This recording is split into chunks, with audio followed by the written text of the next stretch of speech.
All right, good morning, chat. Wait, that's not what I meant to do. Gosh darn it.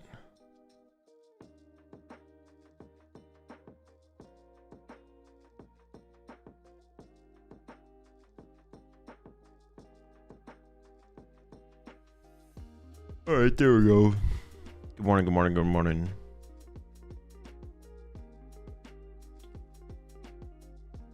All right.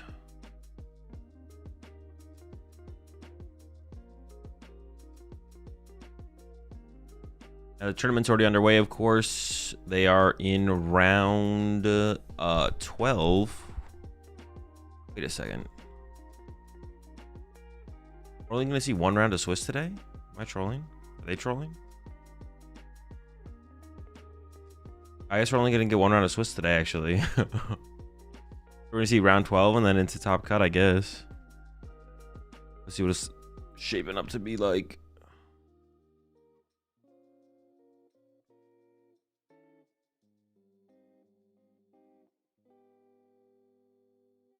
Only one Swiss round would be crazy. I mean, that's what it is.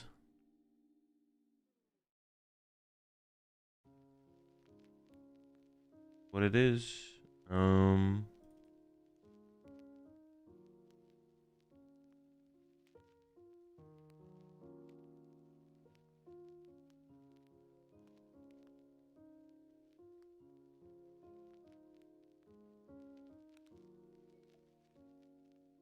Alright, so what we're currently looking like. Take a look at our favorited, see if any more of them have hit the dust.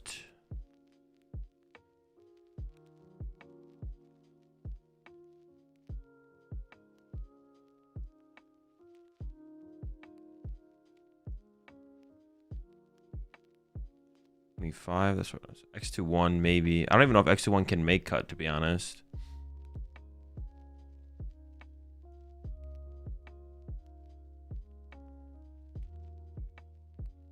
Alberto 1011. That should be guaranteed cut then, right? Currently in round 12 of 13. So yeah, we're only gonna see one round of Swiss here today then.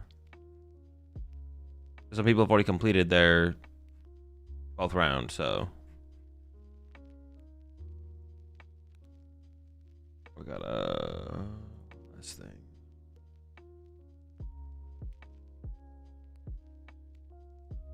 Maybe they'll like stream 2 top 4 matches or something if they have the time.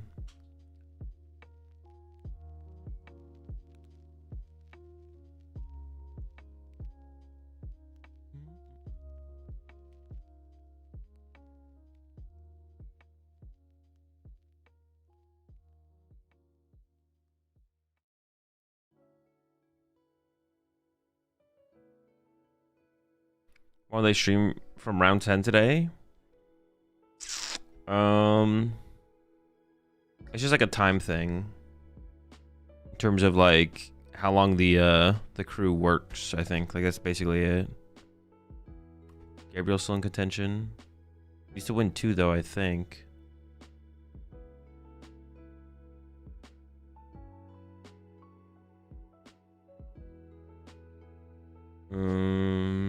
Yeah, Alberto should be locked and cut, I think, here, to be honest. At 31, I feel like 31 is locked. I'll have to see what the standings look like at the end of the next round.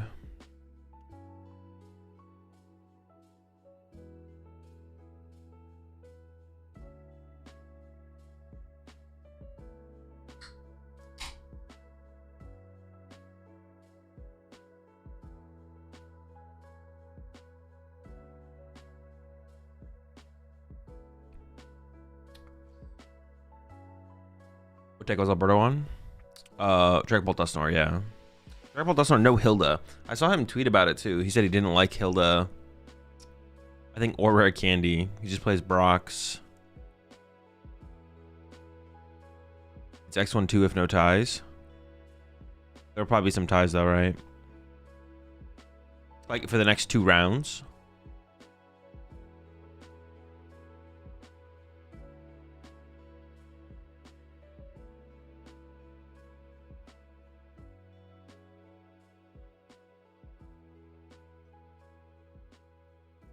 No Hilda, no candy is so gross. He's just doing it. He's doing it old school. No candy, no Hilda.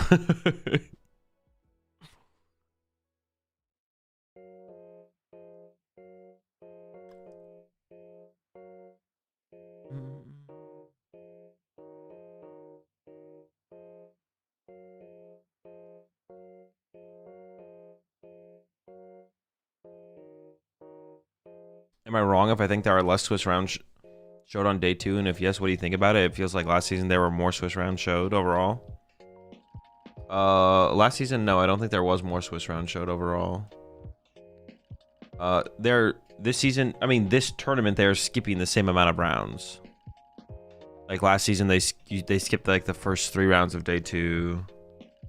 Or sometimes first 2 rounds. What did they do in Milwaukee? In Milwaukee, did they stream 3 or 2 rounds of day 2?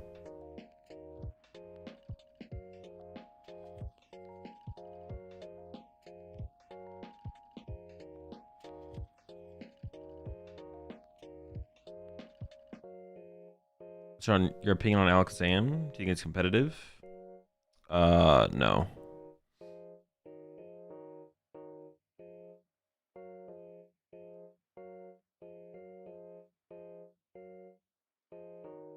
I had the same feeling at Milwaukee too, that there was less stream matches experience as a viewer. Maybe day 2 they streamed 1 less round than they did last season, but day 1 they definitely streamed the same amount of rounds. But day 2 might have been 1 less round. You might be right on that actually. Day 2 could have been a less round because they're playing another round in day 2, so maybe they're starting 1 round later than that. I don't think so. I don't think so though. I think they always, like last season, I think they only streamed 2 of the 5 rounds in day 2, and now they're streaming 3 of the 6 rounds, I think. They're still just skipping the first 3 rounds. They're just like skipping the same amount of rounds, and there's a question is like how many rounds are after that many rounds, I'm pretty sure. Is Conti on Control or Guardy? That's it? Those are the only 2 options?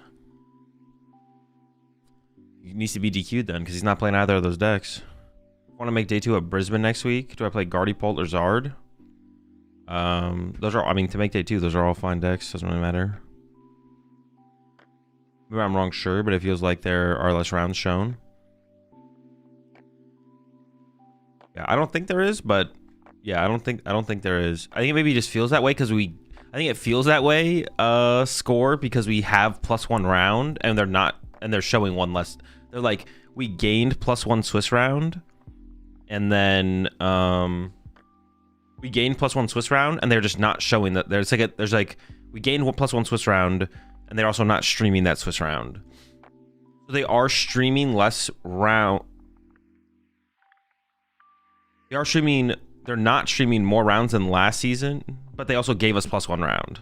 So we're seeing the same amount of rounds streamed overall, despite getting +1 round added to the tournaments. But I could be wrong. Maybe we are seeing 1 less round in day 2. Day 1, we're seeing the same amount of rounds for sure, but actually day 1 we're seeing more rounds actually, because they're putting the 9th round in day 1. So we're like seeing +1 round in day 1 sometimes for the stream. But day 2, you might be right. Especially the European tournaments. I felt like the European tournaments usually, like, we saw 1 extra round in the European tournament, sometimes for day 1 and day 2.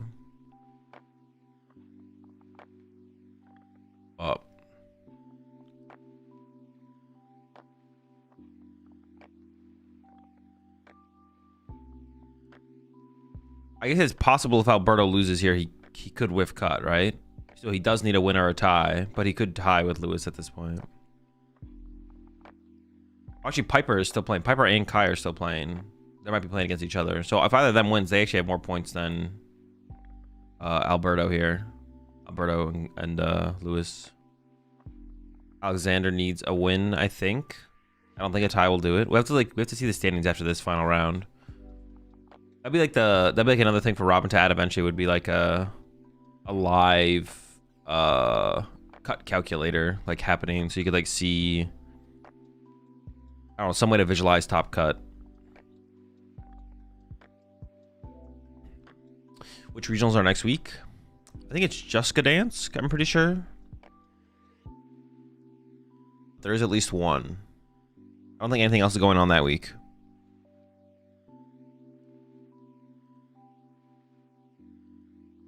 Brisbane plus Gdansk. Oh yeah, there is Brisbane as well. Good call. Oh, that is kind of funny that Henry is doing a European. I guess it makes sense for if he's going to go to Europe to stay in Europe, despite there being a regional in Brisbane. Literally in his home country. Good morning, Azul. Have they shown the Phase 2 meta share yet? They have not, no.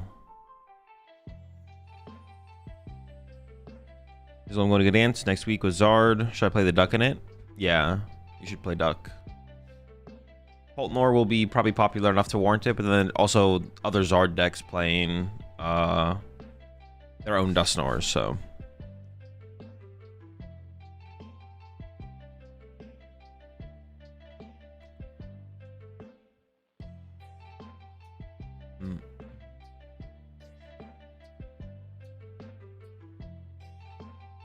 We could quickly do, just to see what it says, because I'm curious. Here, let me do this real fast.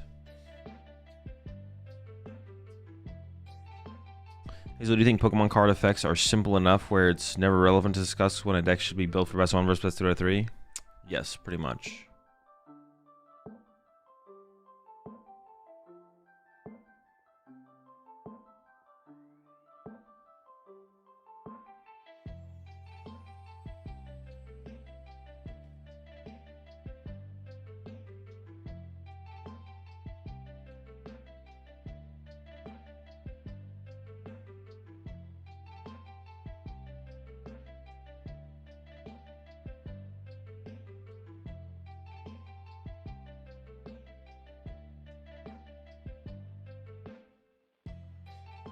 Robin doesn't have the current tie rate displayed. Pokedata.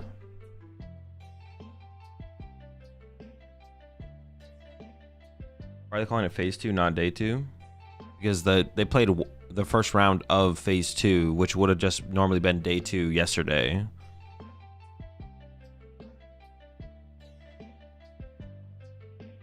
So the rounds in Day 2 are a continuation of the rounds they started playing in Day 1. So they call it Phase 2 now.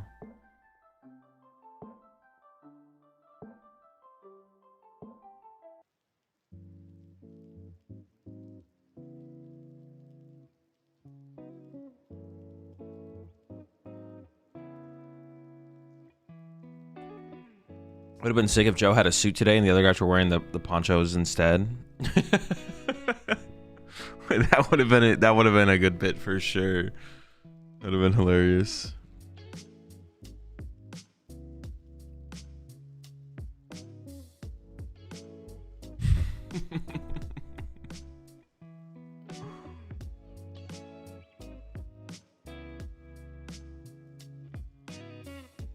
You see Sanders tweet about why he lost round 9? I did, yeah. It's pretty unfortunate. Definitely a mess up on the tournament organizer side of things to send out the briefing email with incorrect information. So they need to do better in the future for sure. That's like a pretty big oversight as well. Like, it's not hard to just put the correct amount of rounds in your email and have someone proofread it and make sure everything makes sense. Like, it's pretty easy. Like, that's a pretty big oversight.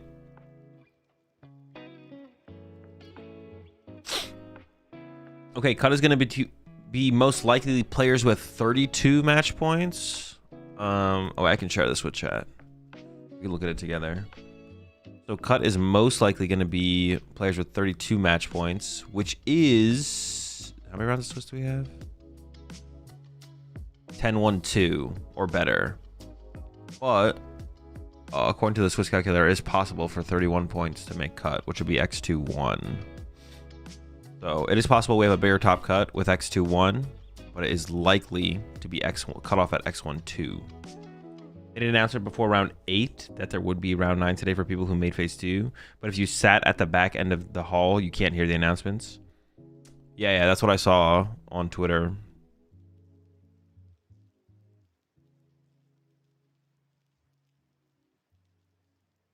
VGC played around 10 on day 1. People got an email saying that they were only playing until round 9, and even then we never played an extra matches on day 1.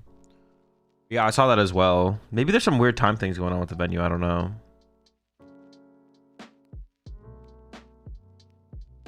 But like, it's fine. It's fine for VGC to play 10 rounds on day one, I think. Like, right? Like, theoretically, that's fine.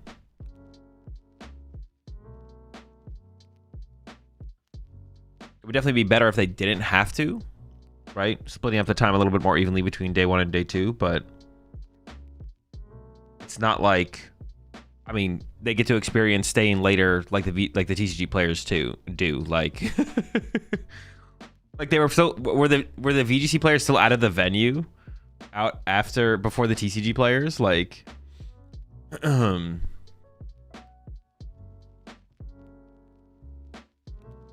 if not around like the same time, probably. I bet they were still out of the venue before TCG players, so it's like, I don't know. It's not like absurd.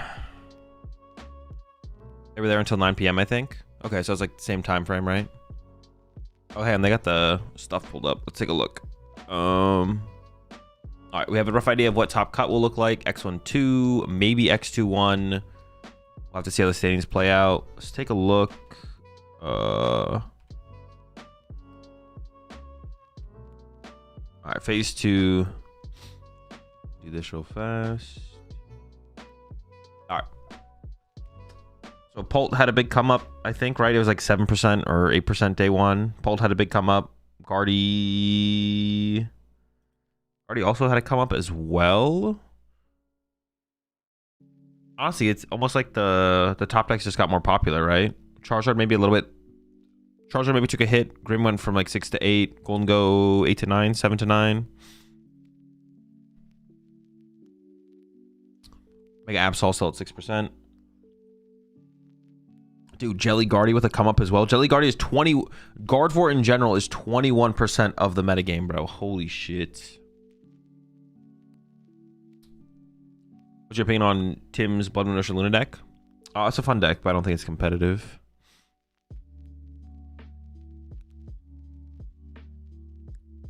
What was Sanders tweet about? Go check his Twitter. And they got the conversion rates here as well, which this is good stats. The conversion rates are cool for sure.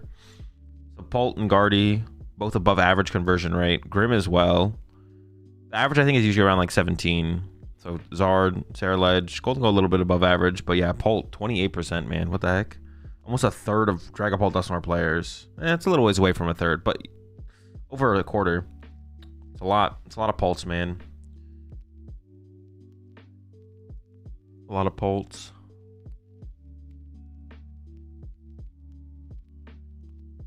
Any weird decks been on stream this weekend? I think literally just the Greninja EX deck, probably.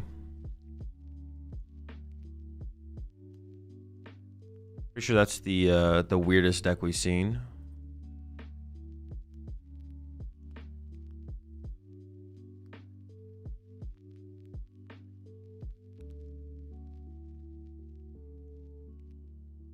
One of our Joltik players seemingly gave up on the Dango variant over the traditional builds. Yeah, I don't know. In my head, I would assume... In my head, I would assume that the Dango build is still like the optimal... The stronger of the two variants. Because what was it? Joltik Toolbox. And I don't think the Golden Go... Yeah, like this is just Golden Go, Lunatone, Soul Rock, so the percentages aren't like mixed together. I don't think. I would assume not.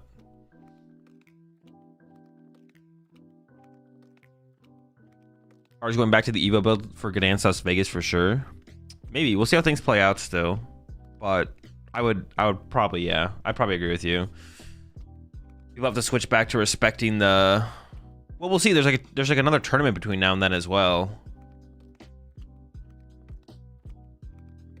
I think most Joltik Dangos just want to play Dango Rocks.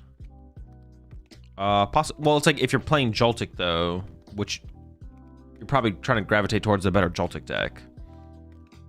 They're talking about Joltik Dango's percentage versus Joltik Box's percentage, not Dango versus Joltik.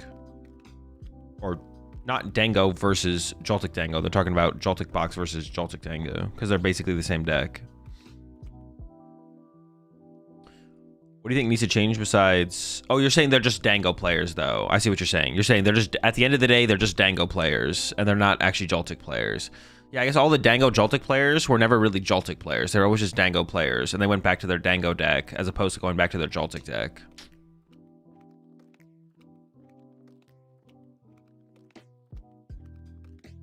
What do you think needs to change besides rotation to nerf Guardy? I don't know. Don't care. Don't think about things like that. Play the current standard format and that's it. I should assume that Joltik Dango players probably came from Dango decks. No. I see what you're saying now, Dark Arts, for sure. There definitely is a large percentage that did do that. Yeah, I do agree with you, Will, on that. What do you think about switching tools to stadiums in Joltik and Arven, then to Petrol? Tools to stadiums in Joltik and then Arven to Petrol?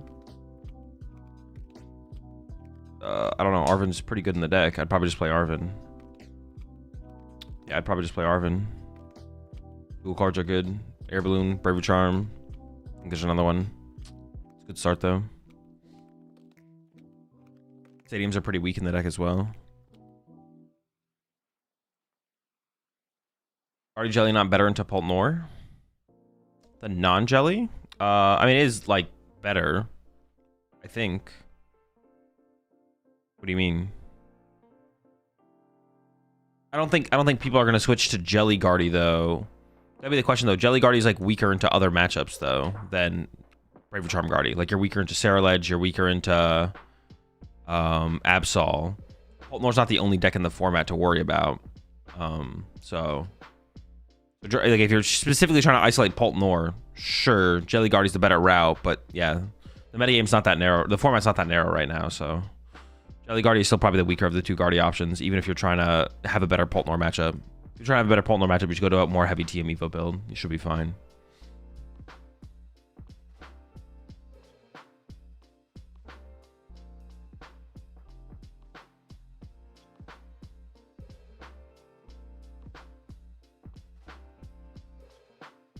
I'm surprised Absol didn't do better. I think it makes sense. There's a lot of hate for Absol, right? The Absol deck is already like a fine deck. It's not like a broken... It's not like a new Gardevoir or Poltnor. It's like a fine deck. But it had a lot of hate this weekend for sure. A lot of people were teching for... A lot of people were teching for it in terms of... the decks that like it beat with Cornerstone were teching with... We're playing Cornerstone decks. Like more heavy Cornerstone decks, so... People were definitely prepared for the Absol deck. So its win rate took a pretty big hit. And then on top of that, the deck is like I said, the deck is just like nothing crazy. It's just a good deck. But the deck will be probably a little bit better moving forward. I don't know if by next weekend, like for Gdansk, I don't know if Absol will be a very good play. Like I think people are still going to play their Cornerstone hate. By the time Vegas comes around, I could see the Cornerstone hate getting cut. And then the Cornerstone being like a good answer in the metagame again to matchups. So we'll see how things play out this weekend.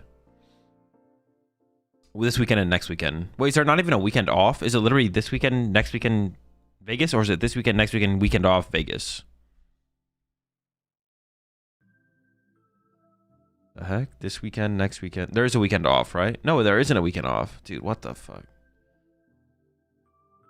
No, wait, there is a weekend off. No, there is a weekend off. I was like, what the heck? Dude, time is going so fast. You think the new Mega Gengar will help Absol? No clue. No, I do not. Actually, I do have an opinion on this. For once, I have an opinion. Absol is very much a fine deck, even more so if everyone is taking for Cornerstone. A lot of matchups are really bad. Yeah, exactly. Well, I don't know about really bad. I feel like the deck's got a decent matchup spread for sure. Give answers against most things. Your Cornerstone just can't be as good of an answer, I guess. But yeah, that's like the biggest thing, I guess. It's just like Charizard's playing Ho-Ohs. You got... There's another thing I was thinking of, but I don't know.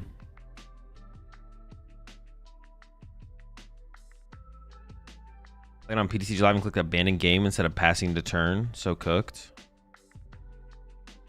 Wait, how do you do that? You open settings and clicked concede as opposed to end turn? What? That's so many extra steps.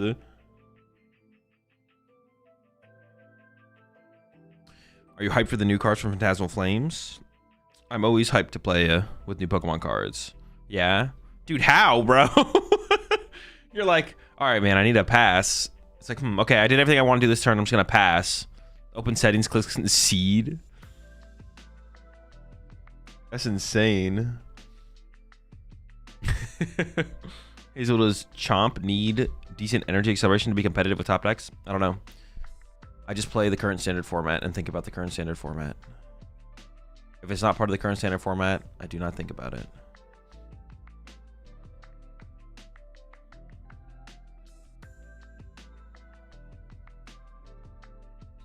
Just Frame Bart moment. That's big time for sure. All right, is this round done? All right, I think we can get a better... Oh, nope, there's still a couple matches finishing. Nope. We can actually maybe get a better idea of like cut potential though. Actually, no, we have to wait for pairings. We are going into the last round of Swiss though, right? We already know that. We know that, yeah. So do I play or do I tie? I think you... it depends on... I think you have to play. It depends how many ties there were last round. Hold up.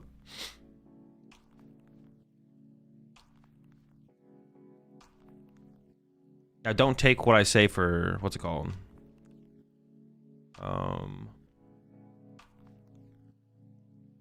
31. ID. And let's do math real fast. Hold up.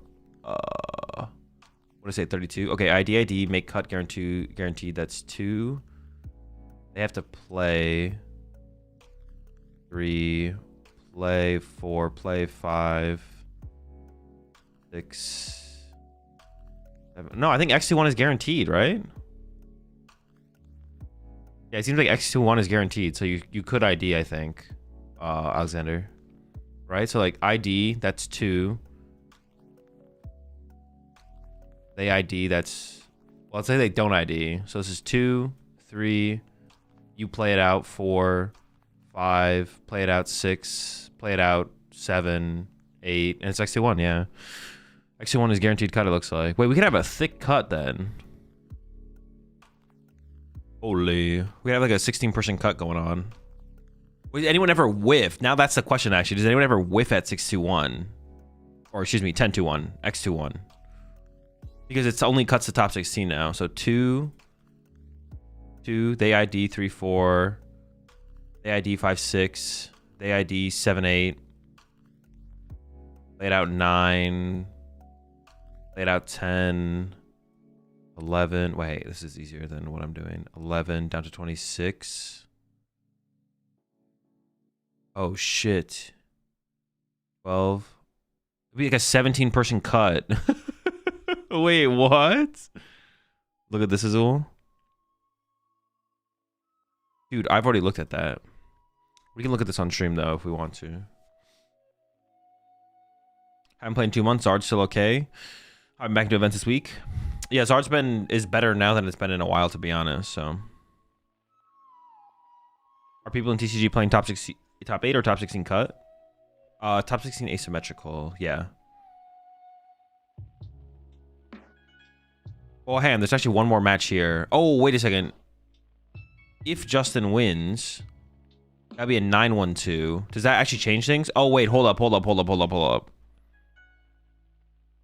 Even if I win, I'm not dodging asym, I think. Well, hang on. Justin's match is actually important. Justin versus Joel here. And then at this point, it doesn't matter. So we have one more 9-1-2. So plus not 1-9-1-2. So let's do the math again. So they ID, that's 2 people in cut. They play, that's 3 people in cut. They play, that's 4 people in cut. They play, that's 5. Play, that's 6. And then Justin gets up here. They play that. No. X21 should still be guaranteed. Justin tied? Oh, okay. Then yeah. X21 looks like it's guaranteed. Dodging asym actually might be impossible, Alex. It might be a 17-person top cut, which means one person actually whiffs cut. Unless I'm doing my math completely wrong, but I don't think I am. Why did the day 2 people play one more game yesterday? Because they wanted to play one more round yesterday for logistical reasons. Just had Sander missed round 9. He might have had a shot at cut. Yeah, it's definitely an unfortunate situation for sure. They should have been like more clear about it throughout the day of the tournament, to be honest, that their round 9 was being played on that day. Let's do some more quick maths. Whether they tie or win, it doesn't matter. It's a 31. So let's just say they ID. So they're both at 32. So it's 2 people in cut. They tie. No, they don't tie. So they tie. So it's 2 people in cut. They play, so it's 3. They play, so it's 4. They play, so it's 5. They play, so it's 6. They play, so it's 7. They play, so it's 8. And then that means an X21 is in cut, 10-2-1, because this would create a 10-2-1 in cut, which means all the other 10-2-1s make cut. And there's 15 to 26. 12 people, so 6 people. I don't remember. What was it? 7, 13? No, but then if people are tying for cut, dude, it's like going to be a 17-person cut.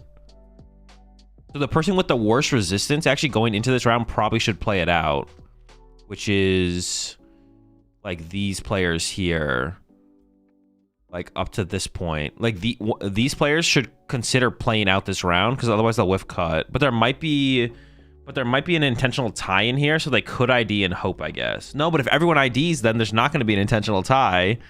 Unintentional tie.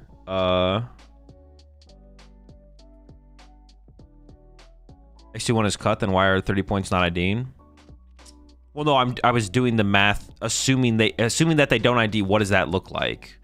Because if everyone doesn't ID, is there an X21 that makes cut? I was doing the math, assuming that, so we could figure out that X21 makes cut. But if we do the math assuming X21 makes cut, then you do it like this, like 1, 2, now they ID, so that's 3, 4, now they ID, so it's 5, 6, now they ID, so it's 7, 8 people in cut. So we have 8 people in cut, and then it becomes oh, is that actually a 16-person cut? Did I do the math wrong? 16, 8. Actually, is it just like a clean 16-person cut? It actually might be clean at 16. Yeah, it actually might be clean at 16. If these all play out. If there's a tie here, it'll be less than 16, I guess. Oh, yeah, well, I guess the 10-2-1s have to play it out, right? So if there is an unintentional tie... Oh, yeah, the 10-2-1s have to play it out. Never mind, what am I saying? The 10-2... Or the 9-2-1s can't ID. I was talking about these players IDing. They can't ID. They have to play it out. The 10-2-1s have to ID, or have to play it out. It would be the players up here... 30-pointers would have to consider playing it out, but their resistance is all better. All the 30-point players' resistance is fine. It's way better than the low-end 10-2 or 9-2-1. So these players would maybe have to consider playing it out if their resistance was actually just garbage, but it's not garbage, so they're fine.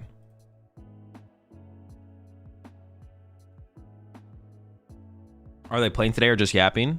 Yeah, that's a really good question, because like obviously they could just be yapping. They might not play any games today, so that's a really insightful question there.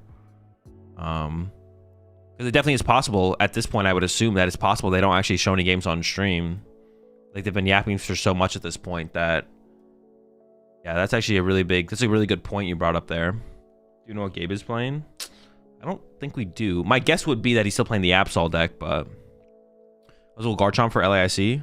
Yeah, if you're looking to go a little 4-4 drop action, get some early dinner, Chomp's probably the move.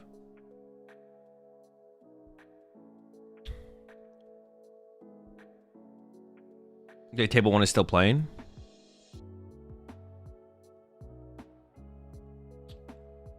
Oh, 1 table. Dude, how did I read that backwards? Like, how did I read that backwards? You said it looks like 1 table is still playing. I read it as table 1.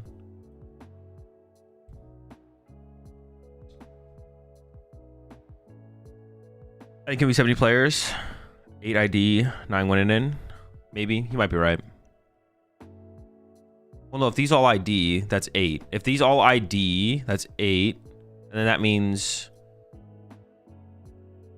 26 up. 18, wait. No, you are right. You're right. There are 17 players, Alex. I did my math wrong. You're correct. Would you take Guardy or Guardy Jellicent to Gdansk? Probably Guardy. We're gonna check the standings for Lille. Labs. Actually, fuck. I made this command and then I didn't put it in the title.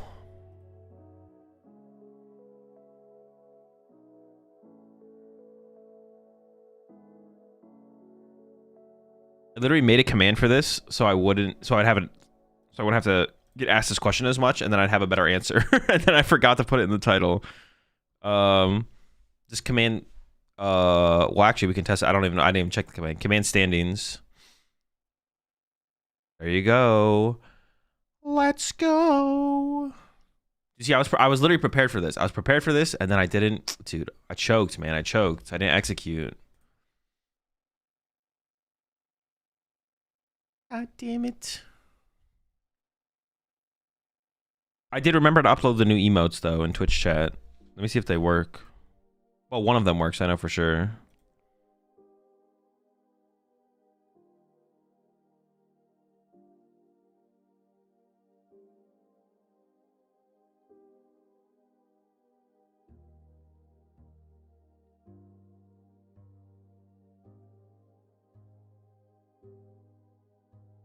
Can I check the deck list here? Live during the tournament? What? Yeah, you can after the tournament's over. Sorry, I'm just giving you a hard time.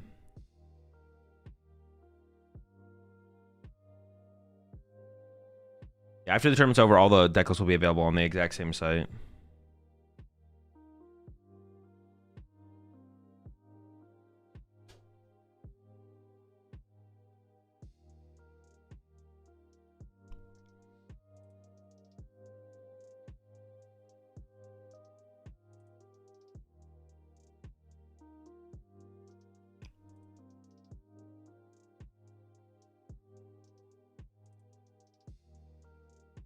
That counter sheet that dude did at the cup was crazy. Yeah, dude.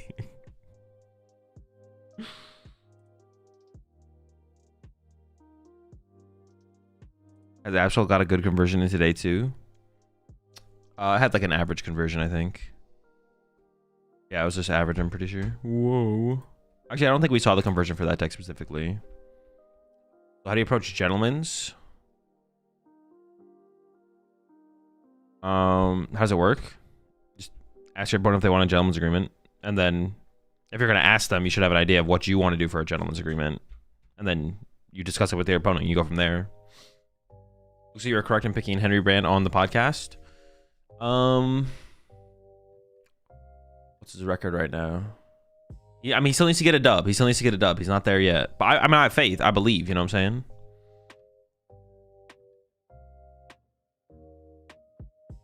Absolute same percentage day 1 and day 2, I believe. Yeah, which means its conversion rate is probably about average, I think. I think it showed day 2 conversion just now. They did, but they didn't show it for every deck. They showed it for the top 6, I'm pretty sure. Rounds up, Piper versus Gabriel. That would be a good one to put on stream. That'd be an insanely good one to put on stream. Oh no, but they're gonna ID. They're just gonna ID. Or they should ID. They should ID. There's no reason for them not to ID, I believe. The okay. This is all static seeding.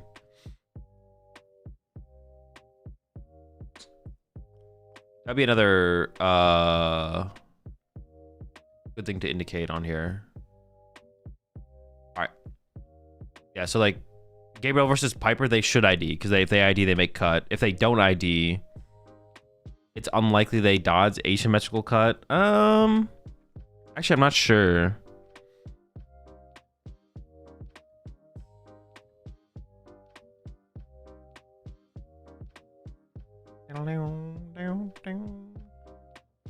Actually, because if you are beating someone, actually, these games actually for the 29 pointers and up, playing it out means you probably have a decent chance of dodging asymmetrical cut, to be honest. Because if everyone IDs, well, especially the 30 pointers, or the 29 pointers, maybe not, because Kai and Alberto are gonna ID, so your resistance would have to beat theirs. So probably just, oh no, wait, the 29 pointers have to play it out. Excuse me, never mind. The 29 pointers have to play it out. So the 30 pointers have a if you're a 30-pointer here, actually, and you have a favorable matchup, you actually probably play it out. Because I think you'll probably dodge asymmetrical cut if you win. There's a good chance you dodge asymmetrical cut if you win, because you'll be for the first seed. So if only 15 make cut, yeah, the 29-pointers have to play it out. They don't have a choice. But the 30-pointers have an interesting choice here, where they can play it out. If they lose, actually, they're out of cut. They get top 32. But if they win, they could dodge asym. But if they tie, they just get top 16. Or probably tying it. Well, no, if it's a favorable matchup, you may... Well, no, but actually, your chance to dodge asym... You're not even guaranteed to dodge asym, actually. Because if it's a 17-person cut... If it's a 17-person cut, then you would still play... Like, you would actually just make it so it's a 16-person cut.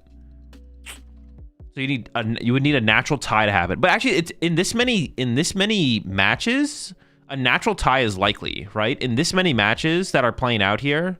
A natural tie is likely. So if a natural tie happens and you win your first seed and you actually dodge asymmetrical cut. So if you're playing against a favorable matchup here as a 30-pointer, I think you actually, if it's a very favorable matchup, I think you actually play it out. I think it's probably actually the correct call, but.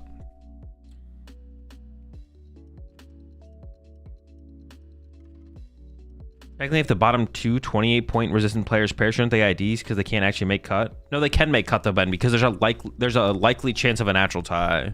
Also, a 30-pointer could play it out. So you always play here. If you're a 28-pointer here in UID, that is some bingus bongus decision making for sure. Can you purposely coin flip for gentlemen's? No. Here's how can they ID if they would be chosen to be on stream. You just say your ID and then you don't go on stream. Are you forced to play on stream if chosen? No. If you're gonna play, then you have to play on stream. If you're gonna ID, then you don't. You can ID even if you're picked on. If they come up to you and like, yo, we're gonna put you on stream, and like we're IDing, then they'll find a different match.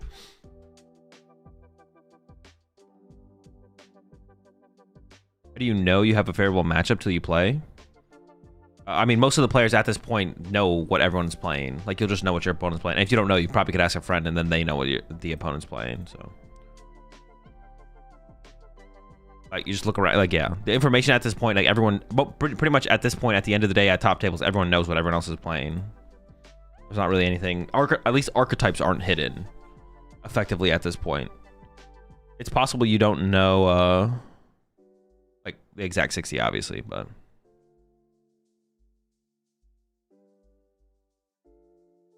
yeah, you won't like know all the tech cards or the 60 cards or anything like that.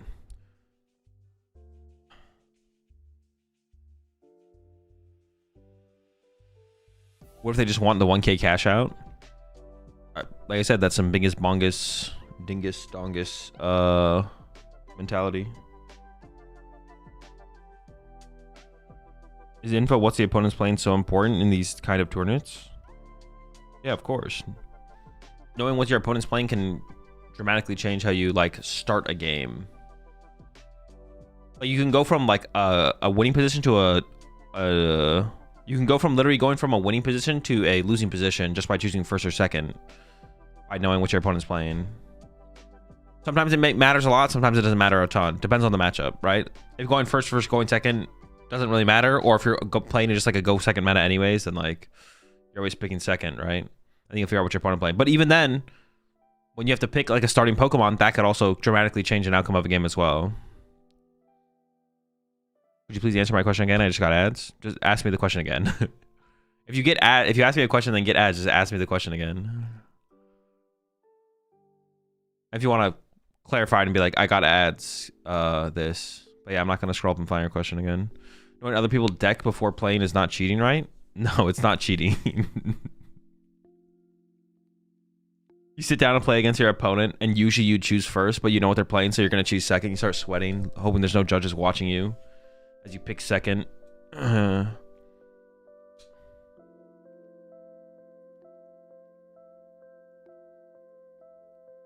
X might want to go first in some matchups, for example. Yeah, exactly. You miss casting at the regionals? No, not like overly. I mean, I want to cast more regionals, but I don't like miss it. How much does a regional weekend end up costing you on average from flights, accommodations, fun money, etc.? I don't know. I don't keep track of any of that. I'm not gonna lie. Like I like track my expenses, but like I don't actually look at the total of like a single event. But it like fluctuates event to event. Like obviously international events are more expensive, but if we're talking about like in-region regionals, even then it can be a pretty big, like, it's just like the flight is like the main expense usually for me, to be honest. The hotels usually aren't that expensive. So after my timeout, I've come to apologize and take back what I said. You are indeed funny. All right. I accept your apology. Make sure you do better in the future.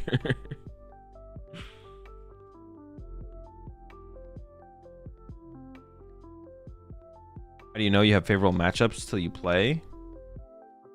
By the end of the day, at the top tables, at the end of day 1, or at the end of day 2, towards the end of day 2, everyone just knows what everyone is playing. You just like look around, you see what people are playing. People talk about what people are playing. If you don't know what someone's playing, you can ask a friend who's played against them, or maybe knows what they're playing. Like, yeah. Appreciate the 5 months there, Cozy Hades. Also appreciate the Prime sub. EFA Nightmare. Welcome to the right back.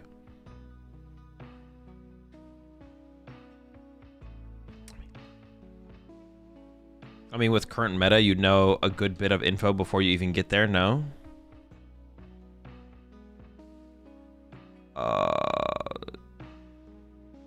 I don't... Current meta is no different than, like, any other Pokemon meta, so I'm not sure what you mean. In terms of, like... You mean before you get to the tournament? I mean, you'll know what the popular decks are, but that's not, like, specific to this meta. That's every meta.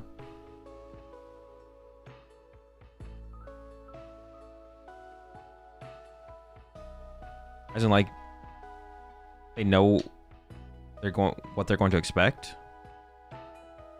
I mean, yeah, but that's not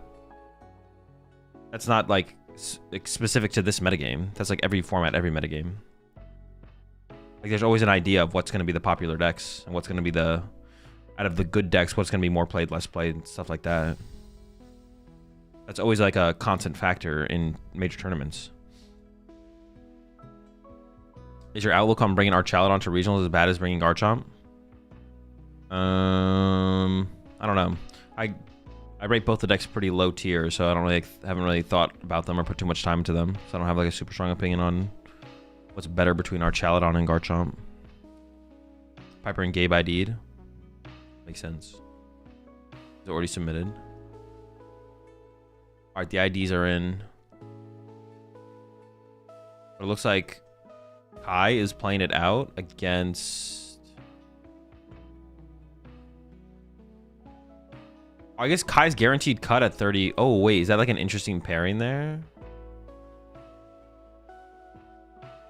Man. Who's Kai playing against? So Kai could have ID'd with Hermione. But Kai got the down pair. So actually, Kai was actually kind of put into a fortunate situation because now Kai can play it out. And if Kai loses, Kai's still in cut. But if Kai wins, then Kai gets first seed and dodges asymmetrical potentially. Interesting.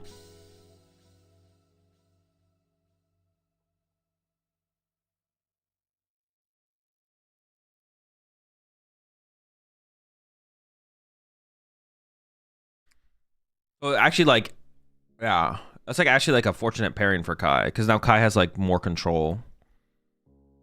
Kai gets to basically Kai gets to play top 16 twice potentially. If Kai wins, no, he ID'd now. Oh, Kai ID'd? That's actually just a mistake on Kai's part.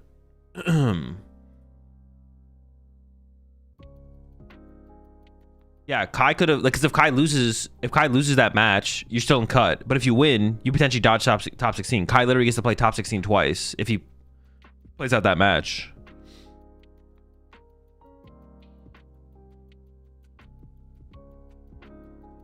Definitely a mistake there. I mean, if he's like friends with Hermione, I don't know.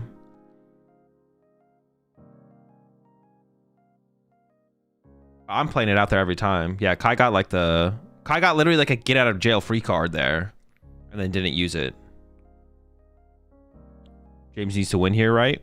Yeah, the winner of this is in cut. Loser is not in cut. So we got Golden Go. What is James playing?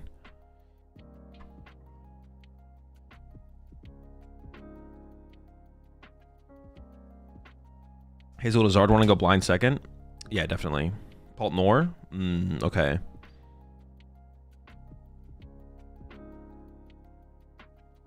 This matchup is actually interesting. I feel like it's gotten worse. I feel like this matchup has gotten worse for Golden Go, to be honest. Well, you have like the aggressive Soul Rock, so maybe not. I guess it's just like, maybe the matchup is just faster.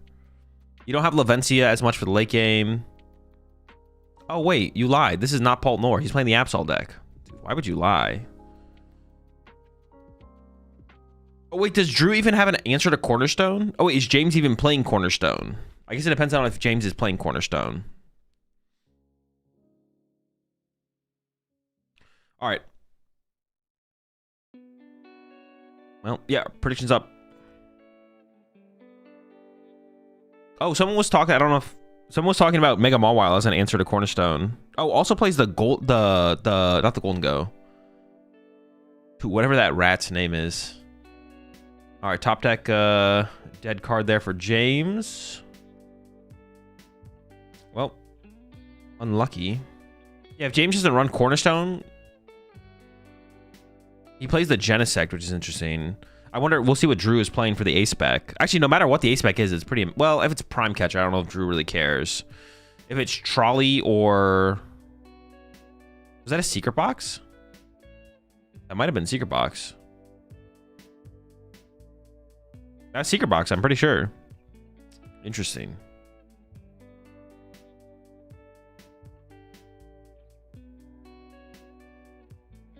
James running an Eerie build. With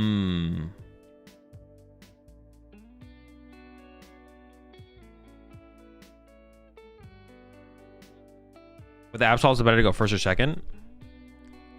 Second. And don't dead draw like James. I think you're incorrect about Kai, because Kai's at 32 points with an ID and dodges ASIM cut either way. Nope. Top 16. The top cut is going to be like 16 players, Jakinator. 32 points does not get you out of asymmetrical cut at all. Not even close. All right, give me number 2 discovered. I think that is a secret box. Interesting. What's the reasoning behind Eerie? Just to be like extra disruptive. You play Eerie, then you attack with Absol. So you look at their hand. Wait, Eerie you get to discard, right? Yeah, Eerie, you use Eerie, discard important item cards, and then you attack with Absol. So you get to like go after multiple or many important cards. I feel like Drew should bench the Genesect here. I feel like that's a mistake from Drew.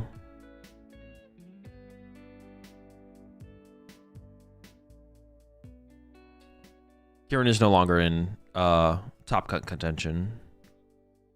Now, if James top decks an Iono here, Drew could whiff a knockout on the next turn. Top deck is the Tatsu, the Savior? Bro, let's go. Our Savior is here. Will the customers be acquired? I see an Arvin. It's it. The goat, bro. Let's go. Tatsugiri, baby. Let's get it. You know what it is. Eerie better than Zerosic? Yeah, it's not even close. Zerosic is not good in Absol. Zerosic is good as a mill win condition. It's not good as a disruption. Well, that's not true. Zerosic can be good as a disruption card. It's just usually not good as a disruption card.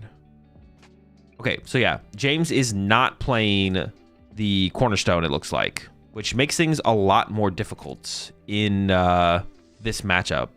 Is he playing TM Devolution? What is that? What matchup is that for? TM Devo, huh? Interesting. He does have the Eerie. Apparently he does have Eerie. The Eerie is big for this matchup specifically, for sure. No Cornerstone is interesting. It kind of makes sense though. Everyone's teching for Cornerstone. Like Drew is literally playing a Mega Mawile for the Cornerstone.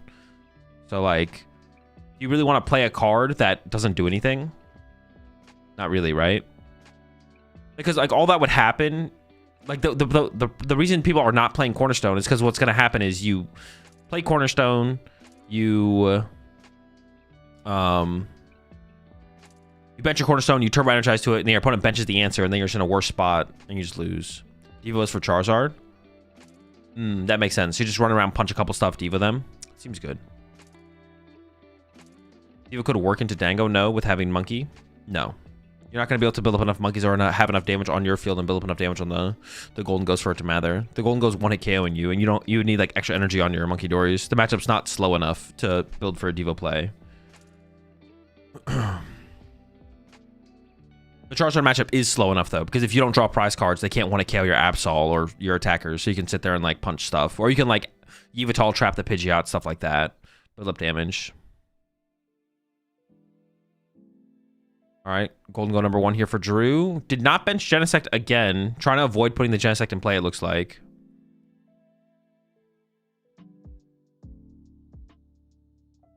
Okay. Golden Go number 2.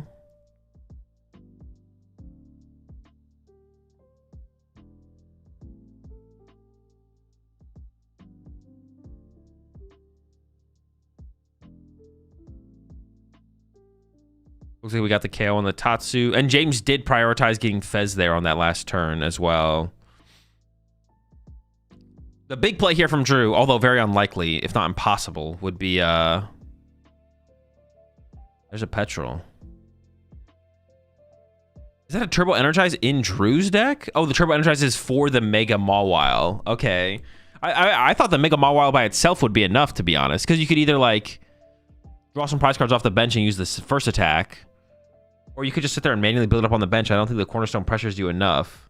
Like, oh no, but no, that would work, right?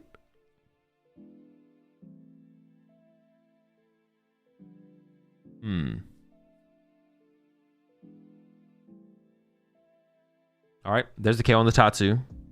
No rocks established here. I actually discarded the Lunatone there. I mean, if James if James can find an Eerie this turn, honestly, like Eerie plus Absol this turn seems pretty good. Like that seems like a pretty, especially if you combo that with like a Bravery Charm or something like that. Shout out James, bro. I see the Bravery Charm in hand. That makes Absol 1 energy tankier. Now, I don't know if this deck actually has Eerie. Y'all were hyping up Eerie to me. Y'all said he was playing Eerie. I don't actually know if he plays Eerie, so... He also...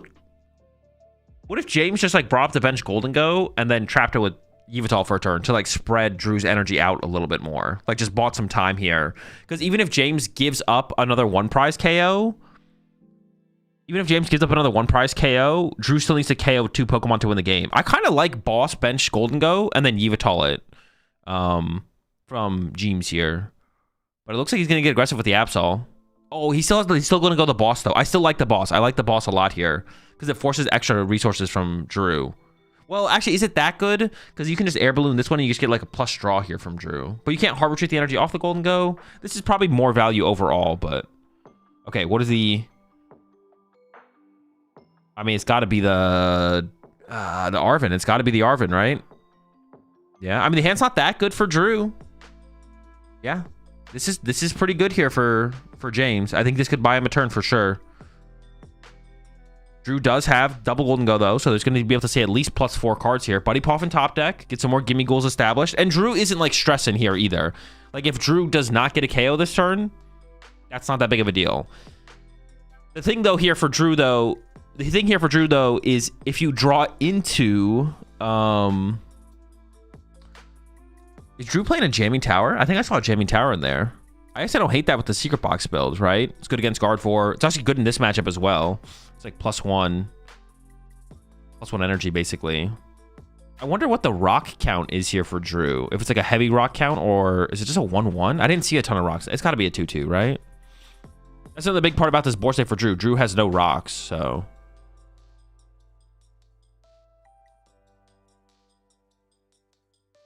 There's 1 rock. 1 rock, 1 energy off the draw there. Yeah, definitely not getting the KO this turn. You could just hit hard, though, as well here from Drew. You could just punch the active for 150. That's probably correct. You could even play the Super Rod this turn and recover those 2 energy as well. Maybe the Lunatone. All right, here we go. Hang on. It's still possible to get the KO. Another Soul Rock. Okay. So yeah, play Super Rod, recover Lunatone, double energy, and then attach Metal Active, hit for 150. G-Mean Tower. Does Golden go run Turo? Usually, yeah. That'd be big, right? I mean, if Drew Turos for turn... James is going to win this game, most likely, not from the prize race. James is probably going to win through... not from prize racing, but from running Drew out of resources, most likely. Or like Iono late game, and so many resources have been depleted that it would be really hard for Drew to draw into the right play. So it's not like it's most likely not going to be a prize race situation. Not recovering Lunatone. Yeah, the no recovery on the Lunatone is weird there from Drew. Maybe there's already one in the deck, and he doesn't want to like flood the deck with. Oh, he's not going to use the energy here. Interesting. I thought we would just hit. I kind of like just hitting here. There was someone mentioned in chat though, double Monkey Dory could happen. It's like not that likely though. I don't know. Let's see what James goes for here. If James plays counter gain, back-to-back Absols are possible here. He's just going for the Kangaskhan though. I wonder if James plays counter gain. If you get another Absol here, you could have gone attach and then go. But I guess we're just going to build up Kangaskhan here from James. That would be my assumption, I guess. So we definitely want to set up another Mega Pokemon to attack with in this game, I would assume. Unless we want to go with Petch as a follow-up. Or is James going to hide the Absol for a turn, actually? He might just hide behind Yveltal here. Oh, he's actually going to go into the... Interesting. He's gonna leave a Mega in the active. But doesn't want to Absol here. Wants to try and protect the Absol for a turn, it looks like. He's gonna Penny. Oh, true. Yeah, he is probably gonna Penny reset. Sure. Not gonna leave the Kangaskhan in the active. Attaching to the Yveltal, though, is interesting. Oh, I guess you don't want the active to just get air balloon to the bench. You want to trap that energy on the bench Golden Go for like another turn. Sure. Does that make sense? Yeah, I guess. Or force Drew to need more. Could bench. But you're not now. But from James here, you're like that much further from a follow-up Mega, I guess, at this point, though, is the only thing. And there we go. Just going to go with the Yveltal. 20 damage. Okay, this play seems fine to me. I like this play. I mean... You probably just lose if Drew has boss KO your Absol, of course, but it's pretty unlikely that's going to happen. You're not too afraid of that happening here, so... Well, there's a boss in the hand, though. And there's a lot of energy. Hold up. I mean, Drew is maybe just like a vessel and an energy away. It's pretty close. All right, Golden Go number 1. You have to be careful about drawing cards here, though, as Drew. If you know... I don't know if... Of course, we don't know if Drew knows that James plays Eerie, which is the card that... James is looking for. James is trying to buy as much time to find Eerie as possible. See, if Drew draws into Superior energy retrieval here and doesn't use it, it's going to get picked by the Absol or potentially... Oh, there's one in the hand. That's so bad for Drew. That's such a bad draw. You could definitely consider like not drawing here as Drew and just take the knockout on the active. He's deciding to draw, though. Oh, wait, we're not done yet, though. We do have... I feel like one of these Soul Rocks should make its way to the bench. Like, Iono's like a... Oh, we have another Golden Go in hand. We don't even have to use Genesect. All right, one more. It's another fighting. We could KO the Pecharunt to get 2 prize cards this turn. And then we win. And then we actually just win with a Mega KO. I actually like the 2 prize knockout here for Drew, for sure. We're going to lose that Superior, which is unfortunate. And actually, Drew is going to draw a Superior off the prize cards. If James can find...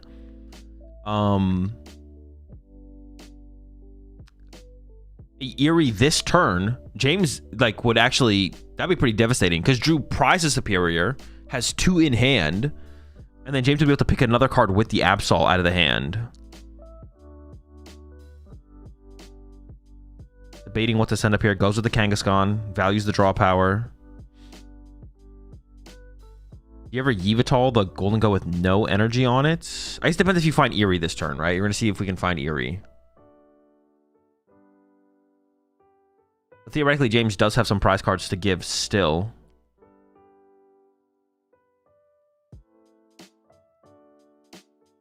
Iono's not bad. There's a Pokegear. Into the Kangaskhan first. Also, you could Eerie here and then use Yveltal instead. Down store in a Dark Energy.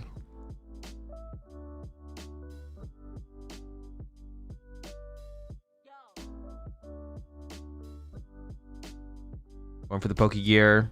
I assume it's 2 Eerie, right? It's not just 1 Eerie. I don't think I saw an Eerie. There's Boss. Is this going to make the play... Oh, wait, did we get a way to move the active Kangaskhan, though? The Petch is gone. So we need Latios or Night Stretcher here. Maybe we're just going to boss up Gimmighoul and pass? That would be terrible. He has a Penny. Has Latios in hand. Okay, if we have Latios, we're good to go then. I think we want to boss the Golden Go on the bench that has no energy on it. And Yveltal it. Okay, Latios is in hand. Okay, we're chilling, we're chilling. I guess you could boss the Golden Go off the bench and you could Absol, but I feel like we want to wait for... Actually, we could Iono here. We could Counter Catcher and then Iono to dig deeper for our Eerie. We're just kind of looking for Eerie here. Although, do you want to leave Drew? You probably don't want to leave Drew with the hand he has, right? We definitely want to get disruptive here. There's a Latios. We got the mobility. And then, yeah, the Iono. Looking for that Eerie. Still looking for it. This is like another reason that Drew should have benched the Soul Rock last turn. Is to... Unless Drew was like scared of the Yveltal trapping the rocks in the Lunatone. I guess that would be the only reason to not bench them, to be honest, from Drew. There's Eerie. We have it for next turn. That's big.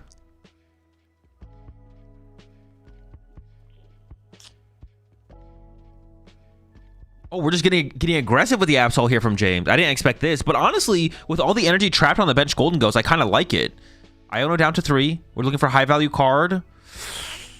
I mean, the Air Balloon, it's not, there's no question. It's got to be the Air Balloon. Yeah, it has to be the Air Balloon here from James. I mean, that's still pretty good, though, for the situation, right?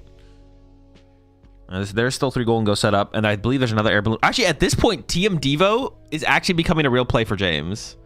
I was saying, I did say earlier how I feel like, I said, like, Team Devo, there's no way Team Devo is good in this matchup, obviously, but, all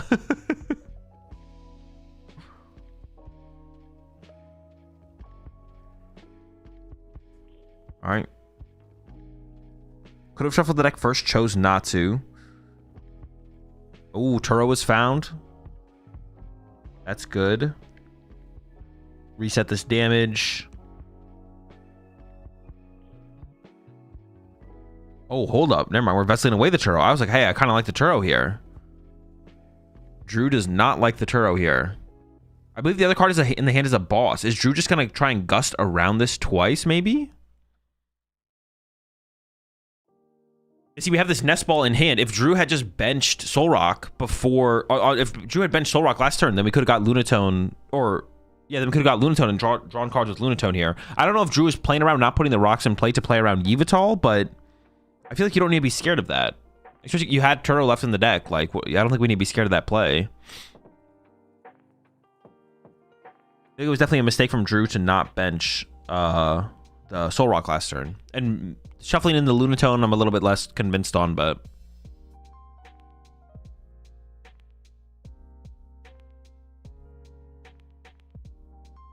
There's a Superior. Oh, they were both Turos. I thought one of them was a Boss.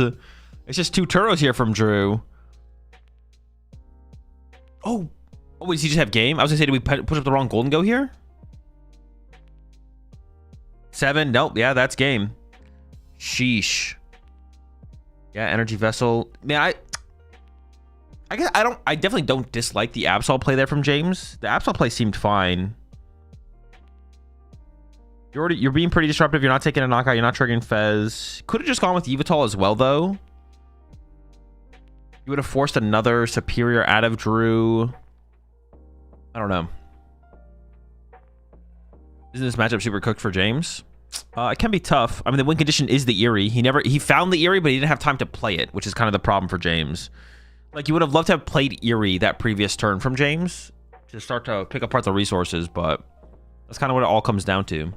James doesn't have the Cornerstones. No, not playing the Cornerstones. But they wouldn't help him either, though. Like, everyone is teched for Cornerstone. Like, Drew literally plays Mega Mawile for the Cornerstones. So James's list is actually better against Golden Go than the Cornerstone list. The Cornerstone list is actually worse against Golden Go because everyone's teching for Cornerstone this weekend.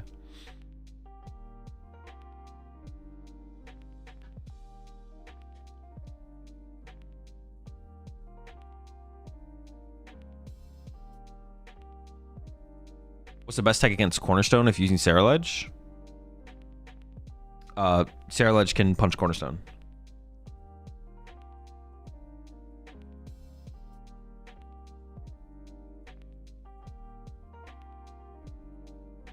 All right, prize cards. Oh my gosh! Is that 2 Absols? Dude! What are these prize cards, bro? Trolley, double Absol, and an Eerie, bro. Like, what? This man's gonna be going, dude. He might not even be able to set up a Pokemon. He might not even be able to set up. Like, these prize cards are so bad. Oh my goodness. Did he open the Arven too? Oh, his hand is just dead. Nice.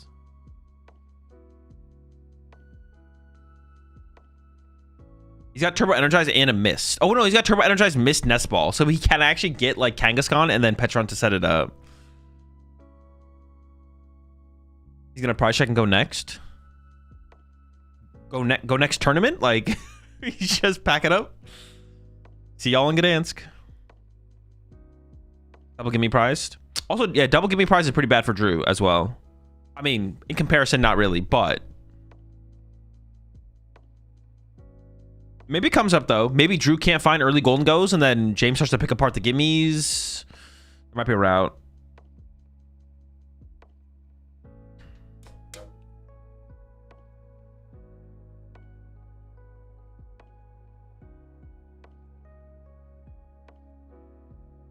There's already a Golden Goal in hand there for Drew though, so looking pretty good.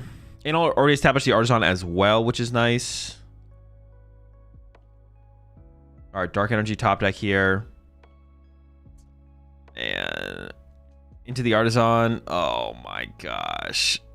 James is about to be really disappointed.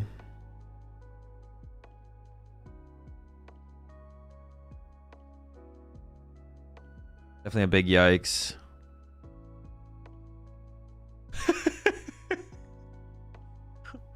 You saw him kind of sigh there as he realizes.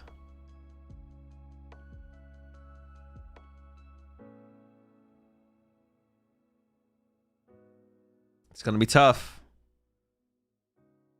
Oh, Artisan here to grab, looks like Yveltal is going to be the choice. You can push that with Petch. You get to attach Dark to the Yveltal, and you're just going to load up Kangaskhan, right? Like, Kangaskhan just has to be your out. Get some heads. Still giving it a thought here.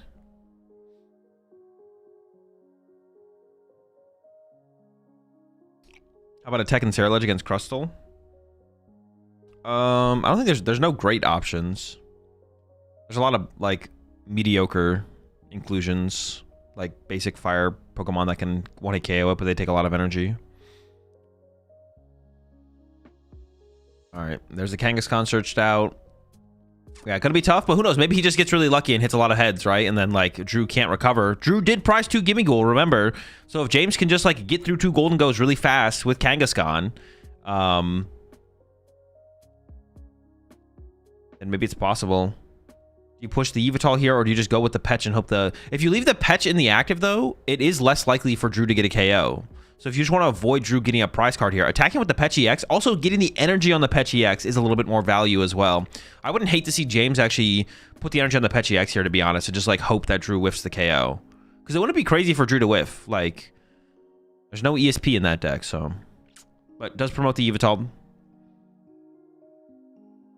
It feels like the energy is less valuable on the Yveltal as well if you don't have Absols to back it up. To like, we saw in the first game how James was able to use Yveltal to kind of slow the game down a little bit on certain turns and like build up towards a bigger Absol play. I think that's less relevant when you're building up towards attacking with Kangaskhan, basically. So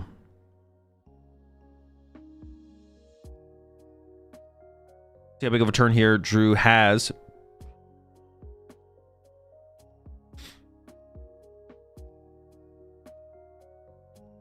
I'm curious to see if Drew actually is Drew just actively avoiding. He is. He's just not putting the Soul Rock and Lunatone in play. I guess one thing about it, especially because James plays Eerie, if James gets to buy a lot of time by trapping Soul Rock or Lunatone with Yveltal, that is like pretty bad, right? That is pretty bad. Then you get to build up a lot of time to find the Eerie. Yeah, and it is that secret box ace spec here from Drew. I feel like that's definitely I feel like I've seen like 0 secret box in this build, to be honest. What kind of turn 1 does that, like if you go Arvin for secret box, what does that lead to for you? Artisan, Poffin, double tool. What are the double tools you're getting though? It just doesn't seem that high value in Golden Go right now. Am I like missing something that it can do for you on the first turn? How do you approach matches where you have strong signals that your opponent prize also has most of their main Pokemon? Would you play more aggressively? It's just situational. Potentially, yeah. You should try and make the optimal play for the information you have, basically. If you gain information that your opponent doesn't have access to certain cards, that should theoretically change your play. Make 1080, please. Oh, is it not? Oh, it's not. Yeah. Good call. Appreciate it. I always forget, like, when you're there for the beginning of a YouTube stream, it, like, doesn't... It's, like, lower quality initially. All right, here we go. Kangaskhan up here for James. Honestly, the board state for Drew isn't anything crazy, and only a Soul Rock, I believe, was pulled off the... Oh, no! Got the Gimme Goal. Never mind. All right, the Gimme Goal is a big pull here for Drew. I mean, if I'm James here, I think I'm just trying to hit 2 heads. Artisan first here. Probably to find Tatsugiri, I would assume. Monkey Dory seems pretty low value in this matchup. Let's go for the Monkey Dory, though. Interesting. I feel like the Tatsugiri is way more powerful, no? To, like, have set up on your bench. I mean, you're really hoping if your Kangaskhan gets KO'd here, you probably lose. But is Drew ever punching your Kangaskhan? I don't think that's happening either, right? Like, Drew's only going to play for 1 hits. Well, I guess Drew has to play around Eerie, though, so we maybe would see Drew be a little bit more aggressive because of that.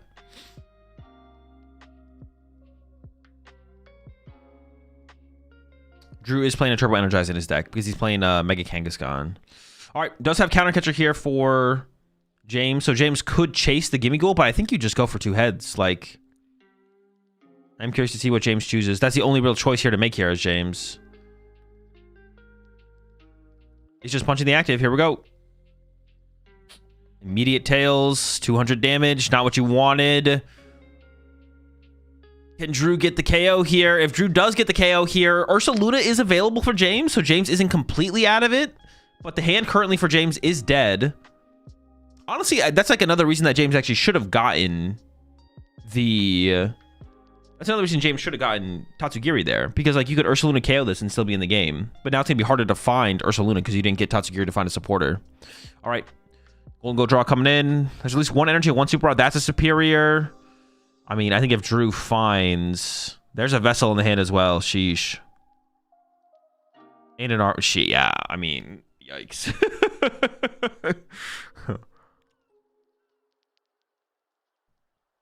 But if Drew is adamant about not putting this Genesect in play and doesn't actually build up any more Golden Goes, then James, if James had gotten Tatsugiri, we could have found Iono plus Ursaluna KO the active, maybe only Golden Go in play. I'm curious to see how Drew plays this, because Drew so far has been adamant about not putting anything in play that could be susceptible to like a Yveltal line from James. Doesn't want to bench a Genesect, doesn't want to put the Soul Rock and Lunatones in play. Which I'm not saying is incorrect, but I'm saying if we're going this route, I mean, if we stick to this, going to this turn, there would be a win condition here for James, or like a way to come back into the game. There's no other Golden Goes in the hand here for Drew.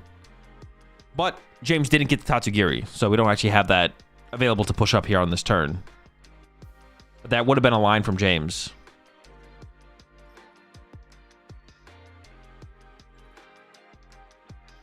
Okay, the Genesect is coming into play here for Drew.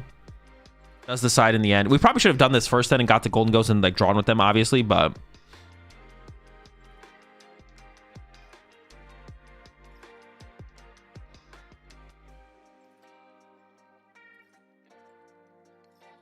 Is there a way to minimize prizing something specific without cheating?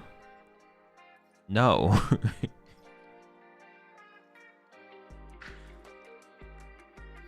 We could see the air balloon come down on the Genesect because like Iono counter catcher Genesect to buy time here from James could be a play, but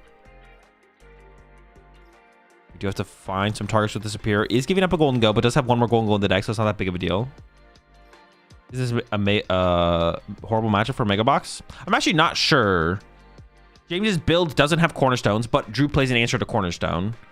So the cornerstone isn't really that good in this matchup for James. So James doesn't regret not having it. But James' setup was really bad both games. So yeah, James had a really bad setup both games. So it's really hard to say, to be honest. There's a KO. All right. I mean, you don't just lose for sure as James, but obviously not looking good.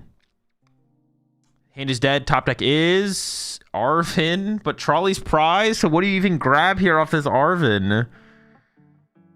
Oh boy.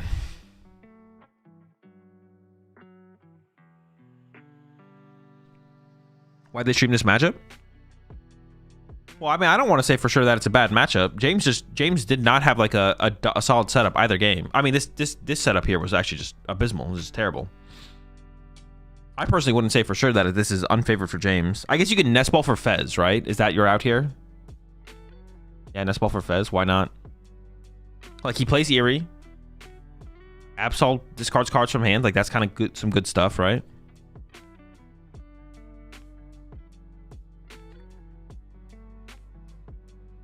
The Eerie is like obviously the win condition in the matchup, but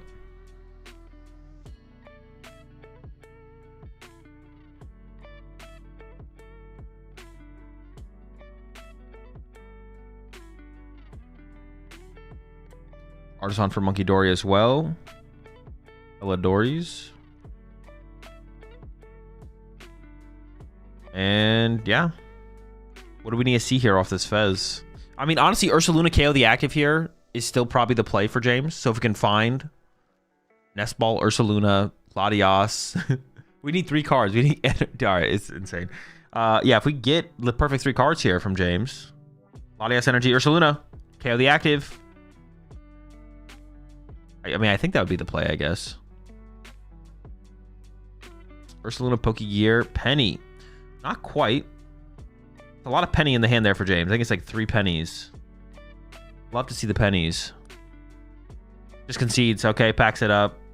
There was still a win condition there for James. Like, Drew wasn't guaranteed to win next turn, but I respect the concession there. Feels bad. Didn't really get to... The matchup might be a bad matchup. I actually don't know, but his deck didn't really get to operate how it wants to operate either game. I guess game 1 he didn't like completely dead draw or anything, but he was definitely very slow and then couldn't find the Eerie. So like game 1 it was just kind of a slow start for James. He doesn't like dead drawing, but yeah, slow start. Didn't get to play the matchup how he wants to. Didn't get to find the cards he needed to like play the matchup he wanted to. But and then game 2 obviously basically just, I mean, he didn't dead draw, but like no options, no trolley, no early supporters. Is pretty bad. So James makes top 32. No clue. He doesn't make top cut. That's all I know though.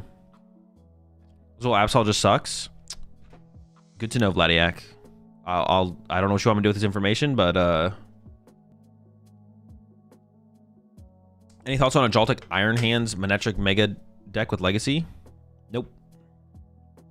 No thoughts. How many people are in the tournament? I think just over 2K. Yeah. 2028. He does not play any Cornerstones? He plays Mega Wow. Everyone tech for Cornerstone. Oh, wait, you're talking about James. Yeah, James doesn't play Cornerstone. But James doesn't... Why do people cut Cornerstone from Absol decks? Because everyone teched for Cornerstone. Cornerstone was not good for this weekend. Cornerstone was a bad inclusion in the Absol decks this weekend. Because... everyone teched for Cornerstone in a way that Cornerstone is a useless card. We saw Piper yesterday with Okidogi. We see Drew Stephenson right here with Turbo Energize and Mega Mawile. No one was losing to Cornerstone at this tournament. After what happened at Milwaukee, no one was losing to Cornerstone. So playing Cornerstone in your Absol deck would just make your deck worse. And we see James's build is actually better against Drew's build than the Cornerstone build. Because the Cornerstone would have done absolutely nothing. But the Eries could do something. What do you think of trolley decks in general? I mean, they're fine. I personally don't like having my one way to get my board set up not existing in 1 of 10 games. Not to mention this ain't a comeback deck. I mean, yeah, I don't really have that strong of an opinion on trolley decks. They're fine.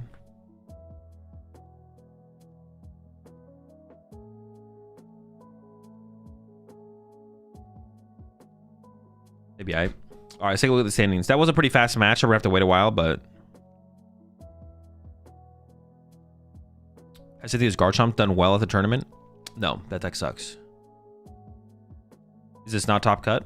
Nope. Last round of Swiss. Why is Mega Diancie better than Mega Guardy?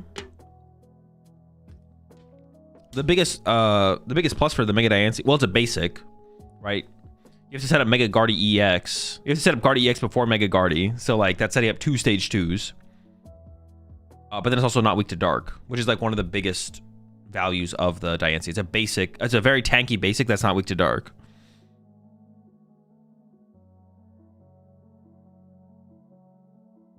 Okay. So, everyone with 31 points or better is in cut. So all of from here up, anyone who wins from here up, anyone wins from here to here makes top cut. Well, there could be a 17-person cut and then 17th person whiffs.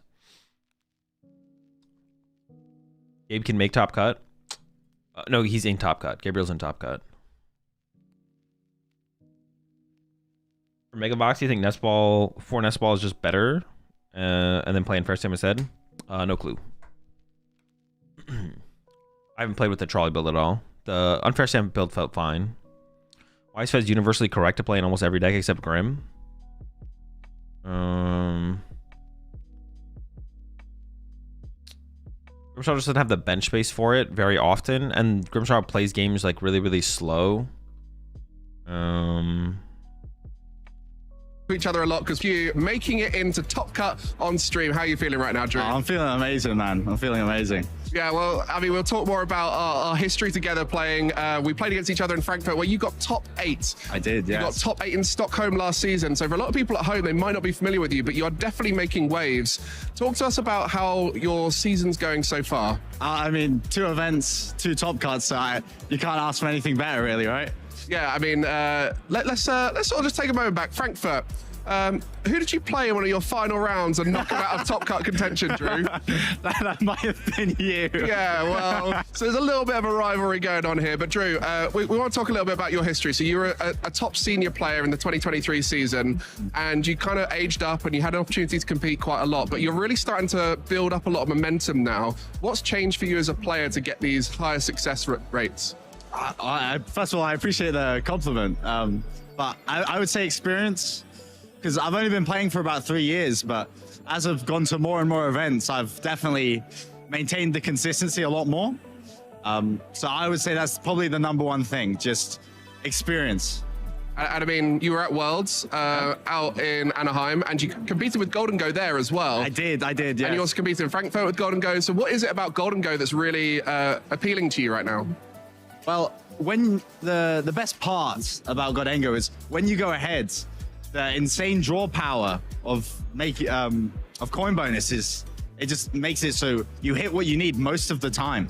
So when you go ahead, most of the time you always stay ahead, which is the best part. Yeah, we saw that against James. You managed to get those big knockouts on the Megas. We saw a game plan there that was clearly very well thought out, not putting Lunatone and Solrock out, which are the key components of the new builds of Golden Go. Talk to us a little bit about how you planned for the Mega Absol EX matchup. So unfortunately, I didn't get to use it in those games, but I play a Mega Mawile, which the first attack will do 80 damage for each prize cards I've taken. And then the second attack will do 260 damage. So that is great at killing cornerstones and being an energy efficient attacker. Since you just put the energies on there and then it can attack for no extra cost, it means I don't need superiors, I don't need extra recovery, and I can just keep attacking.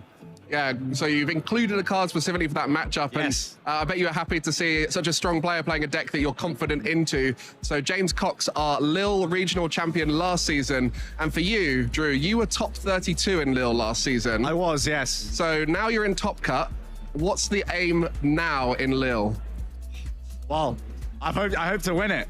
You hope to win it. Second top cut in a row. I gotta make this one count, right? Yeah, because you've managed to get top 8 in multiple events as a master. Yeah. Now you're trying to get to that next stage, get to the semi-finals, to the finals. Is there any players you think are going to be in top cut who you're worried about playing potentially because of their deck or the quality of player they are? I'm pretty sure Gabriel is in top cut. I don't know exactly what he's playing, but I think it might be problematic for me. But I'll try my best. Well, we'll see what happens there. So, Drew, we mentioned earlier on a little bit about our rivalry. You know, we live about 40 minutes away from each other, something like that. So, cups and challenges. I'll be honest with you, for people at home, I think Drew has won way more than I've won. We've had a few ties here and there. Very much my challenge is whenever I see Drew across from me, I've got to try and one-up previous records. But for you, what does it mean to have that strong local community around you to help support you, as well as people online who help you out? Yeah, I'm very lucky to have such a strong local community. We have 4 local shops that we can go to within 40 minutes, which is great for the local scene. It really helps me to prepare for my events and have a second opinion. Is there any of them you want to thank before we let you go and rest up before your next round? Well, I wanna thank my friends who are with me today, Harley and Lewis. I also want to thank everyone who helped me build my previous build of Godengo for Wilds and Frankfurt. It really helped me. Well, thank you very much, Drew. As mentioned, we get a chance to play against each other all the time at local. There's amazing players everywhere, friendly players, all looking to get you involved. So make sure you head along to your local scene. Yeah, don't worry. I put Corey in timeout. Way too much. Just like a yapathon in the chat. There's no prizes to be handed out here. Are Phantasmal Flames legal in the next regionals? Nope. They won't be legal. Phantasmal Flames isn't even released yet. No, there's a regional next weekend. With all megas coming in format, do you think single prizes like Okidogi, Blood Moon, etc. will be meta viable? Not those cards specifically. Those cards aren't very good. But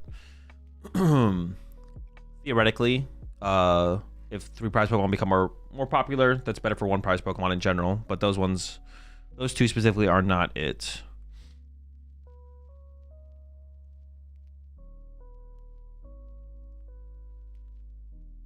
Let's see what we got. Oh, actually, it's almost all over. Hold up.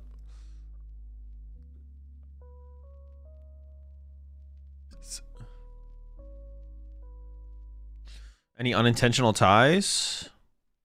Not so far.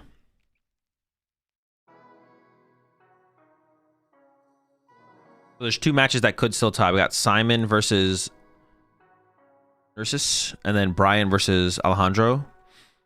If these 2 matches conclude, there will be a 17-person asymmetrical cut, which means 17th seed does not make top cut. It's the first time I would have ever seen it. You appreciate the 5 months there. Jamon Power.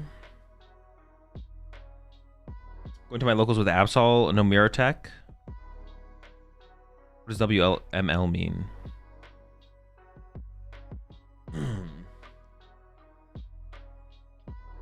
What country is this in? France. What's the tie rate? I think it's like 18. Wish me luck. Oh, best of luck, Power. Appreciate the 5 gifted there. Shadow, always appreciate the support. Welcome all to the Rat Pack. Thank you so much. Yeah, best of luck. Best of luck, Jamon. Yeah, the tie rate I think is like 18. Robin doesn't have that on here, but on PokeData it said like 18.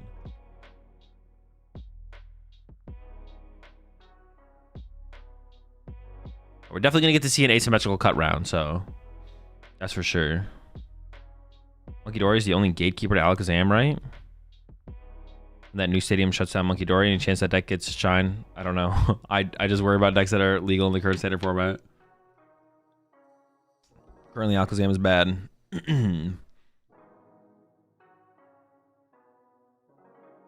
Koopa is a good tech for Mirror, isn't it?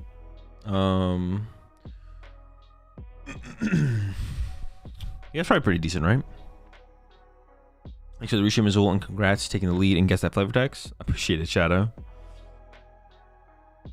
Miss Energy gatekeeps Alakazam. I mean, it's pretty easy to play Enhanced Hammer. I don't think the Miss Energy is that big of a deal for Alakazam, to be honest. Best deck for a new player. Current metagame. Probably Sarah Ledge. What else is there? Sarah Ledge. Oh, Golden Go's just not that good, right? I'm not that big of a fan of Golden Go right now, so. But Golden Go would be fine as well. Golden Go, Sarah Ledge. Something like that.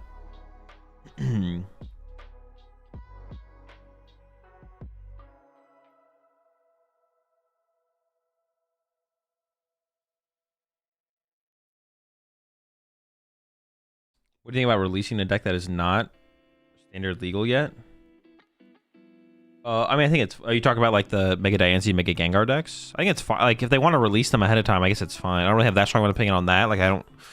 I haven't really thought about that very hard, to be honest. So I don't really have a super strong opinion on that. It's just they just shouldn't be legal. You shouldn't be able to play with the cards on PTCG Live ranked ladder, basically. So yeah. What's the next uncommon energy booster box video? I don't know. Whenever it is. Have you ever gone to a regionals? No, not yet. I haven't attended a major tournament yet, but I do plan to maybe do one in the future. You know, something I want to try and get into, the IRL play kind of stuff. But I should probably start with like locals first. I played at the. I haven't played in a local tournament at all this year or last year or the year before that or the year before that. I played at the last League Cup in our local last Worlds.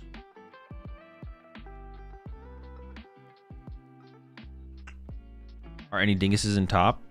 Yes, we just saw Drew win in we do the winning in for top cut with Golden Go. Even though people are teching for Cornerstone, should it still be in the mega deck? I mean, not for this weekend, potentially after this weekend, yeah. Like the meta is always changing. Like there's like I haven't figured out a way to explain this the way that I like I see this happening because I see people ask me questions about decks all the time, but like a lot of people don't understand. I just like think of a better way to explain it, because even if people like understand this to some degree, there's definitely like a disconnect. Like the meta and the format are always in flow. Like a lot of people don't understand that. Well, I mean, this has to be the mindset that people have, or like the lack of understanding of like metagame format stuff is like people ask me questions and it's like the questions are implying that they assume like there's like there's like a final form of a deck. There's no such thing as a final form of a deck. Like Cornerstone should not have been played in the mega deck this weekend, for sure. Like James's list is optimal in terms of no, it's not optimal. He doesn't play the optimal 60, but it's correct for him to not have included Cornerstone. Playing Cornerstone in your Mega Absol, Mega Kangaskhan deck was incorrect this weekend. So it was a good read from James, right? Next weekend, I don't know. You know, I haven't thought about it very hard personally, but it's possible next weekend it's correct to play Cornerstone. You know what I'm saying? Like there's no correct answer. There's no definitive answer. Everything is always in flow, always in motion. But when people ask me stuff, or the way I see people talk about decks a lot of time, is like there definitely is like, especially people who are less familiar with the game, don't understand the game very well. People like think that there's like a final form of a deck. It's like, oh, this 60 that Tord played at the last regional, that's it. This is it. It doesn't get better than this. It's like, no. And Tord would tell you it gets better than this, right? Like, definitely, I mean, it's like newer players. Like, people don't understand the game well enough to know that, right? Or it happens all the time when, like, you know, I'll see it in my comments on my YouTube videos where people be like, Azul's always changing his lists, or it's like, Azul's, like, played this week, but then changed it the next week. It's like, yeah, but that's how it works. That's how the game works. And you want to be ahead and on top of things. You want to be the new innovator. You want to be playing the next, you don't want to play the current best 60. You want to play the next best 60 cards. Today we're playing this 60. Tomorrow we could change 10 cards in our Charizard deck, right? Like, but yeah, there's just no, everything's always in flow. Everything's always in motion. Your opinion today on a matchup or a tech inclusion could change tomorrow, right? And that would be like fine, right? That's like where a lot of like the so like, and I have like some understanding of that, like to a degree, like the people who think like top players manipulate the meta or whatever. Like a top player today could say, I don't think you should play Psyduck in, or I don't think you should play Cornerstone in Mega Absol, Mega Kangaskhan. And tomorrow they'll be like, no, I actually think you should, right? And that'd be fine. Like the question is whether or not you think the players are, you know, being genuine, whatever. But Yeah. Also, I think you can reload. I mean, I don't think there's really any... Is there any more information to gain? Oh, the one match? Sure. 31, 15, 16. Was there an unintentional tie? Nope, still playing. Alejandro versus Brian. Okay. So like for someone who's like doesn't understand the game enough, I can understand it when you like see someone say something and then 3 days later say something else or do something else, right? They're like, I don't think his deck is that good, and then, you know, it doesn't take that long for new opinions to form, right? Unless the response you want, and then that's like the flip side to that is like, if you don't want anyone to have a strong opinion, then everything is the best deck and everything is the best tech and every 60 is the best 60. Like when people like come to me specifically to ask me questions, they want me to like tell them what I think in the moment. Like they're like, Azul, do you think Charizard's good? They want me to say yes or no. If I just said, and I do say I don't have an opinion or like it's fine a lot of the time, for sure. Like a lot of the time I do say things are fine or I don't have an opinion because I don't have an opinion or I think things are fine. But today I could tell you Charizard's good and tomorrow I could tell you it's bad, right? Because I could have had new information between today and tomorrow. And it doesn't mean I'm not being genuine. It just means my opinion's changed. Even if it is already in 24 hours.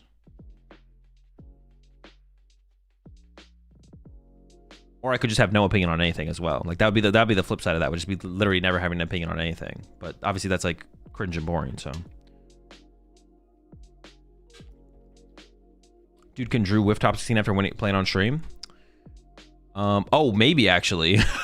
Dude, that'd be so unfortunate.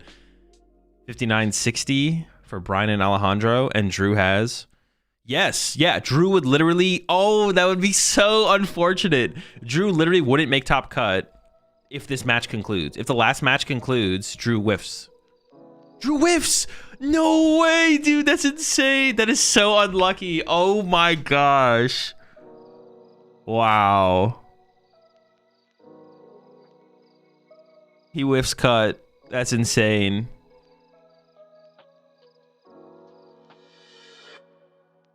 I mean, his resistance was probably the worst going into the round, but oh my goodness. That's rough, man. That's tough. Yeah.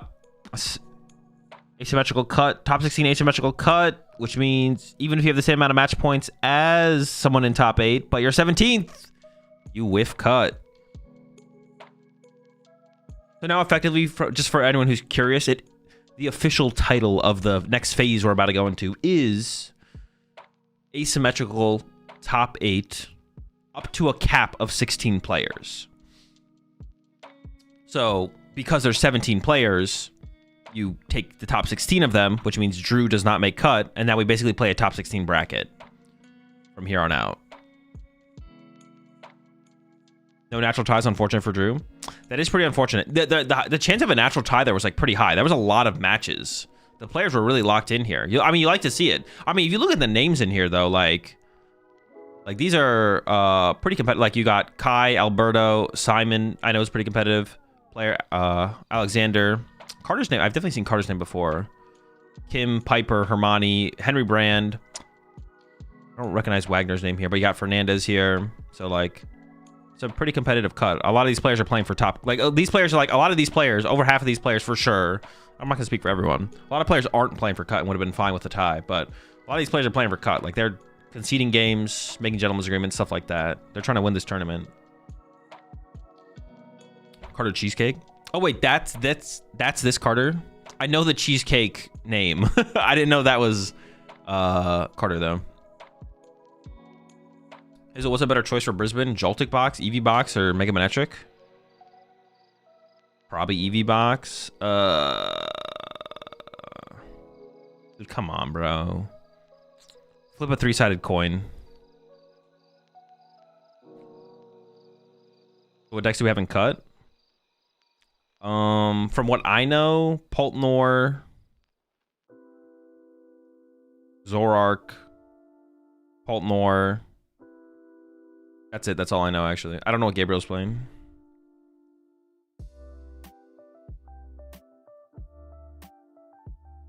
Or I could use Poltnor. All right, well, the answer is Poltnor then, CJ. definitely Poltnor out of those options. I'm so clueless about points, asymmetrical stuff, opponent's win percentage, tie rates, calculating cuts. Is there any resource to learn this stuff? Not that I'm aware of, to be honest, Friday, but someone maybe has a video out there on it. At what point do we add another round? What do you mean, Brayden? They did. They added another round this season. Are you saying to avoid the top cut situation? It's very unlikely that this was going to happen, if that's what you mean. Any interesting deck you saw yesterday on stream? No, not really. Not really.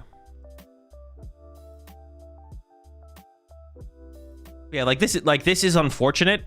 This is unfortunate, but it's also fine. The fact that Drew bubbled cut here, the fact that this exists is unfortunate, but it's also just a fine thing that this happened. It's not that big of a deal. It won't happen that much throughout the season. Yeah.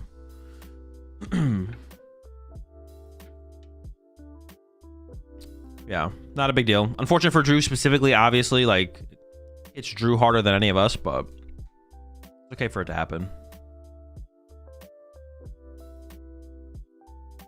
Should I invest in the Noctowl stock market for the impending no good hand disruption rotation? All in, baby. We're all in on the owls. Interesting they rank based on resistance after points instead of wins. Why isn't 10-1 valued higher than 904?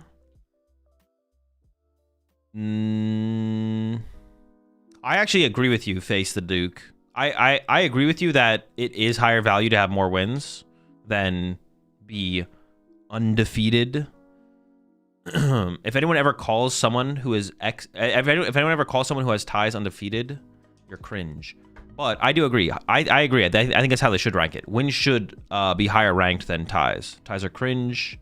Well, no, I don't mind ties existing in the format, but 0.605 is not undefeated. Yeah, I mean they should. I think I agree with you. I'm with you there. They just don't. It's just match points then resistance. That's their ranking system. But I agree. It should be match points, wins, opponent's win percentage. I'm kind of with you on that.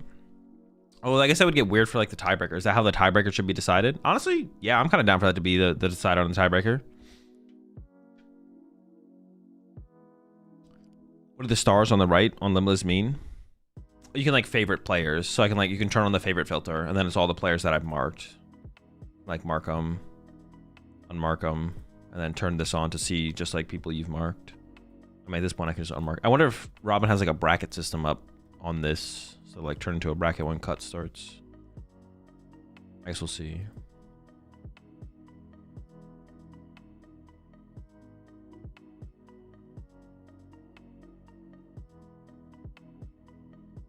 Wait, I can do this way easier if I just do this and then click them all. What deck is first seed? I'm actually not sure what Kai's playing. Oh, actually, I think it's Terra Box, right? Isn't Kai playing Terra Box? I want to ask, is it better to play Dango, Zard, or Grim for Brisbane? Definitely Zard.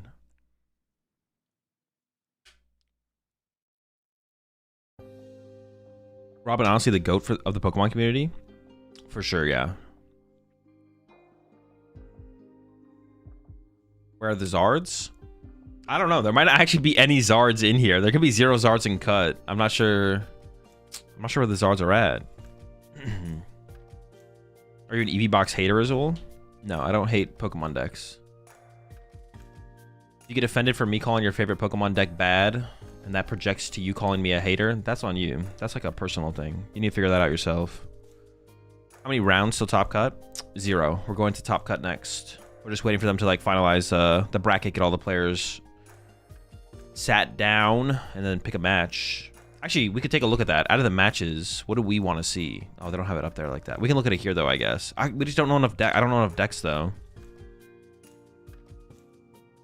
Honestly, putting Gabriel on would probably be who I would pick, as long as it's a fine matchup. I should put Gabriel on. What's your opinion on Pulsar at the moment? Terrible deck. Awful deck. All right. I said I don't hate Pokemon decks. I hate Pulsar. I hate Pulsar because I hate Pulsar for the same reason that I hate Ancient Box. That's right. I hate Ancient Box, although it's fun to play sometimes. Too many people have too many faith and think the deck is good. That's it. I'm just a hater. I hate that the fact that people think that terrible deck is good. That's why I'm a hater. What's your favorite deck of all time? Probably Pulsar. I don't hate Pokemon decks that age well. No, I don't actually hate decks. I'm just trolling. Listen, I'm all down. That's what I always say. If people want to think bad decks are good and play bad decks to tournaments, that just makes it easier to win tournaments. So I'm not like against people playing bad decks. If you ask me about a deck, I'll tell you if I think it's good or bad. And listen, I would love it if all of you rolled up with Pulsar. Like the next tournament I go to, I hope it's 99% Pulsar meta share. That'd be sick. That'd be like the freest win of my life. Doesn't matter what I play. I'll just win. Listen, I'll give you my opinion. If you think Pulsar's good, that's fine. That's better for me. You know what I'm saying? The more people who think Pulsar's good, the more people who think Ancient Box is good, makes tournaments that much easier for me when I show up to them. What's one of the worst decks you've ever lost to? Pulsar. You appreciate the 6 months there. Haim has. Appreciate it. I also find it annoying when people say they are scared of a deck. There's just cardboard. I mean, cardboard, but cardboard's paper. You get a paper cut. Today I'm going to bring Porygon to my local so I can support others with easy wins. That's the spirit right there. You think Zoro's good? Yeah, Zoro's pretty solid. I like Zoroark. He's pretty solid right now.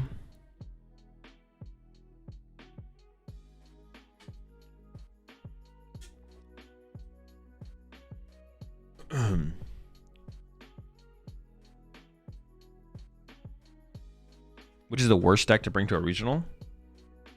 I don't know. Probably whatever the worst deck. Just a bad deck. Pick any bad deck. That's the worst deck. It's the same thing as asking what the best deck for you to play at a tournament is. Just pick a good deck. What is the worst deck you could bring? Just pick any bad deck. It's about equal. Did you say Zoro was bad like not that long ago? What changed? I don't think so. Did I?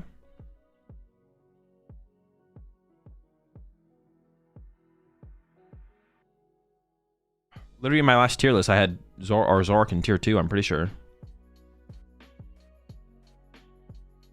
Which deck do you hate to play against? Was there a deck you were scared about? No. I don't like playing against Poltnor right now. Poltnor's like super boring to play against. Like, Poltnor is just like not fun to play against. Like, I like playing the PokemonTCG, but like honestly, Poltnor's like not that fun to play against. Yeah. Is Poltnor the highest skill deck though? No, definitely not.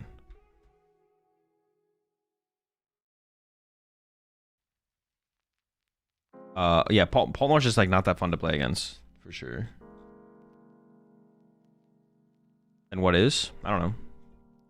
You see Torch's tweet about the Wolfie situation? How would you feel about like VIP rooms for bigger names to have a place to escape? It should exist. I think it will exist eventually. I think TPCI will take the Wolfie situation pretty seriously and be like, okay, we should address this situation by, you know, doing that. Like, those kind of spaces exist in most other spaces similar to like major open PokemonTCG tournaments, right? So yeah, I think the VIP area thing, whatever, will become a thing at Pokemon. At least maybe it'll start with international championships and worlds, and maybe it'll make its way down to regionals eventually. It should be a thing at like all major tournaments, and I think Wolfie situation will probably accelerate that process happening from TPCI. Have you seen the new Mega Gengar deck? Will you do another local tournament series to see how far you could take the deck? I have seen the new Mega Gengar deck. Probably with that deck, no. That'll be probably like a video where me and like Chip play the Diancie versus the Gengar deck or something like that. What was the Wolfie situation? Just go watch his video on YouTube. What was your favorite tournament? Where was the highest level of play? What do you mean, where was the highest level of play? What was your favorite tournament? Worlds in Japan was pretty cool, except for the fact that it was in the summer.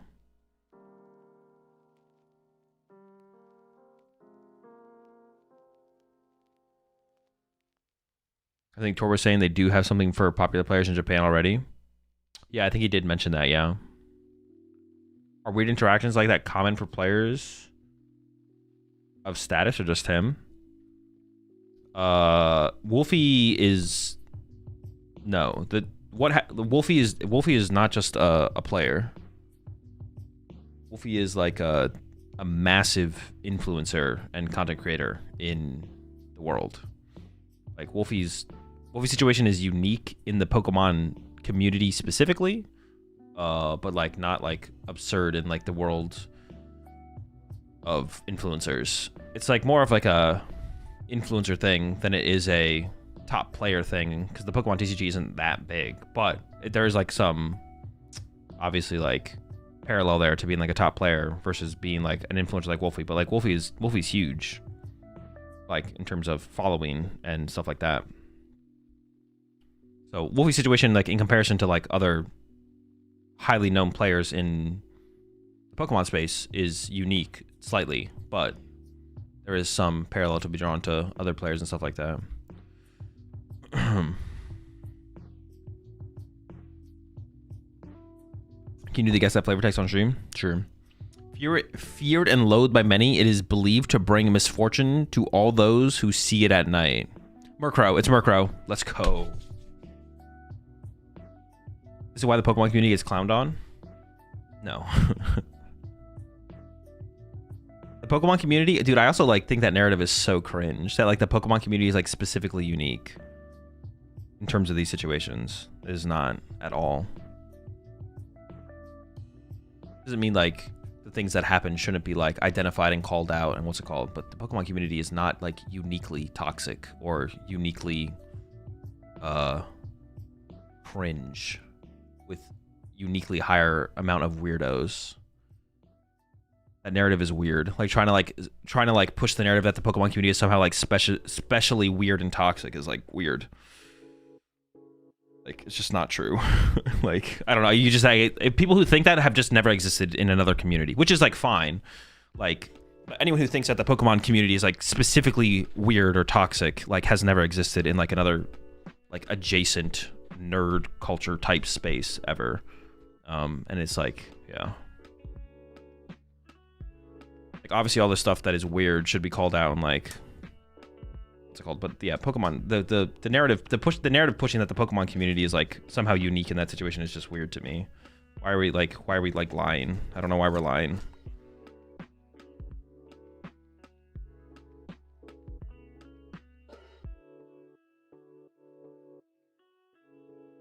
You think you will compete at regionals anytime soon? I might go to Vegas. We'll see.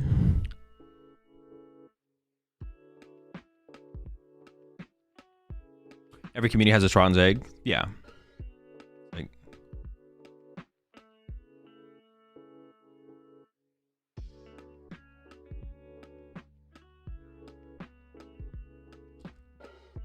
what's your favorite competitive card of all time? Favorite competitive card of all time? I don't know. Has Triff gone to a Pokemon regional yet? He has not. No, and we got to make sure. Well, I'm gonna make sure I try and hold him accountable though. He's supposed to go to Toronto. I'll make sure to put him on blast if he does not go to Toronto though. He needs to show up. You should go to Houstow, Houston. The cards are so massive and the chairs is crazy. I don't know what that means in talks of. What do you mean the cards are so massive? What did you do for work before full-time Pokemon? Landscaping. So does your voice ever feel weak the day after you do these large streams or event coverage like this? Not really, no. At the end of like a stream like this, yes, but like the next day I'm usually fine, to be honest. Which deck would you recommend if the goal is to reach phase 2? Any good deck.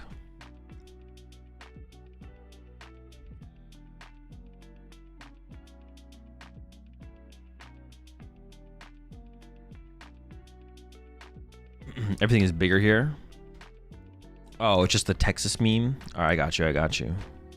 I'm pretty sure you said last season, but you have no interest in Aussie regionals anymore. No, I might try and I'm gonna probably try and go to Melbourne.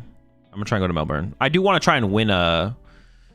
I mean, winning all the ICs would be cool. I am gonna go to. I do plan on going to. What's it called? UIC. I'd probably compete at UIC and NAIC. Yeah, I don't have any plans to not do that. And then I'm probably gonna try and go to Melbourne. It'd be cool to try and win a regional in every region. That'd be kind of cool to do. So I'll probably try and go to Melbourne. But it's not till May, so. Did you win one of the OCICs? I did win an OCIC, yeah. Why not LAIC? New set drops out at the same time. Did you apply for IHE Champions League? I did not know. I might try and apply for the future Champions Leagues though. I'll probably try and apply for the future ones. What is a good deck for you? What is a bad deck?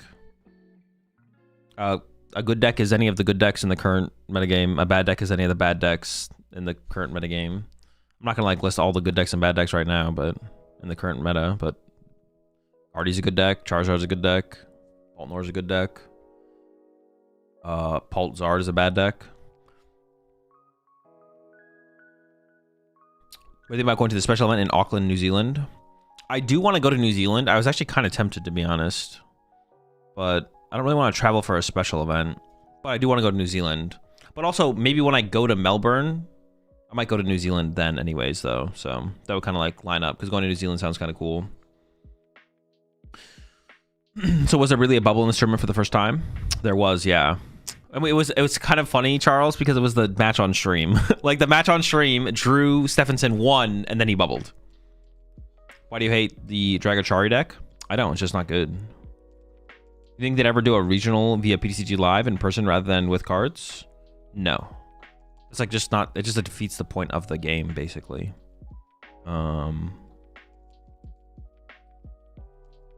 Yeah. It's just like, yeah, basically defeats the point of the game. You still respecting the cornerstone for Brisbane? Is Brisbane next week? Yeah, I would say, I don't know, man. That's like, I could see things shifting pretty quickly. I probably just yes, to be honest. Yeah, like if I'm playing like Golden Go, I'm playing the Mega Mawile probably. I actually really like the Mega Mawile inclusion. I don't know if I'd play the Turbo Energize. That kind of seems unnecessary. Excuse me. The Turbo Energize seems kind of unnecessary. Like if I'm playing Golden Go, I'm probably playing Mega Mawile. I'm playing Charizard. I'm playing like the Ho-Oh or something, or Dusknoir. Yeah, I think I'm still respecting Cornerstone to be honest. Do you speak Spanish? I do not know. How's Mega Mawile sound in Terra Box? I mean, it sounds like it's worth testing, but I would assume based on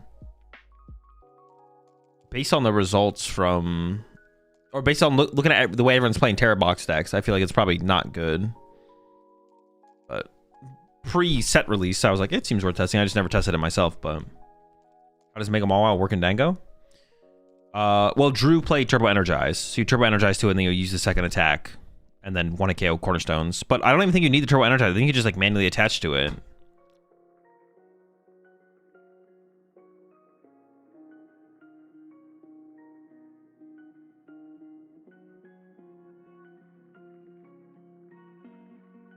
PTCG Live couldn't handle a major.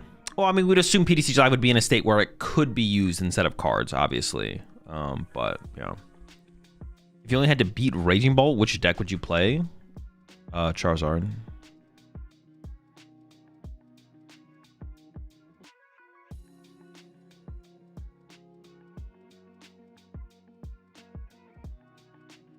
Mega Mawile and Ho Armarouche. I don't know. I feel like there's probably better cards to play than a Mawile in there to close out games that are like better in the mid game. Because like the Mawile's only good in the late game, basically.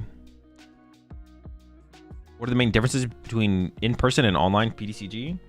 Physically playing with the cards, basically.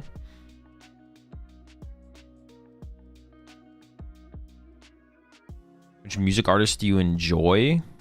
I don't know, a lot of different ones.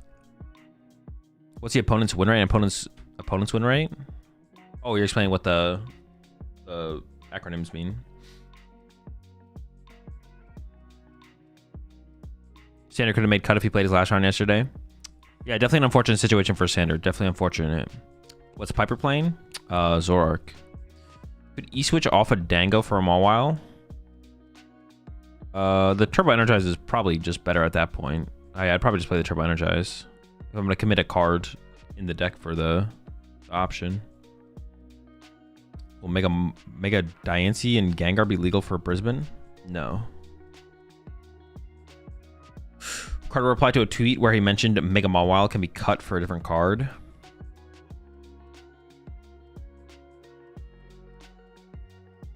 Oh, in like Terror Box? Do I need 6th Fire and Zard for Ho-Oh? I don't know. I haven't played with the Ho-Oh, so I have no clue, to be honest.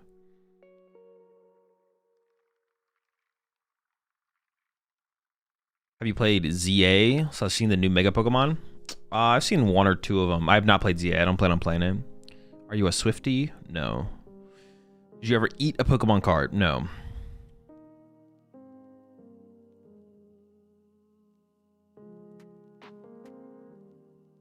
I want to play offline, but my country has no in-person stuff, plus cards are not sold here. Yeah, I've actually seen a lot of people, which is like, it is a good thing to see the game is growing that much, but I've seen like a lot of people, or I've gotten a lot of questions about people like, or specifically like me and Chip have gotten a lot of questions on our bonus episodes on our podcast about like, how do we like get our local scene going here? Like, I think one of the questions was from someone in India or something like that. And it's just like, I don't actually know, have a good answer for those kind of situations, but it's cool to see the game growing to the point where like, there's places where like, there's no way to play the game locally and people are trying to make it happen. So I wish you the best of luck with your situation. Hopefully Pokemon comes to your region, your country sooner than later. Also, I met Brad Crucio yesterday at League. He was on an interesting deck. I know why it happened, but I'd be so annoyed if I bubbled out of Top Cut with 10 wins.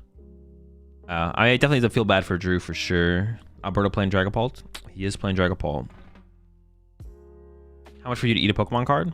Make me an offer. Had a Drew bubble out of Top Cut. He had the worst resistance of the players with the same amount of match points. Pokemon do you think would taste the best? Oh, I guess there's a couple. I mean, like, it depends if it's like sweet or savory. I mean, Miltank is the best, the correct answer though, right? Like, it's just a cow. I guess unless you don't like steak. Is our Challenge on EX competitively viable? Yeah. Are scalpers actually a problem, or is that just a made-up internet thing? No, they definitely are a problem. In terms of like if you're trying to get product at like local stores and stuff like that. Mega Mawile and Joltik box? Doesn't seem very good. Really gonna be hard to set up. No, maybe I don't hate that, to be honest. The more I thought about it, I was like, well, how are we ever setting that up? But no, actually I don't hate that, to be honest. You play the Metal Energy. Okay, I actually kind of like that. The Mega Mawile in Joltik box. Especially up against like Dragapult. You can go like hands for 4 into Mega Mawile 1-hit. Alright, you know what? I kind of like it. I kind of like that, actually. Same thing against Guardy, right? Hands for 4, Mega Mawile, KO your Guardy EX. Seems worth testing for sure. Better than trying to set up a Pikachu and play Gravity Mount or something. What the fuck? Why are we asking this question so often? Dude, people want to know. Once we actually get Pokemon in real life, gotta know which ones taste the best.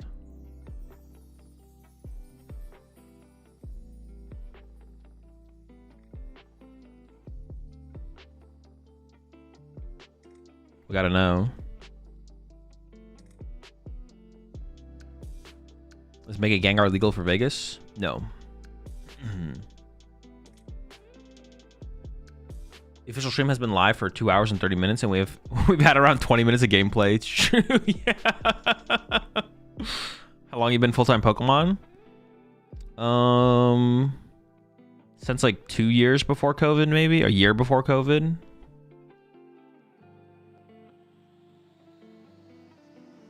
Paul can just play around taking more than 2 prizes. That's not how Mega Mawile works. The card's better than that.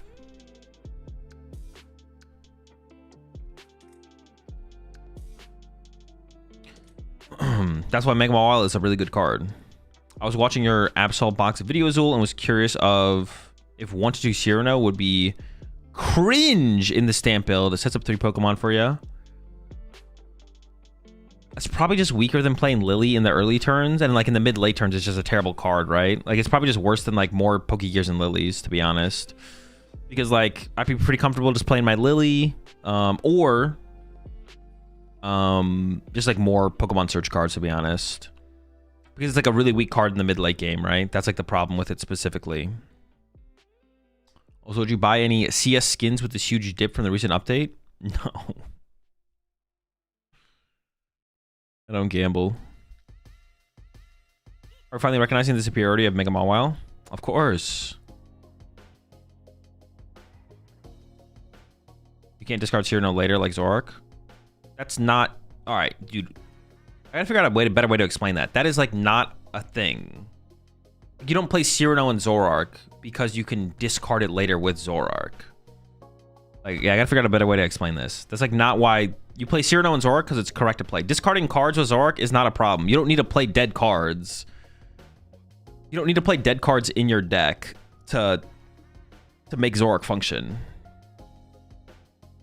You still want to play the 60 best cards you can play in any deck. Just because the deck has an ability that says discard cards doesn't mean it's like, well, I gotta play some shitty cards in my deck now because I gotta figure out what to discard. Because I have to discard some of my cards. I may as well play some shit. I gotta play some shitty ones.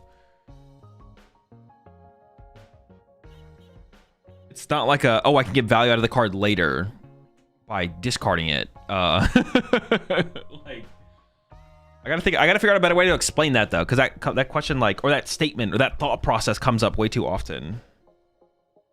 As like a statement or a question in my chat. I gotta think of a better way to explain like why that's not like this. You just don't view the game that. It's not how you should think about the game.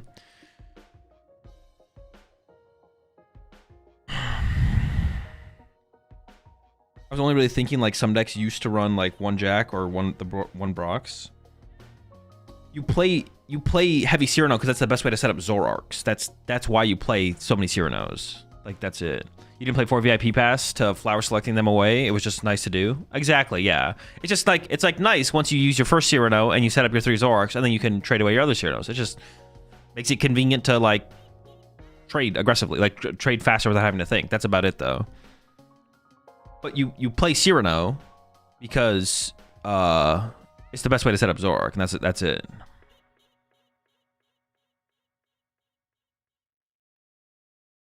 Wait, no, I see what that guy was talking about. People only play Battle VIP Pass so they can discard with Cram. He's cooking.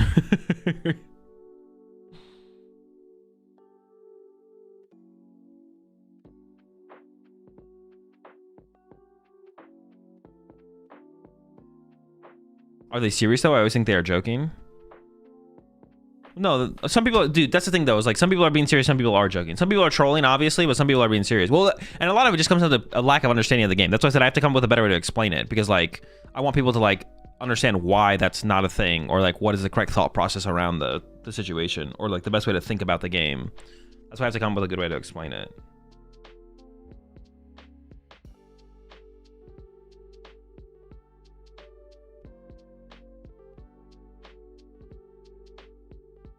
So much yapping on the Pokemon channel and not enough gaming. True. Where the game's at? When people troll about it, it becomes a question to people who know less.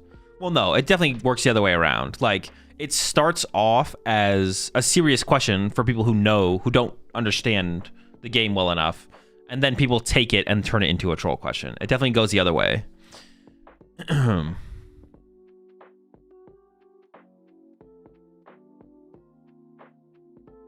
Yeah, it definitely works the other way around.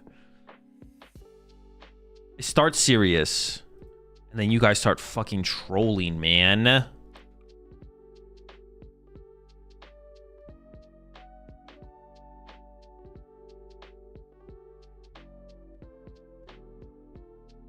we doing predictions for Top Cut?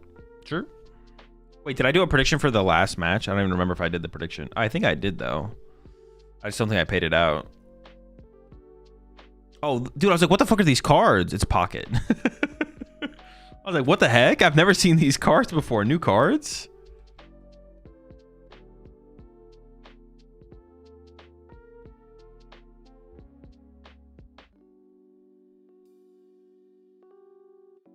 Deluxe Pack EX. Being is different in terms of how people prep for tourneys versus back then. Like how people used to prep versus prep now. I don't think anything's really changed that much. I think people just take it more seriously and have like more refined methods and thought processes probably that they apply to testing. But like, it's all about just playing games of Pokemon and understanding your deck and understanding matchups and coming up with cool innovations. Like, yeah, it's just like, yeah, like the thought processes and methods are a little bit more refined, but it's like nothing crazy for sure.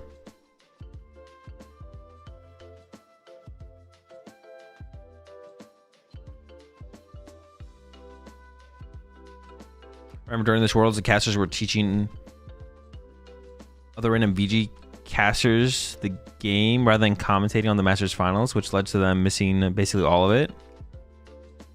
Wait, actually? I appreciate the 10 months there, Grim. Wait, did they have like a VGC caster with them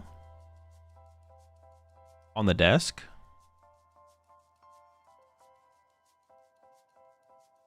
Any bolts make top cut? I'm not sure. It's definitely possible.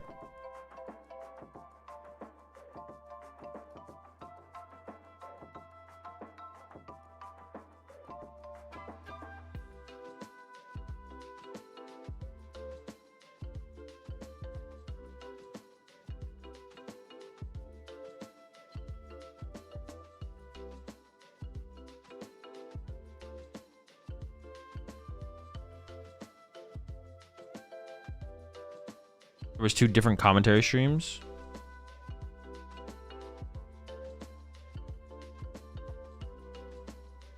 It was a secondary, more laid back stream.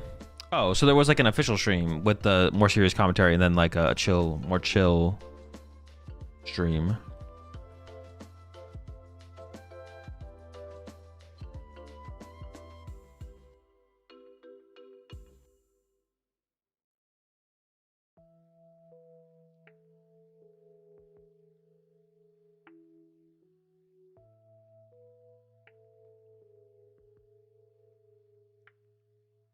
What did you play in the format that's showing right now? Mega Man Garbiter is what I played at that Worlds. Dude, I threw so much at that tournament. It was insane. What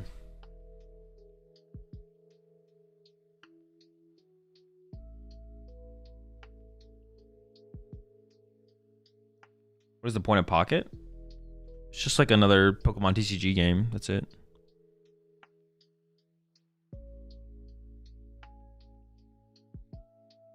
Were you on stream in that tourney?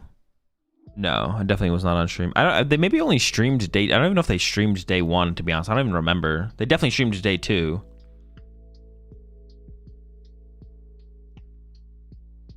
They definitely streamed day 2. I don't know if they streamed day 1 though. I don't remember. No, they did stream day 1. They did stream day 1 actually. I do remember. But yeah, no, I didn't make it on stream that year.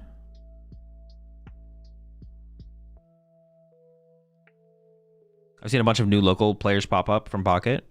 It definitely has brought a lot of people into the main card game for sure. A lot of players have made it into the main Pokemon TCG game from Pocket for sure. So what is the origin of your name? My parents decided to call me that. How'd you handle travel costs for tourneys in your early days? I mean, I would just go to the tournaments that I could drive to, basically. Yeah, the only thing I would fly to would be nationals, but even then I would drive. Most years I drove. Like I only went to tournaments I could drive to. And then 2016 was the first tournament I flew to, the first regional I flew to, which was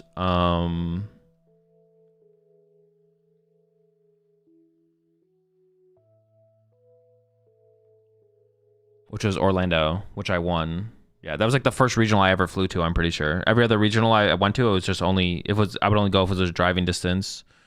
And then I flew to nationals. I only think I flew to nationals a single year, to be honest. And it was the year that I won regionals because they gave me a travel award to fly to the tournament.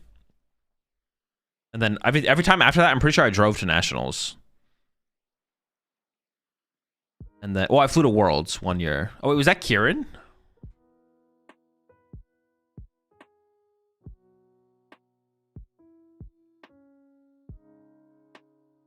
Did I go young Kieran? Am I trolling? No, I'm not trolling. What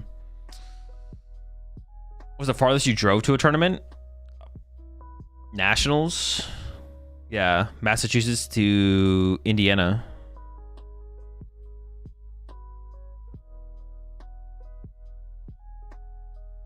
Yeah, Massachusetts to Indiana, I think was the furthest I've ever driven for a tournament. For U.S. Nationals. 20... I didn't go 2011, so 2012. I think I did that drive a couple times, like 2012. You used to live in Mass? No, I'm in California now. You drove to Canada recently? No? Yeah, but I think that was further. I'm pretty sure that's further. Maybe it's about the same distance, to be honest. I did drive to Vancouver. But I'm pretty sure Massachusetts to Indiana is further. Hey, Smover, I drove you to one of those times. Yo, what's up, Moser? Dude, that's a long time ago. Yes, we did drive to Nationals 1 year. But yeah, I think that's the first I've ever driven. What kind of work do you do? What I'm doing right now. This is it.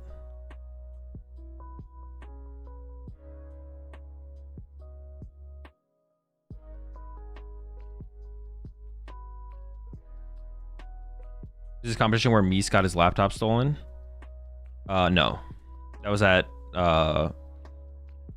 Vancouver Worlds. That what we just saw was Boston Worlds.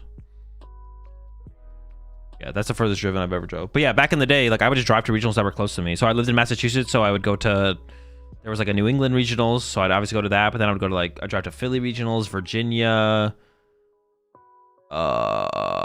Maybe there was something further south that I drove to, like Carolina. I don't think so. I think the first time maybe I ever went to drive for regionals was like Virginia. And then I think I drove to nationals every year.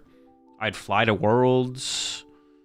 So that was like Anaheim, San Francisco Worlds, Vancouver Worlds. And then the first regional I flew to was Orlando in 2016 or 2017, whatever. How long did it take you to win your first tournament? Like regionals or... My first year in Masters, I won a city championship. Oh, both secret boxes prize. Okay. That's more impactful, though, I feel like, for Kim than Piper. Yeah, especially if Kim is playing like an Arvin build. Yeah, I won a city championship and a regional championship my first season in Masters. All right, Piper's going first. Doubles Arua, not bad. I think there's a Cyrano in the hand as well, so the only thing missing there for Piper is honestly a Dark Energy. New prediction? I got you. All right. Starting with the Artisan here from Kim. Also, Clefairy, honestly, isn't even a bad starter in this matchup because it actually tanks a Zora kit. It's actually a decent attacker in this matchup. The Clefairy, especially with the Bravery Charm. So they can't Mochi knock it out. Price checking coming in. Honestly, I really like this angle so we can like fully see. Oh, it is a Jellicent build. Okay. That's awful. Wait, why'd they put this match on stream? Kim is just gonna get stomped. Like this is, dude, why is this on stream, bro? What the heck? Why do we let, honestly, having thought about this more, now that I've commentated a tournament, I actually think the community choice thing is terrible. We should not let the community vote for a match. We got informed people backstage, commentators and staff who are more informed about what the players are playing, the matchups, and what would lead to the best content for the stream. Now listen, this match could break down and be a really cool matchup. This could be a really cool match. The game could be really good, but on average, Piper is going to demolish Kim, and that's just not very fun to watch. So I've become actively against community choice. We don't need the community to choose a match. We need the most informed people in the staff to pick a match that will probably be good. That's what we want to see. Like, we want to see good game. We want to see what would most likely be a good match, not whatever the community wants. Not gonna lie. The community does not know best in this situation. Just putting it out there. All right. Team Evo coming in from Kim. Doesn't even get the Jealous in here. Just double Ralts. So we're going double Curlia. Listen, I would love to be wrong, though. I'd love to be wrong. I'd love to see Kim put up a good fight and see a good match, a great match. I'm down for it. I want to see it. Don't get it twisted, right? I want to see this be a great match.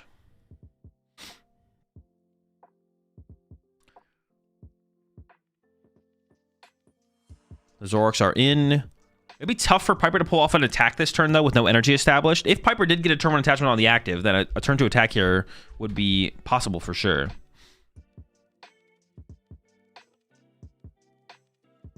One Curly in hand. So a weaker team Evo than Kim would have liked for sure.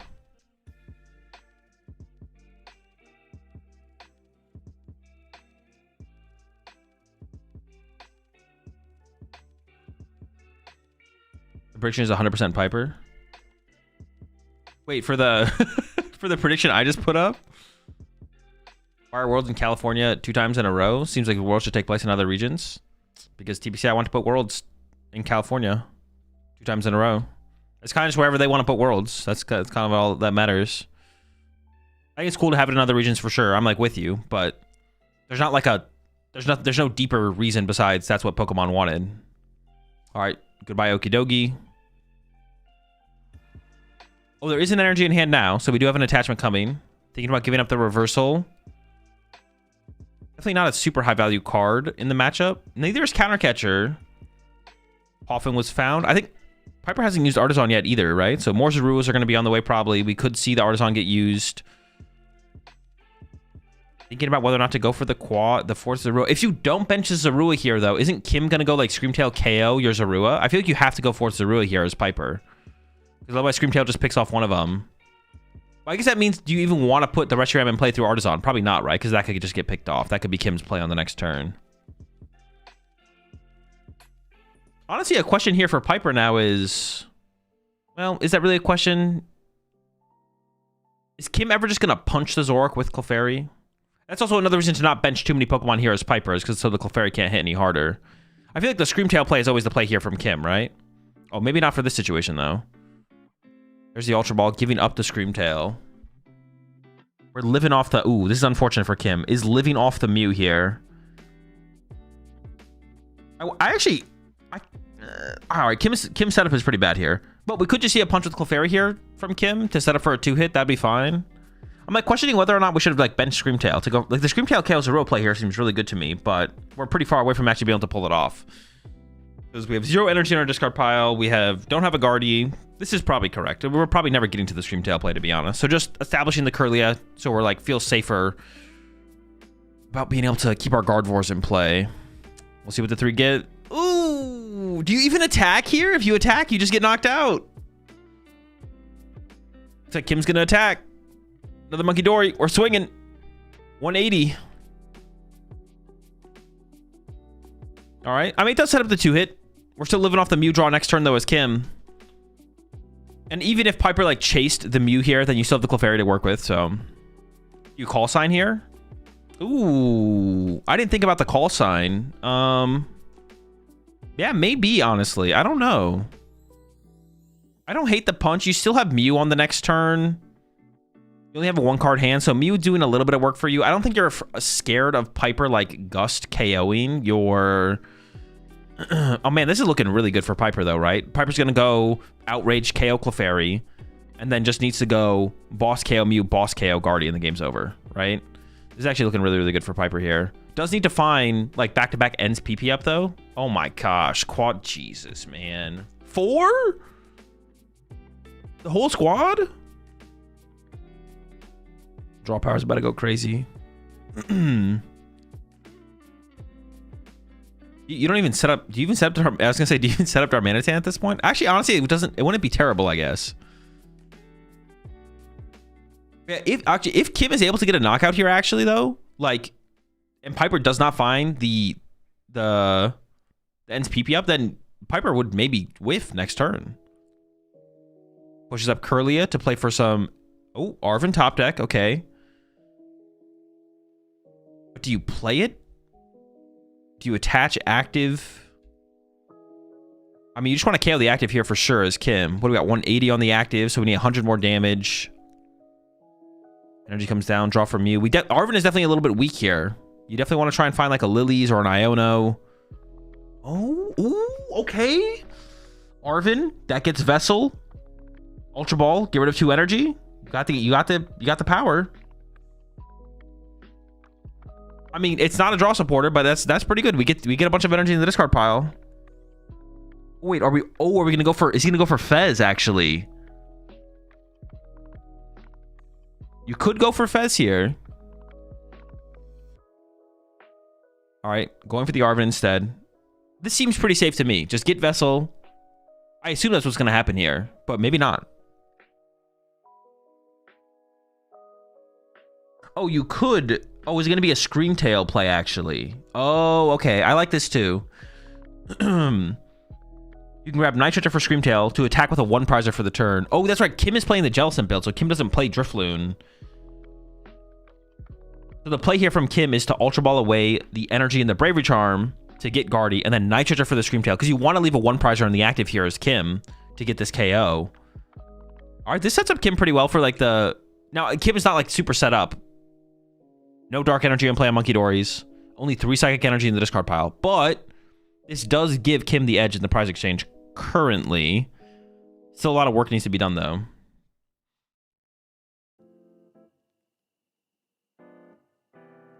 We saw Piper pick up box from prizes. It's a pretty good prize.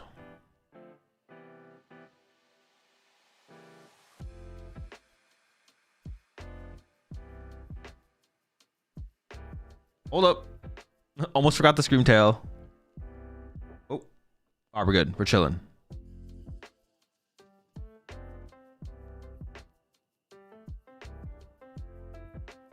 All right. 6, KO the active Zoroark. But now here's where Piper just can completely ignore this Screamtail, trapping all the energy on the Screamtail. Like, has the secret box in the hand off the prize cards now, so we'll easily be able to go Gust KO. Honestly, do you chase the Mew here from Piper? You know that's the draw power that Kim is reliant on. I kind of don't hate the chase on the Mew here from Piper, because we'll be able to secret box, we'll be able to get Boss and Ends PP up. And honestly, if you can draw into an Ends PP up this turn from Piper, then you can double Ends PP up, set up 2 Zoroarks, basically. Just be an energy attachment and a Gust away from winning the game. I feel like the Gust on the Mew is definitely the play, right? Remove the draw power. There's already a Curlia developed on the bench. All right, both of the Ends PP ups are in the deck. Also thin out the deck a little bit here of all these other dead cards. No tool card to grab, but that's fine.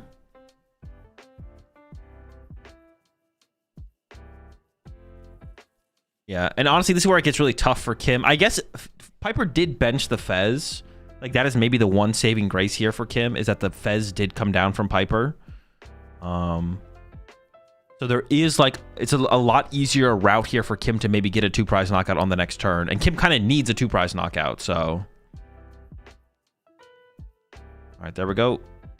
Zork set up. Air Balloon. There's also, I mean, the hand there for Piper, there's like a lot of dead cards. Goes for the Guardy, actually. Okay, it's going for the Guardy. Interesting. I would assume Mew would have been the stronger play here for sure. You know Kim was like living off the Mew so much on the last turn. So now you know Kim is like, I mean, you know Kim went to a 0-card hand, so it was literally living off the prize cards. All right, Screamtail gets pushed. Fez top deck. That's a pretty good top deck here. Fez before Mew. Could Mew for 1? Hold up. All right. Catches it just in time. Mew for 1. Research, but I think you want Iono here as Kim. Yep, going to the Fez immediately. Ooh, Iono and Guardy. That's it. That's what we're looking for. Then into the Iono, but where's the damage coming from Kim? Or like, what are we doing here this turn as Kim? I guess are you just punching Fez for 120? That's so weak. The draw there, not that strong either. Oh. Okay, what about KO Reshiram here? How much HP does Reshiram have? Wait, do we even KO the Reshiram? Or are we coming up short on that? Just 120 active. Oh. Yeah, super weak turn there from Kim. Might be a little bit too little too late. It's got 130. Yeah, Mind Bend. Ooh, yeah, I think you're right. Mind Bend was the play for sure. Oh no, we don't have 2 energy. We don't have 2 energy access. If Kim had drawn into an energy, we could have Mind Bended. Probably doing a quick count of the remaining cards in deck. I think I don't know where the other boss's orders is. There's the Pal Pad though.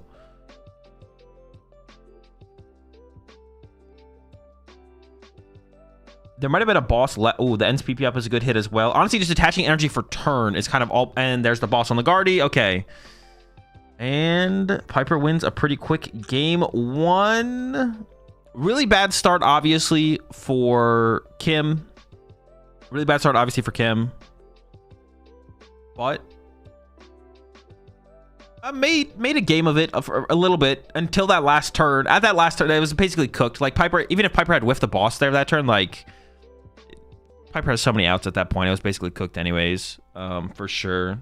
3 Zoroarks and play the Fez. Even if you just go KO Screamtail attach for turn, you're feeling pretty good as Piper in that situation. So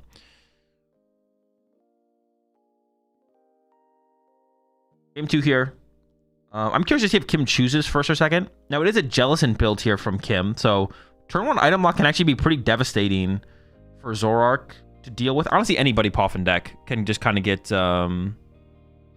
pretty much any Buddy Poffin deck can get decimated by an early item lock. So I assume Kim will choose second here, but I'm actually not sure, to be honest. I could see you. I get Kim's build is just not very aggressive. Yeah, I feel like it's got to be go second here as Kim, right? Kim need the Mega Diancie like we have on PTCG Live right now. True. Well, actually, no. Is that even good enough? Yeah, if you have 2 Monkey Doors, says up a hit. I mean, so actually, honestly, it does like the same thing as Clefairy in the matchup. I guess it's definitely better than Clefairy, actually, though. All right. I would say that's a pretty good hand there for Kim. As long as you don't price Secret Box. I think the only draw supporter in hand was the Arvin.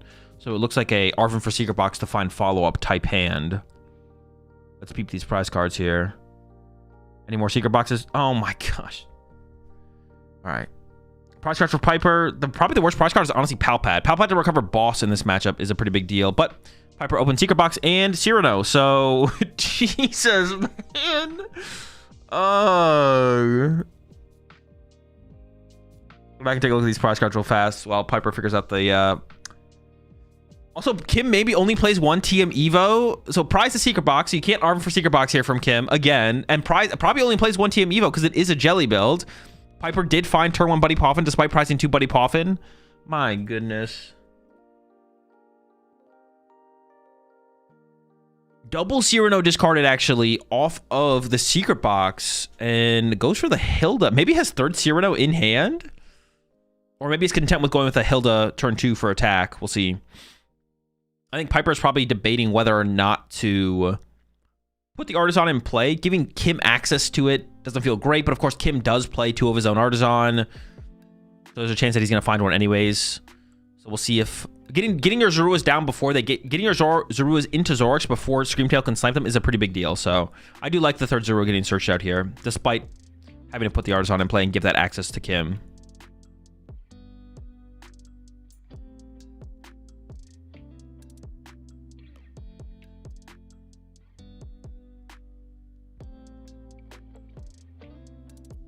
Catch Dark to Zorua and pass. There was actually an Artisan in Kim's hand as well. All right. Vessel on the Psychic. That's nice. But the TM Evo is prized. But there's Rare Candy in hand, I guess. Yeah, okay. There's probably something here for Kim. I think Kim would like to Secret Box, but is going to find shortly that it's prized. So not going to have the explosive turn and follow-up he was looking for. Also did prize the TM Evo, so can't do that either. So I think Kim is limited to... I mean, I think Kim might have to Ultra Ball here for Mew, to use Mew here. Or you could save the Ultra Ball to then find Fez next turn, I guess. Gosh, man. It's just unfortunate. Going through the prize checking here. It has Candy has. Was it that Ralts in hand? Mew is so bad in this matchup. Not great. It's even worse because Piper actually plays Darmanitan. So Piper can go for like a KO Mew, like get a 3-prize turn off the Mew play. Yeah. You don't mind giving away Artisan, right, as a Zoroark player? I mean, you never want to give your opponent Artisan if you can avoid it. Like giving your opponent access to a card they could take advantage of, you basically never want to do. But if it makes more sense for you to get the advantage of the card despite giving your opponent access to the card, then you play the card. So Piper here doesn't want to put Artisan in play because then Kim can use Artisan, but evaluated that the value I get from Artisan is greater than the potential I'm giving Kim, guaranteeing Kim's Artisan, despite Kim maybe even already having access to Artisan. So I'm going to put Artisan into play. But basically, you never want to play Artisan, but you play the card in your deck because you need it to help set up. Yada yada.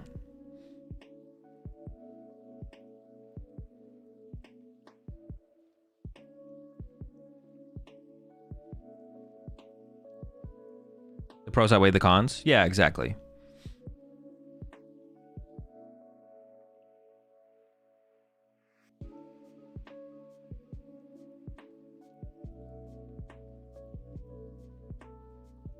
All right, thinking through it a little bit further as Kim.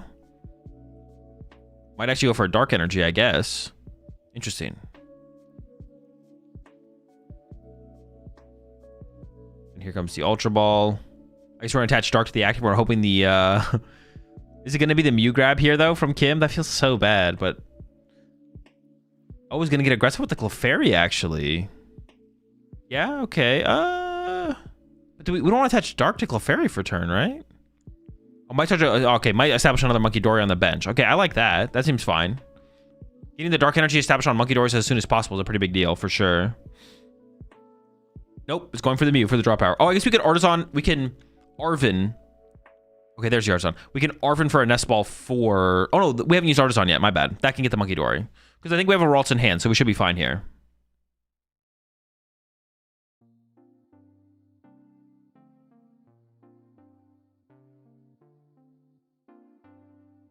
How do they get to so fast at prize check-in? I can't even remember all my cards. I mean, you know where you have to start. You have to start by knowing your 60 cards off the top of your head. That's the starting point for you then. There's the Ralts, there's the Dark, there's the Mew for 1. Before the Arven here. And then does go in with the Arven. I mean, I don't know. Nest Ball, Bravery Charm? Are we just going to set up the Clefairy, I guess? There's no TM Evo, so we can't do that. I mean, I guess we already attached our energy to the bench, so we can't TM Evo anyways, but there's also no TM Evo. Man. It's pretty unfortunate here for... Oh, it's debating the Frillish, actually. Interesting. I assumed for sure we'd go for a Clefairy, a Bravery Charmed Clefairy. But is giving the Frillish some thought.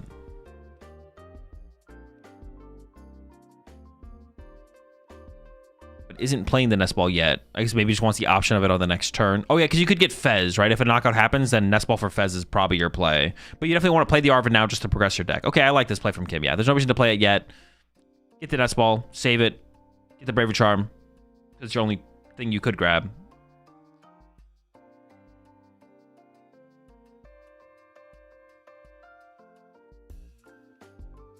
Almost traded. Decides to go with the Artisan first here, though. And then goes for... Yeah, Reshiram. Makes sense. I was like, what are we going to grab here, though? Nothing else to grab. Why are they streaming this one? It's a good question, Rune. It was community choice.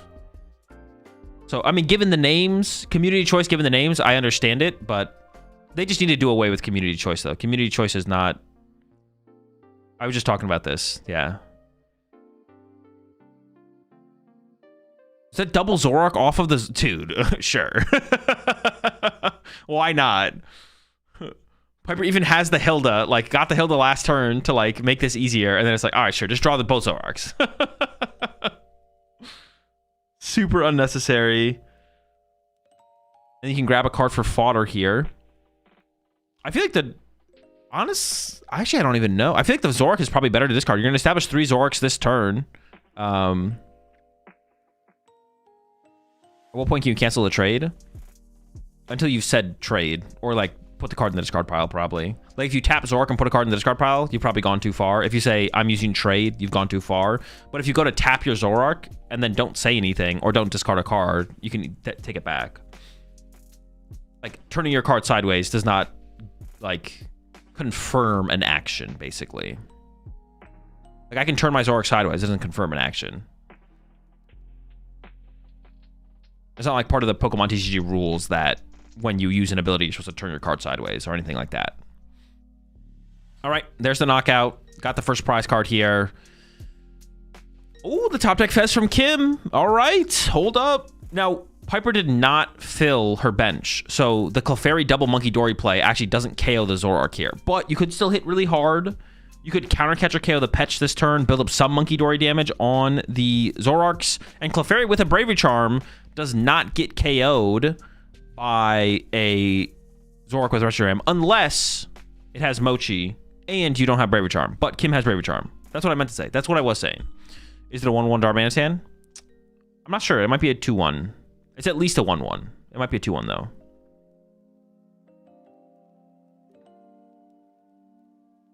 So for Kim here, I think Clefairy countercatcher. Oh wait, we already got a Ralts and a Monkey Dory. Oh, we can't do that. We just literally can't do that play. I'm just kind of trolling. Wait, what the fuck is the play then?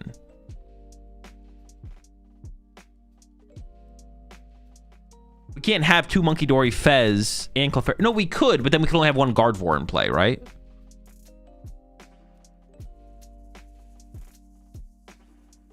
What is Kim gonna attack with it? Is it a Mind Bend angle?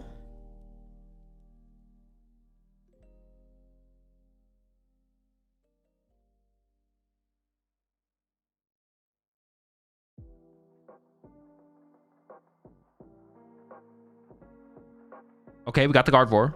No supporter for turn. Is it Mind Bend? Like, what is the play? Is Kim playing Devo? Kim does play Devo, yeah. But Piper plays Monkey Dory, so it's going to be really hard to ever set up a Devo board state. Almost, if not impossible. You copy Zorak? Oh, yeah, true, yeah. For 0? Sick. Now we're cooking. Honestly, yo. Collect with Ralts? What do we think? What is the Ralts' second attack?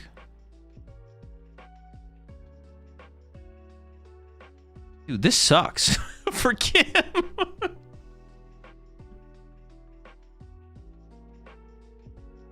Honestly, let's get in there with a collect, man. Let's just draw some cards. No, it's got to be Mind Bend. That's like the only actual play here for Kim. Everything else sucks. And even this, I mean, this also sucks. Kim actually does not have a good play here.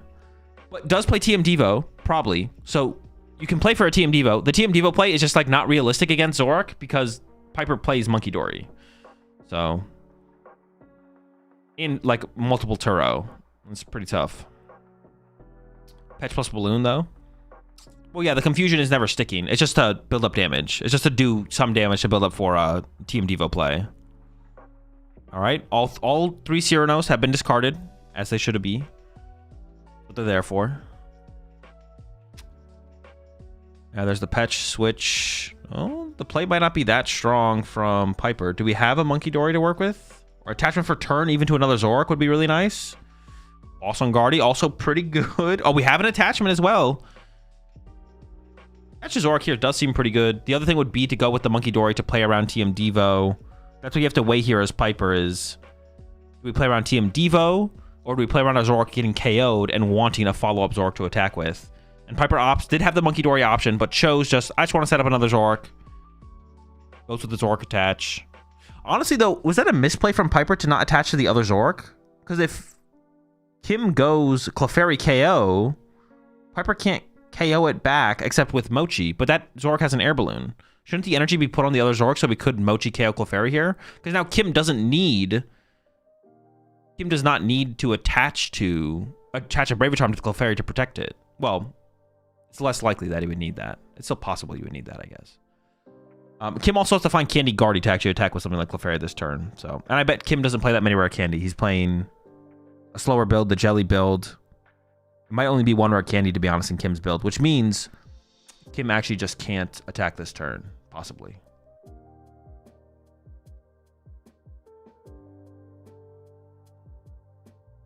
Single Psychic getting grabbed here. There's the Ultra Ball. I think trying to just like free up cards from the hand. And if we see a Curly, oh no, there's another candy in the hand. There's another candy. Does have another candy option. It's possible.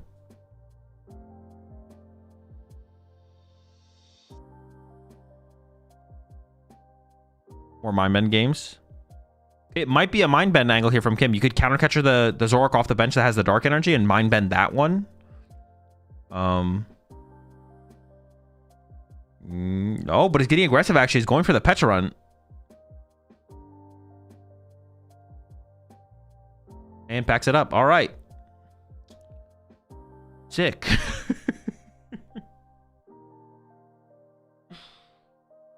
We're just scared of Devo on both damage Zoros. Oh, that's a good point there, Sam. Yeah, that is fair. Because if she does attach to the one with 20 damage on it, Kim could have gone double Monkey Devo. Yeah. Well, it would be a Candy Guardy double Monkey Devo, but yeah. For sure, for sure. And then that wipes all of Piper's energy off the board. Also, do you think Dragon Shield will increase quantity of sleeves they sell per pack? Probably not. I think they're probably sticking with 100. Now we wait 53 minutes for a game. Not gonna lie, bro. We have someone to blame on this one. The community. They do not be choosing particularly well. We might have gotten the most dry 2 stream games in a row ever. It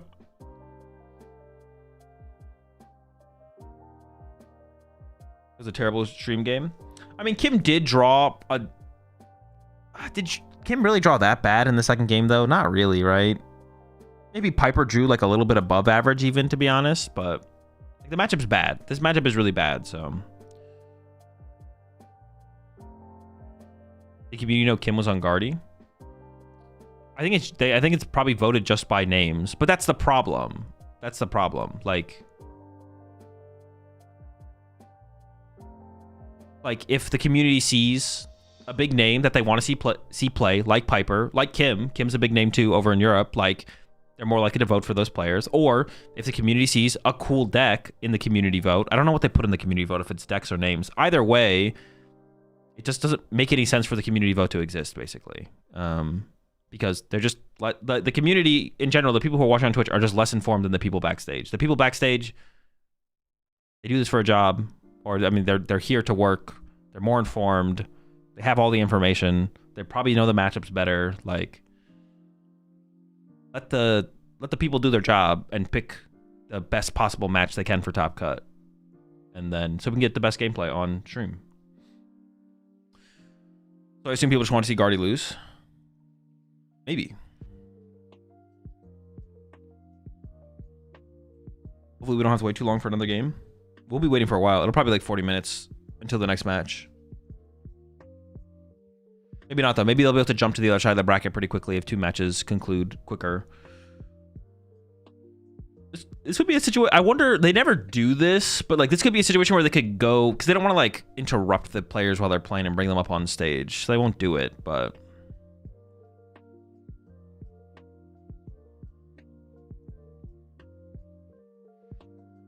maybe we get another tabletop stream like an NA. Last time it was semis, but maybe. I don't think they have like a floating camera like they do in NA, so I don't think we're gonna see that. Have you seen Tord's Absol list at all this Top Cut? I don't know if there's any Absol in cut. I'm not sure. Not yet so far. I don't know if there's any in cut. They've shown another game before, but they don't ever like... well, in this situation they won't though, because it's a little bit different, I think. They should just stream 2 games at once. I think that has to be the eventual goal for sure, King Royal. They just don't have those kind of setups right now. But like they should definitely have like a side station for sure. We need a caster game. Honestly, this would be the time for Jesper to whip out the Epic Splash decks.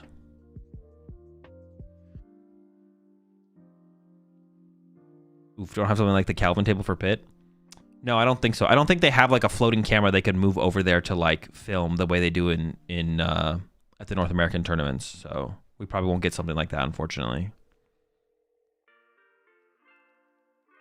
But they should really like the eventual hope is that they have 2 setups at these regionals where they have like they have 2 stream games. The second one we might never see, but if a game finishes fast like this, then we cut over to the other game. Or even if both games are finished, you just record the second game and then you show like the last game of that match or something like that. So what do you think is the strongest region is right now? Let's go to the interview. With our top 16 winner, Piper Lepine. My first question for you, we just said off camera, this is your first time getting top 8 at a European regional. How are you feeling so far? I'm feeling great. I'm a lot more well-rested than yesterday. I did not know it was daylight savings, but I woke up today and the sun was out. So yeah, feeling really good. I'm loving the deck and yeah, my matchups look solid. So hopefully I can take it all the way. Yeah, as Jesper and Mike did say, there's a lot of Gardevoir littered around that top cut. We just saw you dissect a Gardevoir now. You know, are you very confident in that matchup, would you say? Yeah, a lot of the builds I'd say I'm pretty good into. Some of the more turbo builds with like 3 candies and the Drifloon can be really tricky because they can prize race you pretty effectively. That's kind of why the Darmanitan's in there. But against the Jellicent, it's super easy. Like their deck is a little more inconsistent. They don't have ways to take the easy knockouts. Like they need to have 2 monkeys and I have to have a full bench for the Clefairy to knock me out. They just can't really deal with my Zoroarks effectively. They have to play for Devo, but with 2 Turos and the Monkey Dories, it's not really anything I have to worry about. I don't know. I think it's just a really good matchup, so yeah. I can imagine we saw it there play out really well. You know, when you work out it is a Jellicent build, how does that change your gameplay lines? I have to be a bit careful of the Devo, as I mentioned, since that can kind of wipe my Zoroarks. Benching the Petch is like kind of awkward. I started it in game 2, but it's pretty good since it prevents them like gusting something up and trying to trap it with their Jellicent or Frillish attack. I can kind of just have it in play, don't need to worry about finding it. And then it also provides like a solid attack in the end game if they're able to get that Devo play off. That was something I found at Milwaukee when I was playing Zoroark. I was able to just clean up the game with a Petch run because their board wasn't super strong after the Devo. So other than that, it's kind of like in those games, my opponent had to bench Mew both games, and that kind of ends the game right there. If I'm able to take a 2-prizer before they get a Guardy, it's really easy. Or like, I don't know, benching Mew is just so awful. I can trap it with the Yveltal sometimes, and it's just super easy knockout. It didn't come up in those games because they were drawing so bad, but if they were able to draw out of it, I'd be able to aggress on the Mew and put me on an even prize map, which means there's just like, it's really hard for them to come back from that. Yeah, I can imagine it's something you definitely don't want to do against Zoroark is bench Mew EX. You want to try and keep that in the hand if possible. Now, Mark and Jesper said something just before they threw to us. They said, potentially, you know, in Milwaukee, the Mega Kangaskhan Absol deck was like the surprise deck, as it were. Could Zoroark be the surprise deck for this event? And if it is, why do you think like yourself and like Gabriel's also playing it in Top Cut? But how have you come to the conclusion that this is the event for Zoroark? I don't think Zoroark's like a surprise deck anymore. Like, it does well almost every event. I feel like there's usually one in Top Cut or asymmetrical. Like ever since Worlds, the deck is just really flexible. It's consistent. You always have your 2 to 3 Zoroarks in play, sometimes 4, as we saw in game 1. Like if you can set that up, you're just drawing everything. So you kind of just get to play whatever you want in your deck. There's a lot of space to tech, and we can see different lists. Like we've seen a couple different Arven builds with Toadscruel, Cornerstone, and many different Cyrano builds with like the Darmanitan and Toadscruel again. Like the deck can be tech to beat any like predicted meta. So that's also like an important skill with the deck is if you can predict the meta at a tournament correctly and build your deck correctly, you're gonna do well with the Zoroark.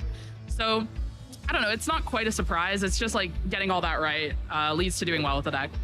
Yeah, that makes sense. Now, we saw in your last game, we didn't get to see it in play, the Enstar Manitan. Yeah. What made you want to include that for this event? So it's mainly the influx of aggressive Guardy builds to match the Absol box. So as I mentioned, they can kind of prize trade you aggressively. Like you go to 5 prizes, then they can like Drifloon knockout, go to 4 prizes.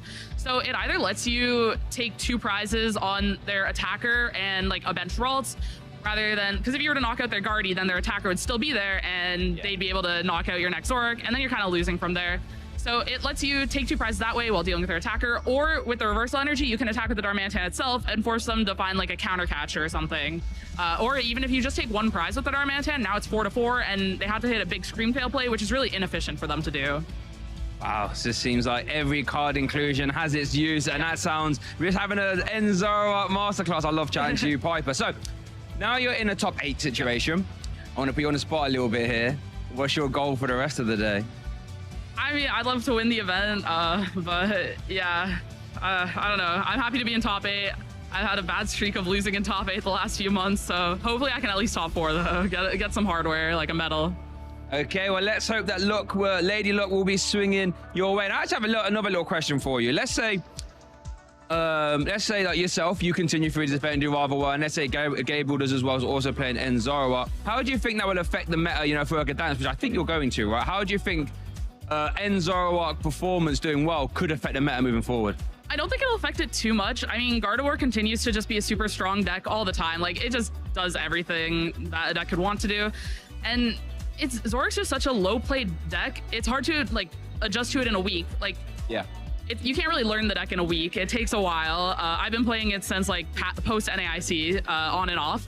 So it's also underplayed, as I said. Like, you don't really need to respect it, I feel. You may see it at the top, like top 8, top 16 with Gabriel and I, but if you make it there anyway, you're kind of happy with your event. So you can take the loss to Zoroark until then, it feels. So yeah, I wouldn't be too worried about it changing anything for Gdansk. Okay, interesting thought process. As you say, you know, Liam did well with it earlier in the season, but it doesn't ever seem to like quite get the, you know, I want to say respect here from the player base. Yeah. You know what I mean? It doesn't, you never really see it as like a top 5 most played deck, for example, which always intrigues me. I've got one more question, Pipe, before I let you go. I know you're a big inspiration for many women around the world and other players as well. Let's say there's some viewers at home who maybe get involved at a local level and they want to maybe get involved in more regionals, maybe even internationals. Have you got any tips or tricks for them or what they could plan for their next event? I would say just like take the jump and yeah, play the regionals. Like, there's kind of a big learning curve at first. It can be a bit of like a stamina task, but it's really fun. I mean, I've been playing the game for like 12 years now, so yeah. Yeah, and I want to also just double down on that a little bit. I remember my very first regional 9 rounds. God, I was in the hotel afterwards. I was shattered. So make sure you get some reps in because it really can catch up to you. Thank you so much for your time, Piper. It's been a pleasure. As always, a good luck in the rest of your rounds. For now, though, we're going to get back with our top cut action coming up soon, so don't go anywhere. Well, thank you very much, Shay, and I love hearing Piper's.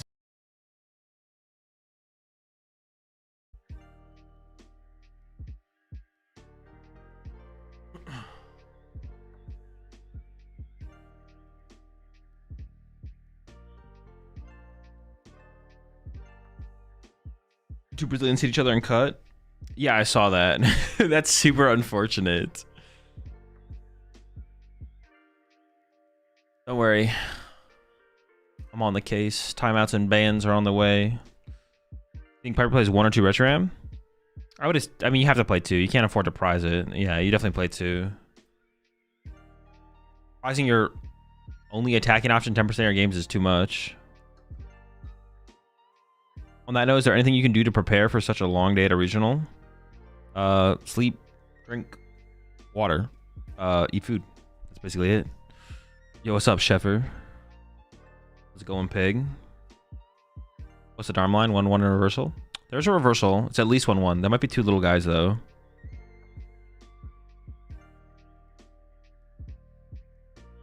Make absolutely nothing this regionals?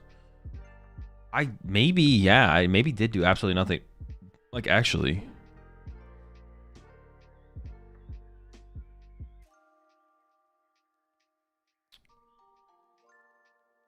Alright, you want me to read the flavor text? Natu Unleashed. Okay. The 2 months there, maximum. Put the snacks in the bag. Actually, though, yeah. Put the snacks in the bag.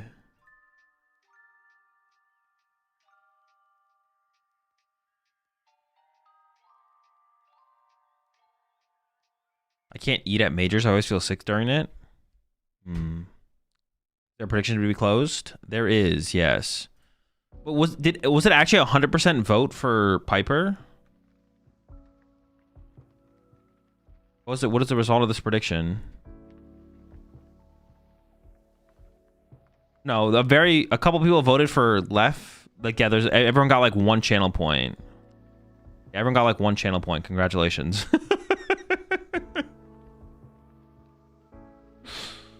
All All right, Natu from Unleashed. It usually forages for food on the ground, but may, on rare occasions, hop onto branches to peck at shoots.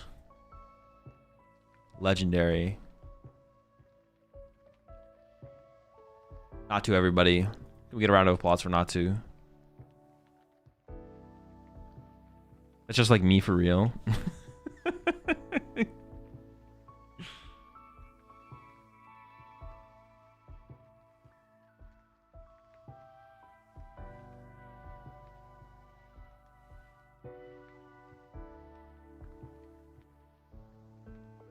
How do we get the 0.1 of the community to not be weird? Like, come on, watch the Wolfie video, don't be shitters. Yeah. I mean, you just gotta call it out when you see it, and then, you know, it's on me personally, as well as, like, the, you know, this is my channel, whatever, to make sure I moderate my community appropriately. That's, like, that's where we start.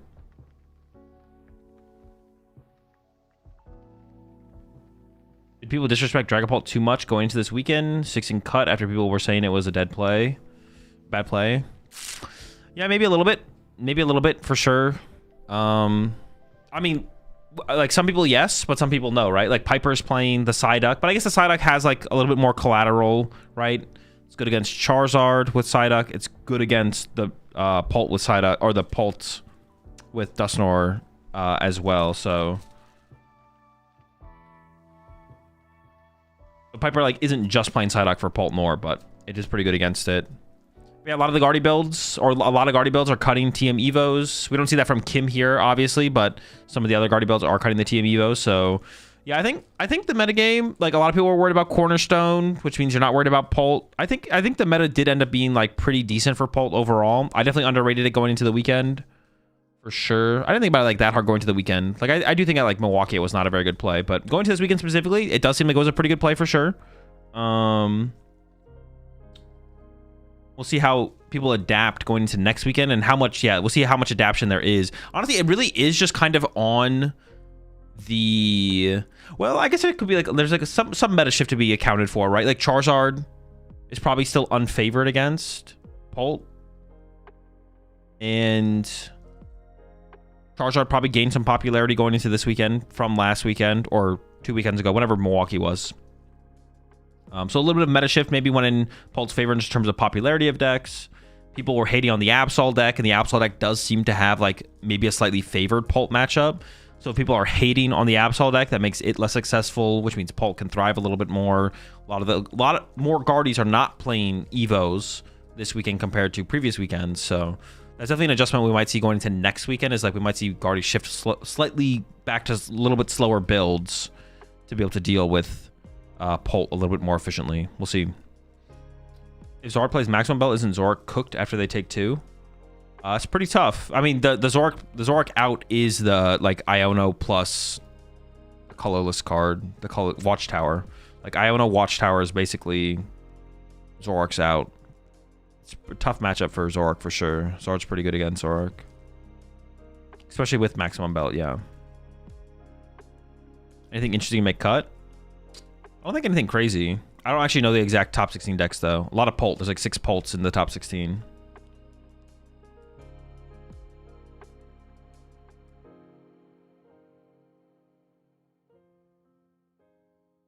Top 8 in 7 minutes is a good turnaround. Yeah, there were probably... all the top 16 matches probably aren't finished, would be my guess. Maybe they are all finished, though. I would guess all the top 16 matches aren't finished, but there's enough of them finished that they can play top 8. Or there might be a... I mean, they're coming back in 7 minutes, but there might be a little bit of a delay. Larian, probably the most interesting thing in cut. Yeah, there's nothing too crazy.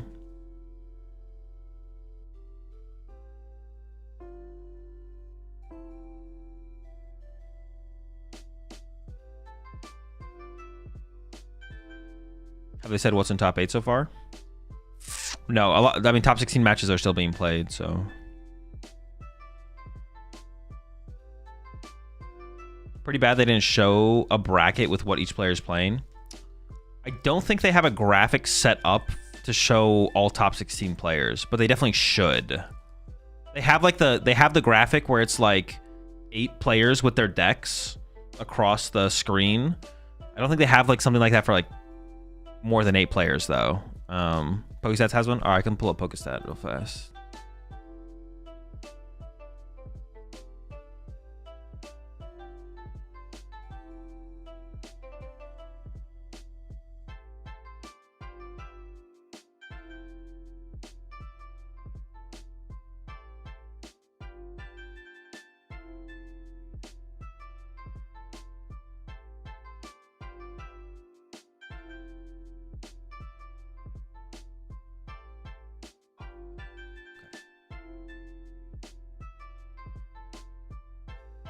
So we got 3 Pult, 4 Pult, Pult first Pult. We got Pult first Guardy. We got Pult first Flareon. We got Gabriel. Ooh, what tech does he have for Golden Go? Can he beat Golden Go? Dude, Gabriel tech for Golden Go. And then we have... Oh, there's 2 Terrabox. Oh, there's 3 Terrabox. What the heck? Oh, there's 1... Oh, it's 3 Terrabox and a Flareon. Oh, okay, hold up. Oh, Hermione on the Charizard? Bro, that's a dub for Hermione, bro. Hermione's winning the whole tournament. Easy. All right. So Piper beat Kim. Terrabox versus Zard. Pult versus Flareon box. Probably favored for Henry. It could be close. Pult versus Terrabox. 2 Pult versus... No, Pult versus Terrabox, Pult versus Flareon. Different matchups. All right, let's make some predictions here. So I'm gonna predict. Actually, see, but it's so hard to predict. Oh, it's Guardy Jellison. Okay, so Julio is gonna beat Kai. Is this straight Dragapult? If they have the Duck, honestly, I'm gonna predict the Felix dub over. Nah, I gotta go with Alberto. I gotta go with Alberto beats Felix. Alejandro beats Simon. Gabriel beats Lewis. Wagner beats...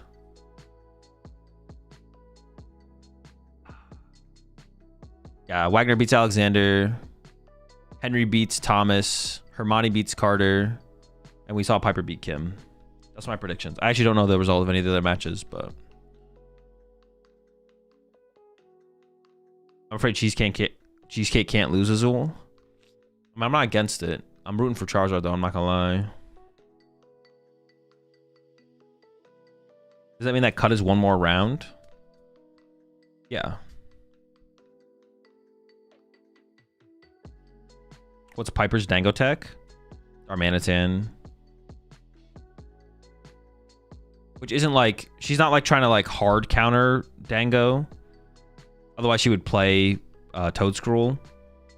But she's just trying to have like a flexible card.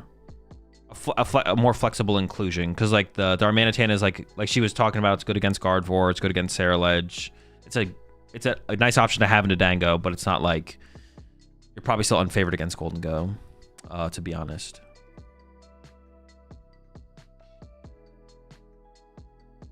Have you seen Carter's Milwaukee Terrabox list? I have not, no.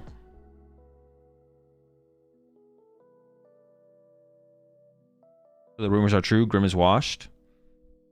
I've been saying this, bro. I've been saying that if y'all would just listen to me, you know, you guys could just listen to me. You could just listen to me. Or you can play your Ancient Boxes. You can play your Grimmsnarls. You can play your Pultzards. You could listen to me. You could be playing Charizard right now. Best deck in the format. Bodying everyone. Or you couldn't. You could just not listen to me. You could be playing your Grimmsnarls. Going up against people playing Pultzard. Saying this forever, man. Saying it for a long time.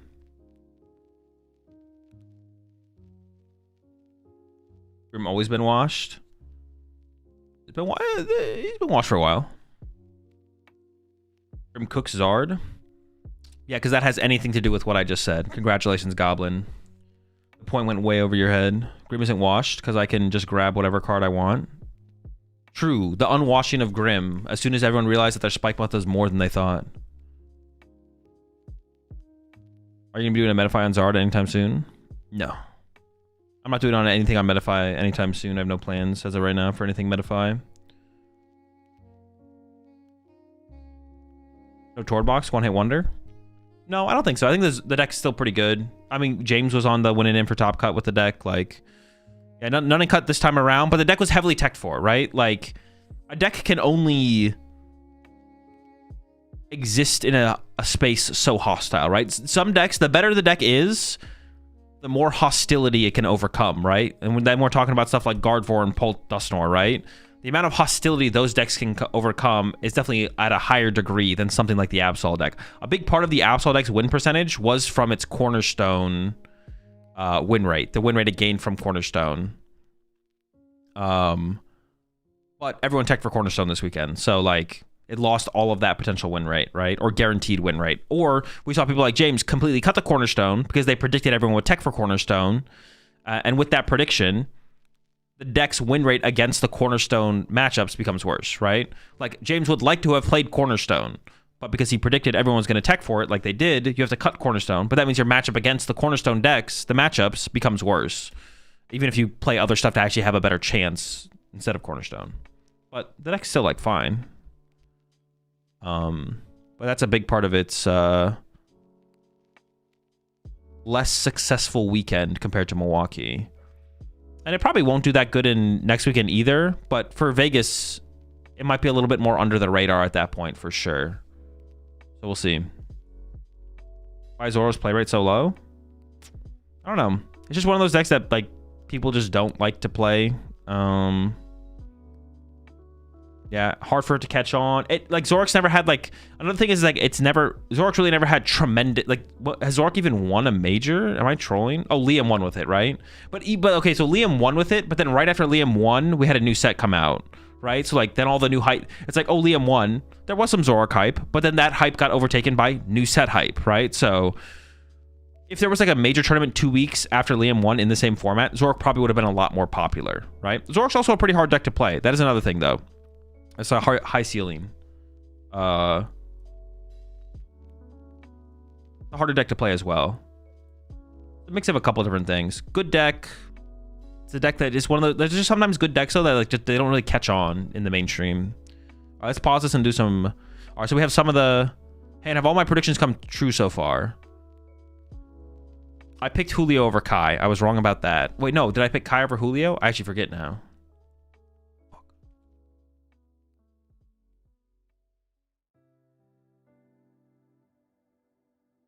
What were my predictions? I gotta look at the PokeStats graphic so I can remind myself.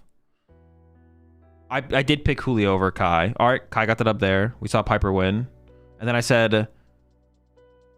I did say Alejandro was going to beat Simon. I did say Henry was going to beat Thomas. Wait, actually, did I say Henry was going to beat Thomas? I did say that. I did say Hermione was going to beat Carter. And then currently Alberto's up over Felix. I said Alberto was going to beat Felix. All right, I'm going to predict the rest of the bracket here. So I think Gabriel's going to beat Lewis. And I think Wagner is going to beat Alexander. So from here, it would be Terabox versus Zorark. I mean, you kind of got to give that to Terabox. So it'll be Terabox. And then Piper would be up against Dragon Ball. I predict the Piper win. So it's Piper versus Terabox. I got to give the edge to Terabox there. So it's Terabox in the grand finals versus Charizard. That's my prediction. Hermione's going to go all the way through the lower bracket. Henry's going to beat Alejandro. Actually, is Henry going to beat Alejandro? No, Alejandro's going to beat Henry. Hermione's going to beat Alberto. And then Hermione's going to beat Alejandro. And then Hermione's going to go up against Terabox in the finals and win the tournament. That's my bracket prediction.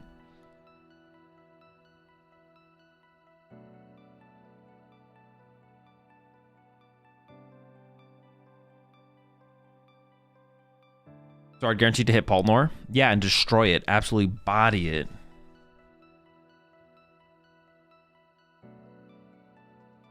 Paltnor would body this top 8? True, yeah. Definitely. The deck's just so good. But it's so hard to master. That's why you don't see any of the, like, any of the top players, or you don't see the deck succeed at all.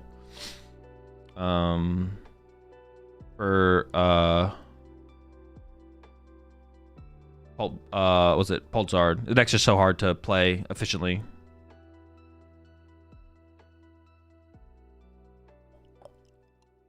Have you been a little shocked how Gabriel has translated his seniors level to the master level? Not really, no. Like Gabriel is obviously going to be like a top level Masters player when he got to Masters. The question would just be like, there is like a potential adjustment period. Like when you look at some of the, like there is like potential for an adjustment period though. But Gabriel has so much experience, like in the game in general, on big competitions, like even being on stream as a senior, because he made it to so many IC and Worlds finals. So I'm not surprised. Like he already made it to the finals of Belo Horizonte. He's in Top Cut here. I'm not surprised by any of that. But I also wouldn't have been surprised if he like didn't make Top Cut for the first couple events either. Like if it took him like 5-6 events to make Top Cut at a Masters turn, I wouldn't have been surprised by that either.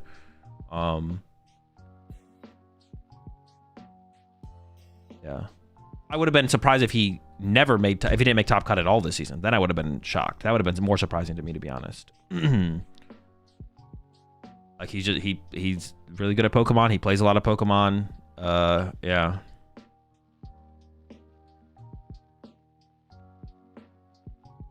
You think the Flareon Owl deck will make a comeback? No, I don't think the deck's that good. Like it's a fine deck. Like it making cut isn't a surprise. Honestly, if the Flareon deck won the tournament, it wouldn't be like a shock. No, I'd be a little surprised if Flareon took the whole tournament down. I don't think the deck's like that good, but it's a good deck. Yeah, it's not. There's no like comeback to be made though. The deck's not good enough to all of a sudden become like a 8% plus meta deck. It's just not that good of a deck. It's like fine.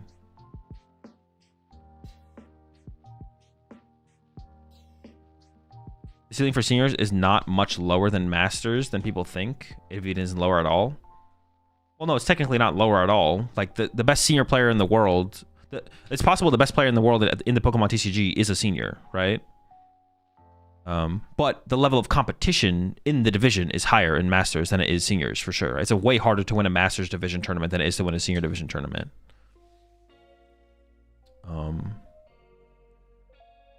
Yeah, Gabriel Fernandez last year could have been the best player in the world, for sure. He could be the best player in the world this year as well. It's hard to ever quantify that besides like achievements, so we'll see how the players do this season. But okay, then we just talked about this matchup as well, right? So this is what? Pult Nor versus Terrabox.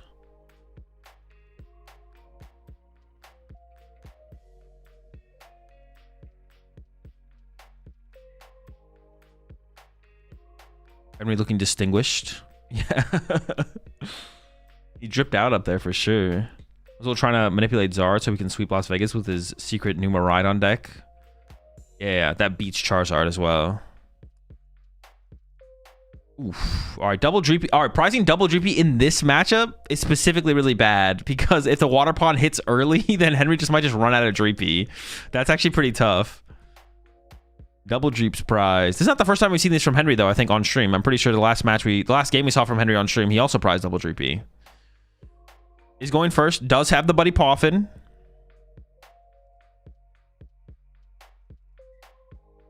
Thank you. I appreciate it. So we'll be able to find our 2 Dreepies here from Henry. And is going first, which is a good start as well. Going to be able to get the Dreepies to Dracloaks before the Water Pond sniping starts happening. And then maybe even being able to get one of them to a Dragapult. And the hand's pretty good as well, too, for Henry. So honestly, good start. I doubt Henry plays Shaman. I don't know if we know for sure, but I doubt there's a Shaman in there. Do we think Henry chose first? Yes. You definitely want to go first in this matchup.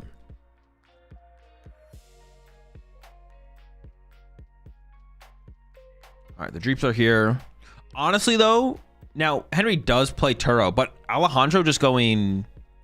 Well, I guess sobbing here. No, actually, honestly, sobbing here to stop. Actually, sobbing is like okay. I'm overrating the sob a little bit. Oof. Honestly, the hand there from Alejandro is pretty weak. That is not a very strong hand. It's fine though. It's manageable. Yeah, sob is fine. It stops getting Badooed, but like Badoo's not even that strong of a play from Henry on the next turn, anyways. So it's not that big of a deal. Badoo's pretty weak. In fact, Henry maybe just doesn't want to put Badoo in play, even if he could use it.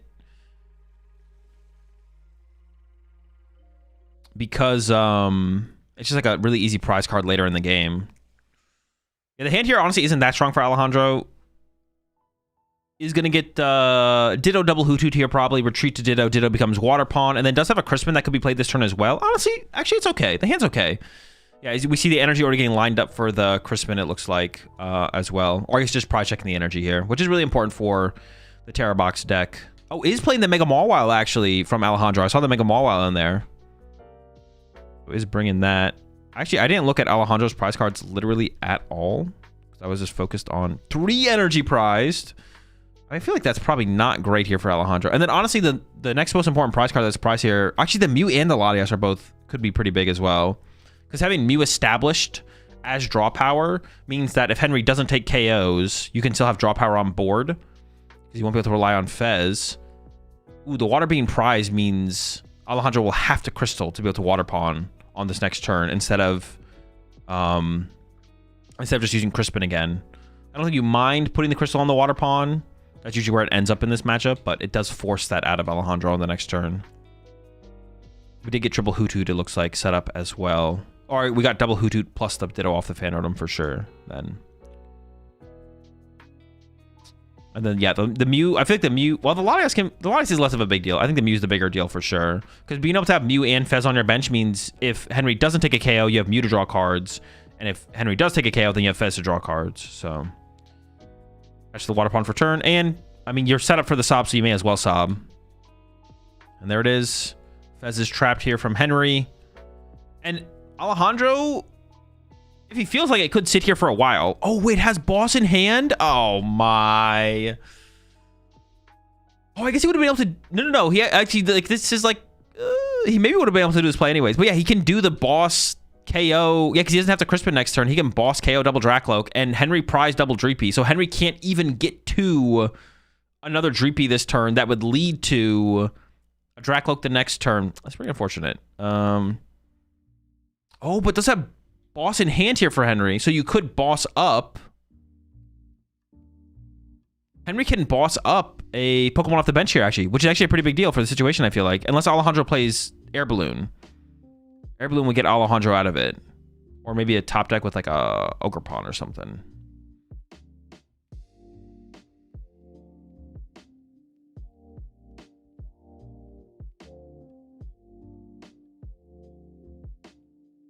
Prediction? Oh, my bad. There you go. I saw some balloons in Terra's list before. Yeah, some people definitely play it. Some people play Switch as well. I don't think Henry's on Turo. No, he is. We saw it yesterday.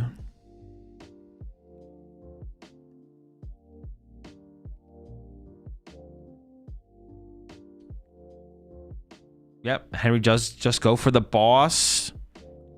Make it harder for Alejandro to pull off the boss play. The boss Crystal KO double Dracloak play.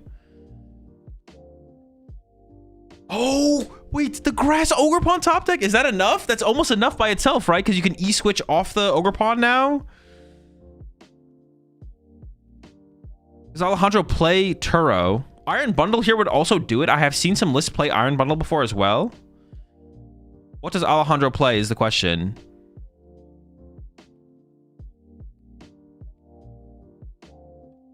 Oh, plays the bundle. What? And the Air Balloon. Bro, Alejandro has everything. It's even better to go with the... You could just go for Crystal... Crystal Lily, honestly. I kind of like Crystal Lily.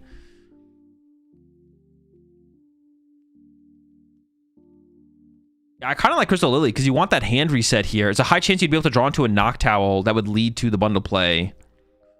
See what Alejandro goes for. You could go for Crystal Air Balloon, and that would guarantee the play, but then you have a dead hand. Your hand is dead after that. Yeah. Why boss a Rotom over an Owl? I actually don't know, to be honest. Yeah, I don't know. Oh, because you could like evolve it to a Noctowl and then Turo it, and then you get to Turo the Noctowl for free, I guess. Okay, I don't know if I kind of like Alejandro going for the Lily instead, to be honest, because the hand being dead here from Alejandro, that's not like, this is, all right, this is the problem.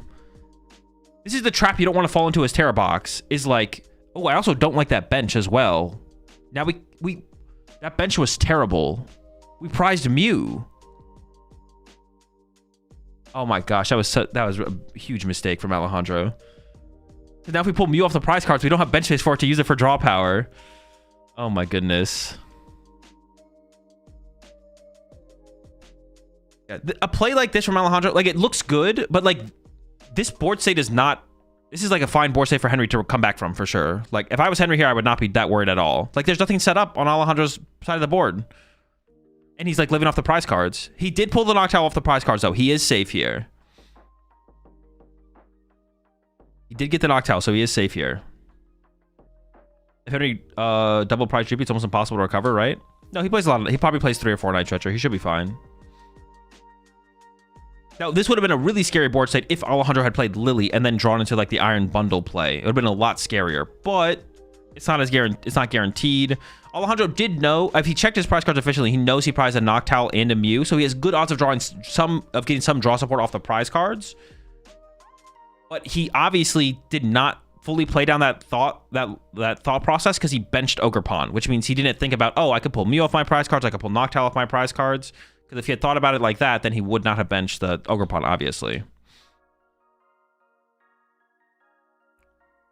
All right, Nespal for Latias. And also, this is actually where Badoo is pretty good from Henry.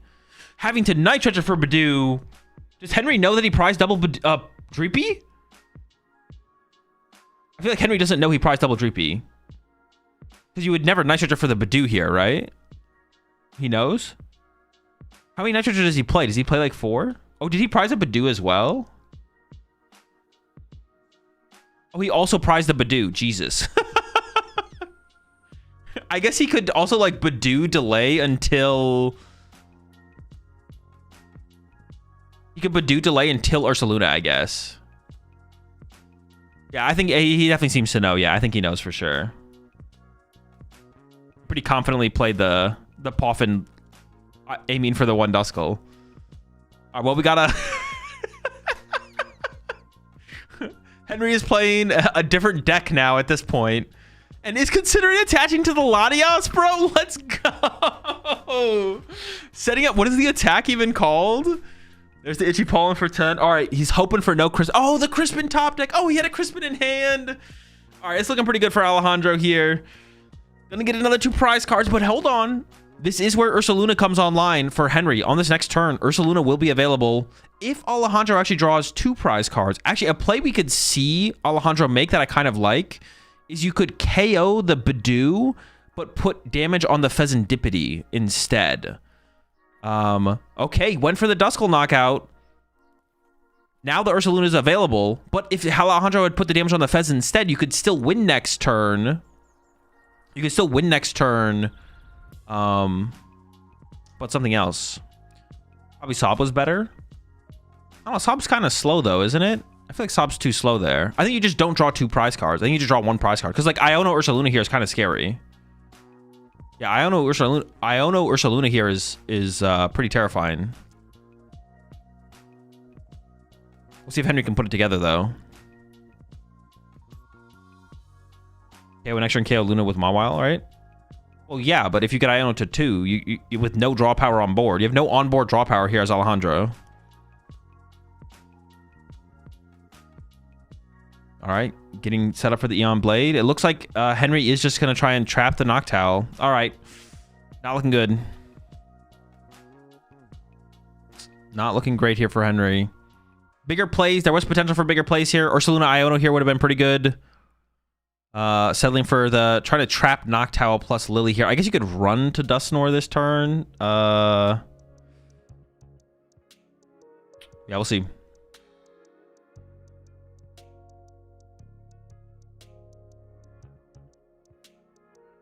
I'm sure Henry wouldn't hate to see...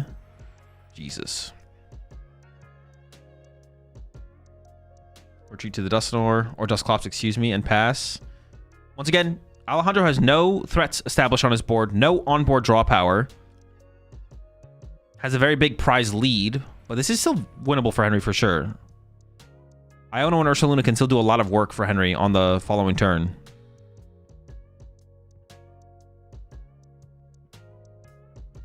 Going in with a Noctowl. Might be able to win this turn. We'll see.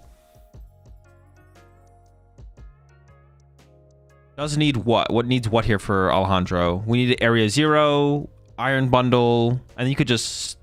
Area 0, Iron Bundle, Terapagos? Okay, there's a Terapagos. We'll need like another Noctowl maybe though to get there?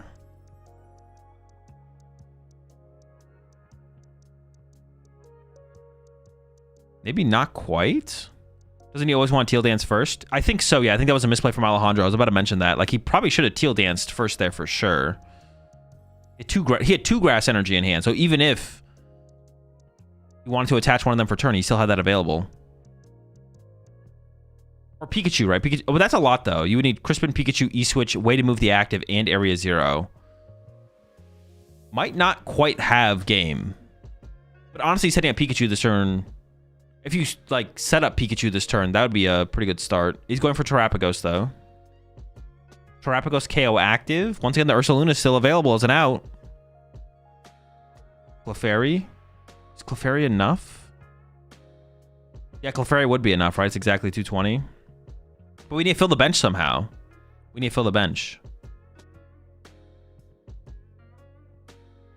We don't have a full bench. We're not doing enough damage. All right, there's the teal dance. A turn late, or action late. But did get a nest ball. That actually might just be enough. Always lucky. That's a full bench here. Oh, but can we access the bench? We need bundle and another basic here. We actually are maybe not quite there yet. Maybe did need to grab an Ultra Ball off of the Noctowl. The Noctowl maybe need to generate +1 card. I feel like Alejandro could have got there. Just going to go for a Sob this turn. Okay, sure. And then maybe E-Switch over to the Terapagos to set it up for the following turn. Does fill the bench here fully. Does have Mew in play now established. Going for the Sob on the Fez. All right, that's still pretty good for Alejandro here. Sob on the Fez is pretty good. Actually got the Mew. Actually got the bundle off the Mew draw too. Didn't E-Switch over to the Terapagos though. So now Henry could go Iono. And then next turn, Turo, Ursaluna, KO active. Or Turo, Countercatcher, or Ursaluna, KO something off the bench even. But the Fez is definitely stuck here for right now. But it's not unwinnable for Henry still. Alejandro is not like, does not have a win condition on board. Pretty likely to win though, I would say. All right, Latias fully charged up, as you'd expect in this matchup, of course, at this point. Establishing the main attacker for Henry here. Could also, like, Dusknoir KO the Hoot Hoot plus Iono, I guess. Oh, but look, there's no Iono even as an option. It's just going boss on Noctowl. All right. All right, I think Alejandro has game here. Surely. Okay, Owl off the top. Surely this is game. Looks like it.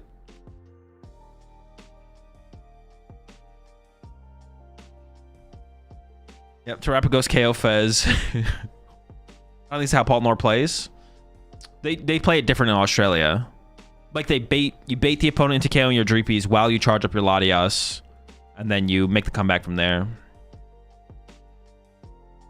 Alright, let's see if Henry can prize less Dreepies this game.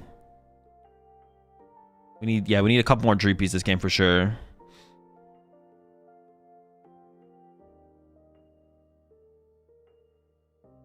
Eon Blade into Bear, then Eon Blade. Yeah, the 3-hit combo. Classic 3-hit combo.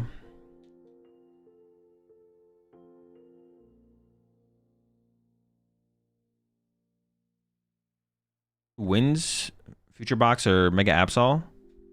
You know the answer to that, Augustin.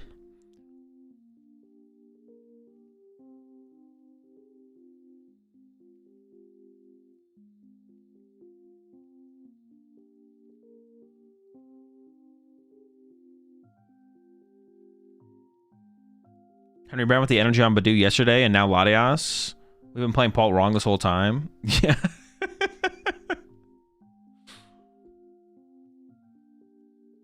I've been setting up the wrong attackers this whole time, man. It's all about Badoo and Latias. All right. Let's see how these prize cards go. We know for sure Henry gets to pick first or second. Okay. Oh, okay. Henry did prize Neo Upper Energy, but Alejandro prized Crystal. I'd say the prize cards are a little bit more fair this time around. Henry is going first, but no Poffin, no Dreepy. Gonna have to make the costly initial investment of Ultra Ball for Dreepy, everyone's favorite way to find their Dreepies, of course. And there it is. Ultra Ball anyway, Dracloak and the Dragapult. Of course, giving up a Dracloak like this, actually, if Henry's probably playing a pretty thick Nitrate count, pretty high Nitrate count, means you have access to these cards through Nitrate, which is actually kind of nice. Yeah, honestly, probably neither player is gonna use their ace specs this game, right? They're both at the end. Yeah, they're both at the top of the prize card, so neither player is probably gonna draw into their ace specs this game at all. But overall, the prize cards aren't terrible. Henry still prized a Dreepy and a Dracloak, but it's not that big of a deal here. Duskull and Dreepy being established for Henry. Has the Badoo in the active as well, which is nice. Over to Alejandro. Can Alejandro pull off a turn 1 Phantom attack? Ooh, wait. It's all on this. We need a Phantom here. Oh! Oh, wait. We have Crispin. Wait, does Alejandro play 3 grass? Probably, right? Alejandro's got the turn 1 attack. What? Dude, what the heck? He's got the turn 1 attack. That is insane with the grass Ogre Pawn. Pretty good. That's pretty good. Just has access to all 3 grass energy off the rip. Now there's no all right. So this start is not like the turn 1 attack is good because Alejandro has nothing else. But honestly, Alejandro's start here is not that good. It's like very much fine. No threat of Water Pawn next turn. I don't think Henry is mad at this situation at all for sure. But Alejandro needed something here. That's for sure. Who'd you say was winning this again? Alejandro. I had Alejandro getting the dub. Lily coming out from Henry. Dracloak established. We're looking for Dreepies. Honestly, in this situation, you definitely want to Badoo. You definitely want to pull off a Badoo here. Well, did we already attach return the Luminous? We did, right? So we need to find Latias if we want to Badoo here. I feel like you definitely want to Badoo here. You need to protect that Dracloak from a potential Water Pawn play. And finding the Water Pawn, Nest Ball, Ultra Ball to find Noctowl, stuff like that.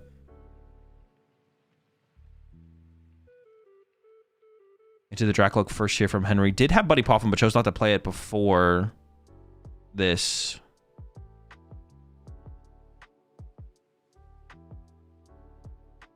He need Boss or Noctowl off the top to stay in this, I think. I think he got a Noctowl off the prize cards. I'm pretty sure.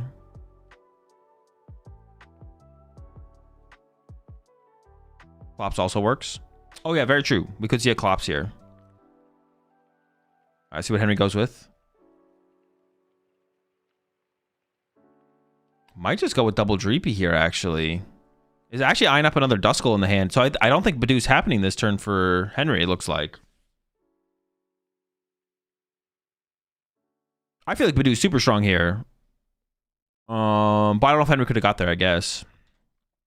He's opting not to. Oh, we're not done yet, though. He's going to go back in with Ultra Ball. I guess could get Pheasantipity here. That might be what we see from Henry. Probably second Badoo. Oh, wait, did he actually? Oh, never mind then. Jeez. Was never an option.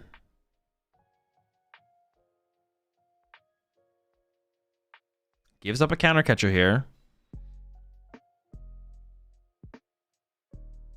Badoo is prized. It's unfortunate. He got Ultra Ball from prizes. Oh, yeah, that's true. Yeah, you're right. Goes for the Dusclops aggressively. Maybe just to generate it as a threat in case Alejandro goes Boss KO Dracloak, which that makes sense. But this means because Henry is not going to Badoo here, Alejandro will be able to KO this Dracloak off the bench, whether that be with Water Pawn or with Boss.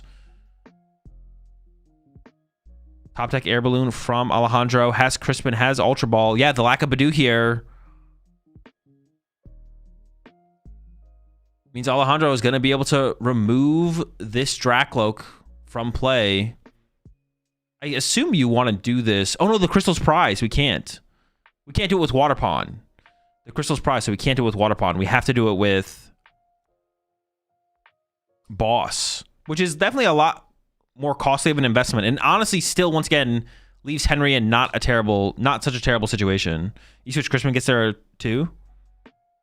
Oh, that's true. E-Switch Crispin would get there. Sure. And has the Air Balloon. Is that worth the investment then, though? You E-Switch one off the Ogre Pawn, retreat one off the Ogre Pawn, and then shuffle all your energy back into the deck, and your board is Water Pawn with 0 energy, Ogre Pawn with a single grass energy. No, that can't be worth it. We definitely need to go for the Boss play here. Like, Poffin Boss would be, which is probably better for sure. Yeah, Crispin E-Switch is not... That's too much. That's too big of an investment. Yeah, your board would be Water Palm with 0 energy, a Noctowl, and an Ogre Palm with a grass energy. Is Air Balloon? Oh, true. I guess Ogre Palm with 2 grass energy. I think the boss, yeah. Boss plus Buddy Poffin would be good here if Alejandro has that. I think you have to KO this Dracloak here as Alejandro. I feel like it's pretty scary if this Dracloak survives the turn. For the situation we're in. But let's see what he goes for.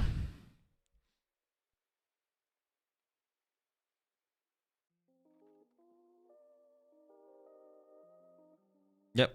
Gonna get rid of the Dracloak here.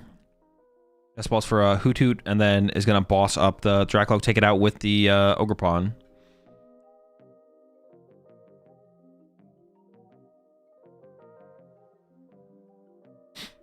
Henry pricing you up here sucks if the Dracloak dies. It's not that bad because it's not like Henry could attack with Dragapult next turn anyway. So he has time to establish an energy on the Dreepy, evolve that. It's not like he doesn't play Candy, so yeah, Henry doesn't play Candy, so it's like he's still on pace to get a Dragapult out at the same rate that he would normally would. So the Neo isn't too punishing yet. I was thinking about putting another energy in play. Interesting. I think I would just leave that in the deck. Yeah, I like this play a lot more. I like that choice. All right, Jupiter Dracloak, and starting with the Dracloak here from Henry. I don't even know how much you're stressing like Iono here. You're stressing finding energy for turn for sure. Getting another Dreepy down would be nice. Honestly, Dusknoir KO Hoot Hoot from Henry would potentially be a play. Oh, wait a second. Oh, wait, could we double Dusclops and then Ursaluna KO the active? All right, into the Iono. So Henry just needs a Night Stretcher or a Dusclops here. Will be able to evolve the Duskull, KO the Hoot Hoot off the bench, and then Ursaluna KO the Teal Mask Ogre Pawn. Just needs a Night Stretcher or an Ultra Ball, maybe. Okay, got the Ultra Ball and a Buddy Poffin. Start with the Fez draw here.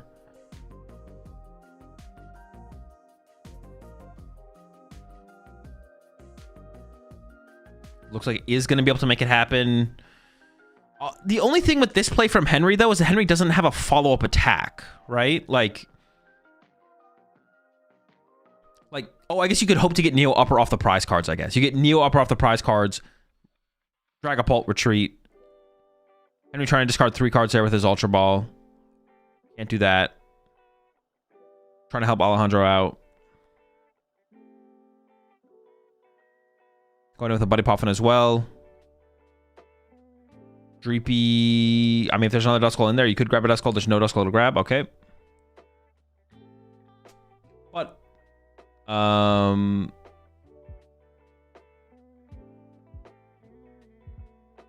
what is it called? We know Henry's not going to get the Neo Upper energy. Did get a Night Stretcher off the prize cards there, though. Could recover a Duskull here to have the threat of another Dusclops. Doesn't go for it, though. 2 more prize cards drawn.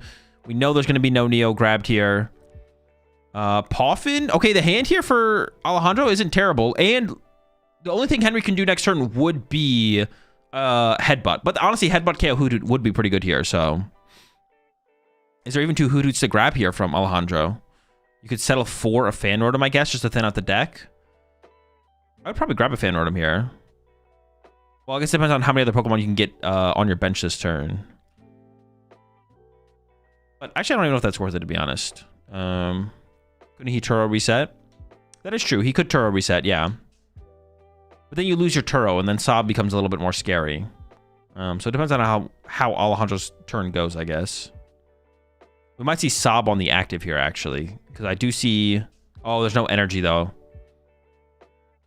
Just fills the bench, though. Now, I don't like this play from Alejandro. Once again, we didn't need a bench of Latias. Now, if we top deck Mew or Nest Ball...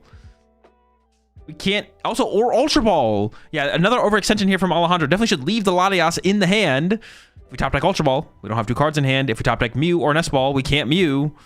So, overcommitment there from Alejandro once again with the bench Pokemon.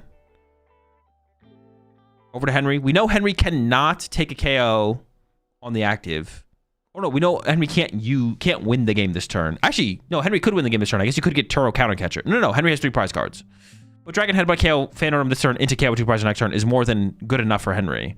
As long as Henry has an energy here. Oh, but then I guess you theoretically lose to Clefairy. Dude, do you play around Clefairy Crispin when Alejandro's a 1-card hand? I guess if the 1-card hand is Noctowl, Nest Ball plus Crispin. You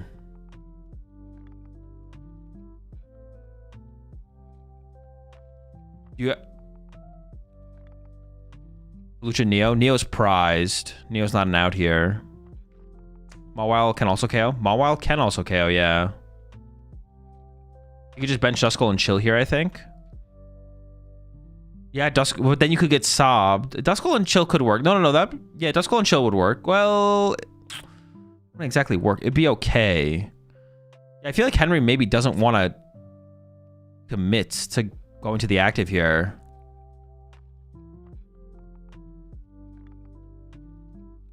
No, he's just going for it. Yep, he's just saying, I don't think you have it. Takes the knockout this gives. Oh, no, he's passing. Okay. He didn't want to get sob stuck. I was like, oh. Okay. Henry wins here with Hawlucha, Gust, Energy. We don't have a Gust in hand currently. Here comes the Ultra Ball. I assume to grab Hawlucha. There's the Hawlucha. But he is missing the Gust right now. Countercatcher is still active. Backlock first. There's a boss. That should be game. All right, Henry takes game number 2 here. Energy, there's the boss. We get a game number 3 here. Alejandro will finally get to choose to go first. Yeah, really slow start for Alejandro. At least had something going, but such an underdeveloped board. When we got to that late game, just kind of ran out of options, ran out of plays. And Henry was able to make the, I wouldn't really call it a comeback, but comeback as far as the prize exchange goes, I guess. Was behind on the prize cards, but was never really behind on board state. Hey, yeah, Henry was never really behind on board state, was only behind on the prize lead. But prize lead is only tells part of the story.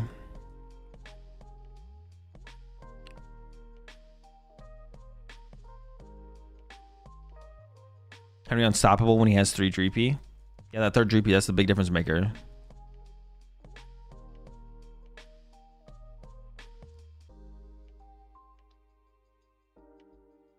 Did Henry need to play this quick?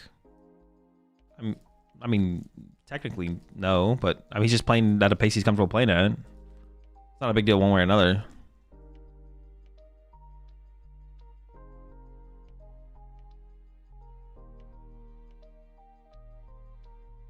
How long do they get for the 3 games? 75 minutes.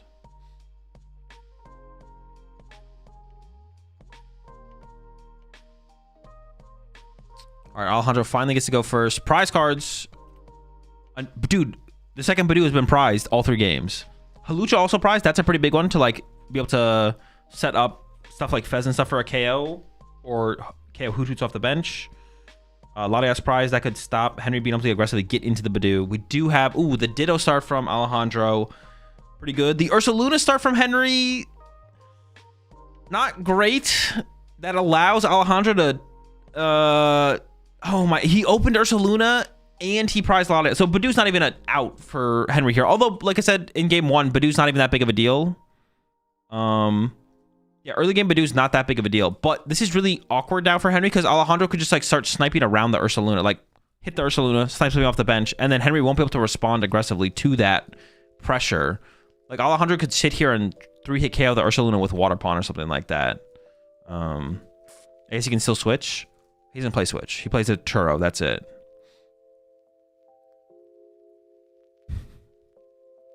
What do you mean that's Henry's main attacker? Yeah, true. You're right. My bad.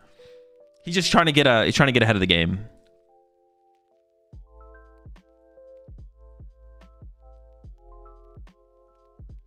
He still Turo Badoo, but that would be awful. Yeah, I think benching Badoo and then Turoing it would not be great. I'm not gonna lie. Dude, just has the crystal off the rip as well. No, does he have energy attachment though? Okay, no energy attachment means there still needs to be a Crispin next turn. You feel a little bit safer here as Henry for sure. Energy attachment plus... Oh, that would have been criminal. The Terrapagos bencher from Alejandro as well, I feel like it's super questionable. Why are we benching... Why is Alejandro benching Terrapagos there? Has Henry seen the bundle yet? I don't think he has. The bundle could definitely catch him off guard here for sure. Why are we benching Terrapagos? Doesn't that just eats our bench space, right? Like, what if we want to bench Mew plus... I don't know, just... We don't need Terrapagos on our bench right now. Like Ogerpon. Grass Ogerpon plus Mew next turn. If we get Iono'd, like, those could be cards we want in play. Terrapagos is not something we want or need in play right now at all. It doesn't even one-hit KO the Ursaluna.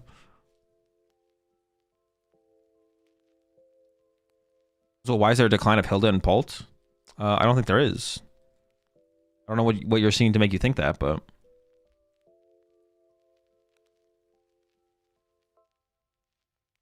Oh, Crispin will go hard right now? Well, hold on. Give Henry a chance to bench another Pokemon. Okay, there's an Iono. Iono does hit. So, dude, I really hate this Terrapagos bench. I'm not gonna lie. I really hate that thing is on the bench here. Oh my gosh. I thought Henry's about to not draw another basic. Oh! Whoa! His hand is literally just dead. He has 4 energy in his hand. No! Somebody help him, bro. That is disgusting. Honestly, but Henry's back at it again, bro. At first, you look at the plays and you're like, bro, why would he open Ursaluna? Oh, wait, it's his main attacker. Bro, why would he attach to Ursaluna? Oh, wait, it's his main attacker. Bro, why would he draw energy off his own Iono? Oh, wait, to set up his main attacker, Ursaluna. I always forget, dude. Henry, one step ahead, bro. One step ahead. You love to see it. And also, you love to see that Alejandro got punished here and has that stupid Terrapagos on his bench. Dude, that Terrapagos is tilting the fuck out of me. He actually didn't get punished. He can grab Area 0 here. He's so lucky. All right. Noctowl here. So, yeah. I mean, Alejandro's got plays for days. The question is just what play do you make? And honestly, Bundle Crispin, that's not bad. That's not bad. This is actually a pretty good hand here from Alejandro. Has the Buddy Poffin in there as well to reset up some more Hoot Hoots. Oh, Nest Ball Area 0 on the way. Yeah, this is pretty good. There's the Iron Bundle. Now Henry sees it. You gotta... Do you not push Duskull here? Oh, okay. Henry wants Double Dreepy to die. Okay, Alejandro needs to pick up on this read here and KO the Duskull. Henry wants the Duskull to survive so he can pop Dusknoir so we can use his Ursaluna. So Alejandro needs to pick up on this read here and KO the Duskull. Let's see if he picks up on it, though. Yeah, very smart play from Henry there. Trying to give himself the option to attack with his main attacker sooner. Huge brain plays here from Henry. Will Alejandro pick up on that, though? I feel like he's got it. I feel like it's a pretty easy read on the board. Ursaluna's got the energy. Henry knows that Alejandro should KO the Duskull, but he pushes up the Dreeper to help Alejandro doesn't make the right play. We'll see if Alejandro does it or not. Ooh, and we get the cycle on the Grass Pond here for Alejandro. That's pretty nice. Lily for next turn, possibly, with an E-Switch combo. Oof, it's looking good. Get the Mew down. Dude, I'm so pissed that Alejandro did not get punished. Yep. Correct play. I'm so pissed that he didn't get punished for benching Terrapagos. All right, Henry can't attack with his his Ursaluna yet. Top deck boss. I mean, you can boss the Noctowl to try and buy some time to get these energy into play. Dude. What a miserable draw, bro. Oh my gosh. Yeah, boss Noctowl attached to Ursaluna. Or actually, maybe you attach to Dreepy this turn because Ursaluna's... Oh, no, you're 2 energy attachments away from Ursaluna attacking, right? All right. Sick plays from Henry here, of course. Crystal's gone. E-Switch is available. Alejandro could KO the Ursaluna with Pikachu this turn. You could also just boss E-Switch, KO both Dreepies, and then Mawile could KO the Ursaluna on the next turn. Yeah, I mean, Alejandro's got plenty of options here. Plenty of time as well. Not under a ton of pressure. Even though he'll activate Ursaluna this turn. I think the big question is just, does he have an out to Noctowl, I think. That's what we're unsure about. Is he playing second Pikachu? Oh, Pika's prize? Okay, so no Pika option. So probably looking for some kind of Water Pond play then for sure, right? Even Water Pond punch the active. What about Noctowl Punch the active? Okay, we're retreating. Water Pond Punch the active KO at Dreepy is also probably just fine, to be honest. Okay. Cycling. The full cycle here. Retreat the energy, find the energy. Found the boss. I mean...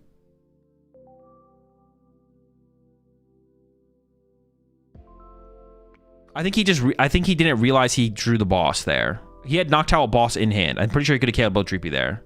He could have got E-Switch... E-Switch Vessel? Does he play Vessel? He just played Lily there, though, right? Yeah, so he's Lily Shuffle Draw 6. If he doesn't get a prize card this turn... I mean, the Ursaluna can attack next turn with an energy attachment.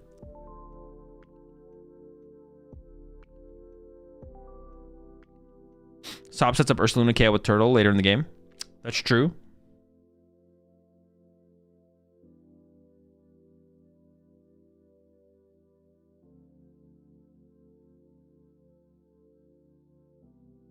I don't know if he plays Vessel, though, I guess. And he did just use a Night Stretcher to get an energy out of the discard pile. So we might not see a Water Pond attack this turn. Yes, the Sob for the Turtle KO next turn would be a fine setup. Oh, does play Vessel. Oh, we already used the E-Switch, though. We E-Switched to move the energy to the... Unless he plays 2 E-Switch, I guess. But he didn't grab an E-Switch here, so I assume doesn't. Grab Nest Ball? We're discarding Nest Ball with Vessel? There wasn't a worse item to grab? I guess maybe not. What other items does the deck play? I guess we're just attaching to Terapagos for turn. And then Sob the active here is going to be the play. He can't KO with the Mawile second attack if he punches Bear. Well, yeah, he can use the first attack. The first attack costs less energy as well. Like, well, yeah. Yeah, what the heck? If we can use the second attack, we can use the first attack. All right, attaches to Terapagos and Sob, I guess. Top deck for Henry is... Is it a good card? It's a Buddy Poffin. So no. Still has a Duskull to give. Has a prize card to give through a Duskull potentially. He's gonna go with Badoo Dreepy. Okay, I kind of like this.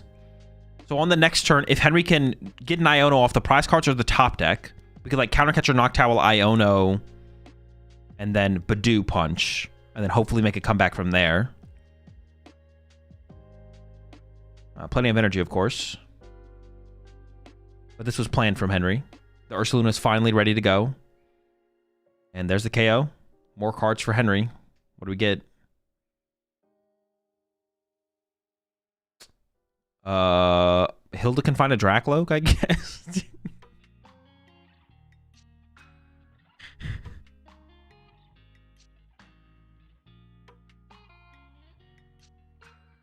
Oh, thank you, gamer. Appreciate it. Appreciate the call out, chat. Appreciate it. Keep it up. Together, we'll expunge the toxicity. There's Turtle KO Bear. With a full bench, yes, it does 240. Clefairy. Ooh, attacking with Clefairy here. Well, actually, it doesn't matter what Alejandro attacks with. Like, the only line for Henry is... Can't we just get, like, Fez or something here? I feel like Fez is pretty chill. Yeah, it doesn't matter what Alejandro sets up here. Henry's only out is, like, Countercatcher Noctowl. Yeah, the Fez grab seems pretty good. Countercatcher Noctowl. And then Badoo Punch with an Iono, so... Getting rid of Nest Ball was pretty bad since we need to fill the bench. True. I just don't know what other items that he could have grabbed. What other items are left in the deck?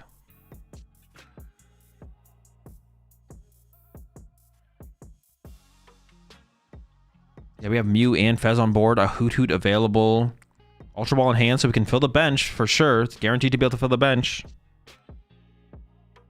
You get Night Stretcher, Luna, Iono, and KO active. Oh, that is true. That's true. I didn't even think about that. I didn't think about recovering the bear. But of course. You can get the bear back. Jeez. That's another reason I guess it's good that Henry got Badoo, because he has now because Latias was prized, he's going to be able to use Latias. So now he can retreat Badoo into the Ursaluna again and swing again.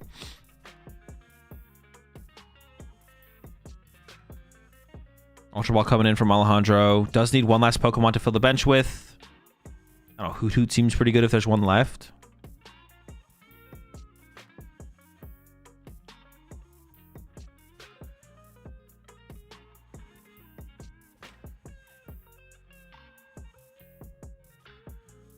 Stretcher plus attack with Luna again, maybe.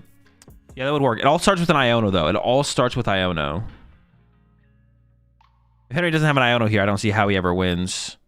Grabs a Water Pawn. I kind of like that. Just the option of Sob. Has he really not played a supporter yet? What the fuck? I mean, he's not cheating, but it kind of feels like he's cheating. I think it's good enough for me. Ban his ass. Turtle Teal Mask and have Turtle for next turn. Well, Turtle doesn't one-hit the... Wait, does Teal Mask one-hit the active? No, not quite, right? Yeah, not quite.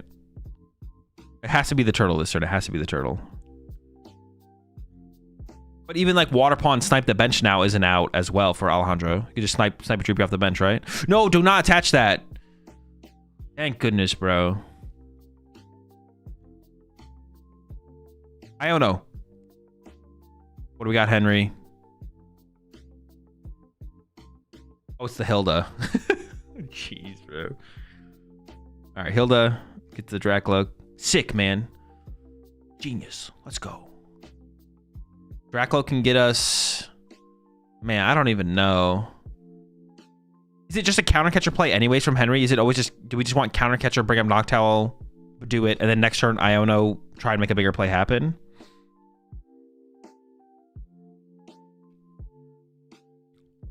Why did you lean in to see the card? Bro, I gotta get a different perspective. Didn't he just attach to both Water Pawn and Terapagos, or am I dumb? He did. You're not dumb. He did attach to both, but he also played Crispin. Oh no, but that's for next turn. No counter catcher though. That means... yeah, no counter catcher means that Alejandro can just win by hard retreating into the Water Pawn and then Crispin or E-Switch attack. But there's so many energy in the discard pile and in play here for Alejandro. I don't know if Crispin works for Alejandro unless he has a Super Rod to go with it. I think he needs like Super Rod plus Crispin. A little bit of a resource check here from Henry. Can't E-Switch under Purdue, bruv. True. Oh, can't Super Rod either. Hold up. Is there 2 energy in the deck? Attach. Boss. Oh, I guess Terapagos KO is still pretty... That's still a pretty good turn from Alejandro. Okay. That Water Pawn's pretty scary. But wait, Henry finally has an Iono. Ursaluna is active. It's not over yet. Henry could go... Dude, this is so terrible. Dude, this is so bad. Okay. Night Stretcher for Ursaluna. Counter catcher KO Fez has to be the play, right? We KO Fez every time, right? No, but then we get Sob. No, we get Turo next turn. Turo reset it. Yeah, I'm KOing Fez here. I think Fez, it's too hard to overcome the Fez. Night Stretcher, no counter catcher. So now it just has to be KO active. Ursaluna KO active. And then Alejandro has Mew. Water Pawn set up. Fez, the draw power is limitless, endless. We should have benched Latias, right? Oh, Nitrogen for the Dracloak. Looking for the counter catcher then. No counter catcher. Does he have the counter catcher? And there's a concede. Okay. Yeah, so he's looking for the counter catcher. Values the draw power of the Dracloak over just getting Ursaluna KO active. Doesn't think Ursaluna KO active is enough. Goes for the Dracloak instead of... Yeah, it was going for the Dracloak instead and hoping to find counter catcher, Noctowl, and trap it for a turn. But even then, there's still so much to overcome. Sheesh. It's a tough matchup. I mean, I think Alejandro is favored in the matchup, but I mean, Henry had some pretty rough draws in the... Honestly, both losses from Henry, I feel like both draws were pretty rough, right? The double Dreepy prize made it almost impossible for him to recover with any kind of like big game plans in game 1. And then game 2... yeah, Iono into opening Ursaluna and then Iono into 4 energy is not very good. So rough one from Henry there. Despite it being a bad matchup, would have been cool to see a little bit better draws on his side, a little bit for sure to have like a little bit closer of a match, but oh well. Alejandro moves on to top 4.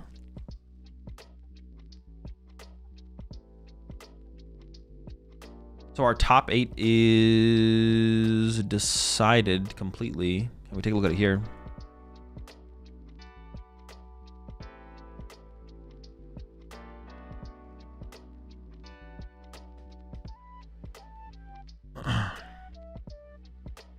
Got Kai versus Piper. Kai is playing Polt, I believe. Alexander with Polt Nor versus Gabriel with Zorark. So Zorark versus Polt, Zorark versus Polt. You just saw Alejandro defeat Henry Brand with the Terra box. And then Hermione with the Charizard is up against Alberto with another Polt Nor. I'm not sure what they're going to show us next. Are we going to wait for a top? I wonder if they have... It's possible they held back a top 8 match to show us. Or maybe there's probably not a top 4 matchup ready to go, to be honest. Yeah, I bet there's not a top 4 matchup ready to go.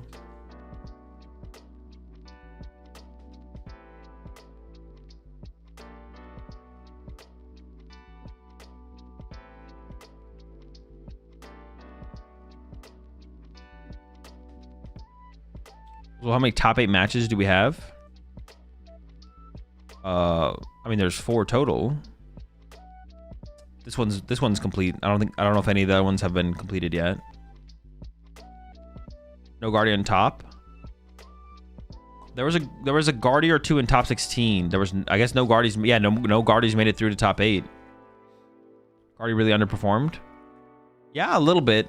I mean, it's interesting because like it felt like Guardy Jellicent wasn't that good into the other decks that made top cut, and the Guardy Jellicents were the only Guardies to make cut. There was 2 Guardy Jellies in cut, but I mean, you're unfavored against the Zorarks. Wait, maybe that's all you're unfavored against. Maybe it was just unfortunate that they both hit Zorark. Didn't they both hit Zorark? Charizard is also tough. What did they? Didn't they just both run into Zorarks? Am I trolling? No, one of them ran into a Polt. One of them went up against a Polt and lost, so that's unfortunate. But all the faster Guardy builds, all the Charm Guardies, were less built for the Pulp matchup. More candies, less TM Evos, less Arvins. And that was like the more popular way that Guardy was being played. So kind of a stepping stone for Pult overall, it feels like. Was the aggressive Guardy just bad? No, it's just worse against Pult. It's all about predicting the meta. It's all about meta prediction. What do you think are going to be the decks on the day of the tournament that you're going to have to beat more so than other decks? And I think going to this weekend, Guardy probably should have, like, in hindsight, should have respected Pult a little bit more. Now, with the information we had, or you had, or I had, could we have made that prediction? Maybe. Could have been like, well, Guardy's shifting this way, makes it better for Pult. Pult will be more played. The Absol deck is going to take a hit because everyone's going to be teching for the cornerstones. That's not going to exist to really keep Pult in check. Okay, things seems pretty good for Pult. But I assume next weekend, Pult is not going to be as good of a play because the Guardies will probably go to more TM Evo-based builds. Did any Pult play Klefki? Not that I saw. No, I don't think so.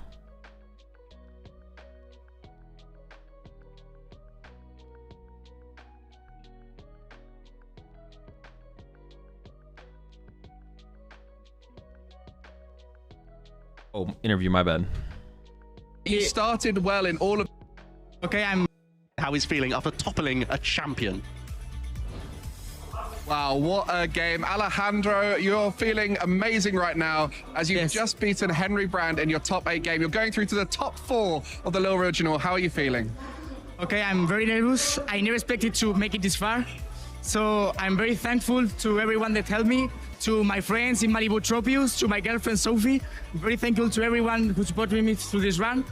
And I still can't believe it. I can't believe it. I mean, it's amazing. You played it so well. You know, it's a tough game to play against someone that strong who's got unusual lines they can think of. But you started well in all of the games, getting those big knockouts. What were you thinking as the games were happening? Did you feel like surely there's no way Henry can come back here. I mean, game 2 was looking pretty grim. I missed Rotom Fan. I priced the crystal. So I was trying to like go up with whatever counts and try to make it as hard as it was. I didn't manage to win, but it was closer than I expected. But I knew that one game where I could set up well, the matchup is favorable for me. Well, you played it amazingly, and your deck is one that's quite hard to play. You know, there's a lot to think about. Yeah. How was it playing on stream with the added pressure, the nerves in a big match? Did that affect you up there? Okay, it's the first time I played on stream. I made some misplays, but smaller ones, so I don't think it ended up mattering too much. But it was amazing. It was an amazing experience. Yeah, there's so much on the line at this stage, and for you, this is your biggest achievement so far. Yes. You know, you've got top 32s Yes. Before. What's your aim with these seasons? You know, you said you're taking it more seriously last season. So I had 2 goals for this season. Yeah. One was to appear on the stream, and the other one was to make money in an event. So now I've fulfilled both in my first event, so that's quite nice. Wow, so already this season, Yes. you're playing to take the season more seriously, and you've already fulfilled both of those goals at Yes. your first regional event. Are you going to be playing in lots of events this season then? I mean, my next event will probably be London. I don't think I will be going to any more regionals this year. I may change my mind now, but probably then my next stop will be London. Wow, amazing. So you got the confidence now to go and compete. Well, for everyone at home who's just met Alejandro for the first time through this event, we've got to watch out now as you're a player to look out for this season. Okay. Top 4 now for you. You're going to be looking to compete not only well at this event, but for the rest of the season. So definitely keep an eye out for Alejandro. Is there anyone you want to thank before we close it out here? Okay, I already thanked them, but I want to thank again everyone in Malibu Tropios. They support me a lot. We tested a lot. My girlfriend Sophie, she supports me a lot during all this, and I'm very thankful to have this group that makes me be a better player. Well, amazing. Sounds like you got an amazing group of people there supporting Alejandro.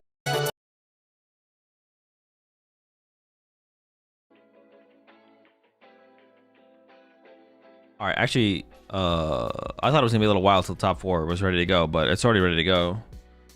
We got Piper with Zoroark versus Alexander with Poltnor. I assume they're gonna show us. Yeah, definitely gonna. It's gonna be Piper versus Alexander for sure.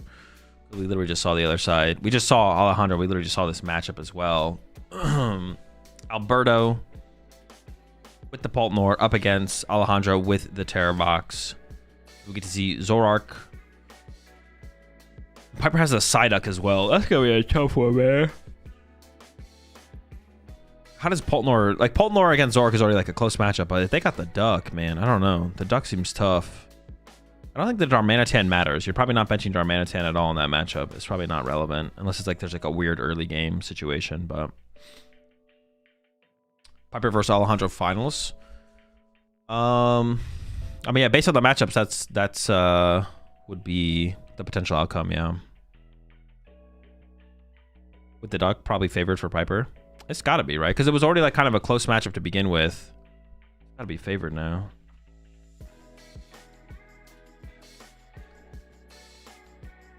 Time is it where you guys are, Azul? It is almost 8 a.m. Do you guys do daylight savings? There is daylight savings, yeah, but it doesn't happen until like October 2nd or something for America. All right, 6 minutes till top 4. I'll be right back.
All right, I'm back.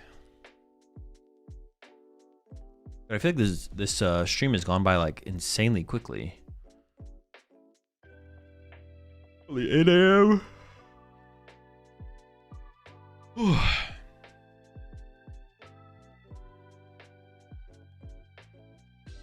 gonna be able to go back to bed before the morning's even over.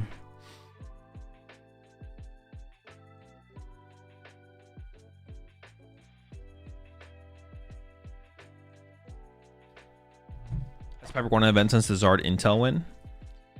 I don't think so. Or well, yeah. Besides the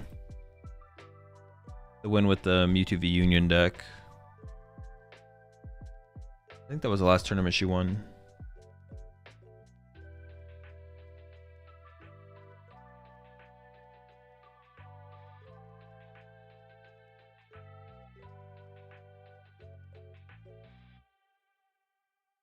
Or because they started with round 13.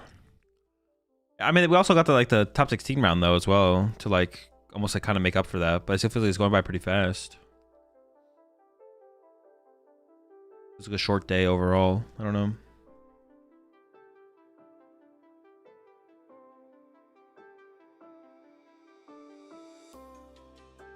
Alexander didn't have anything crazy in his list, right?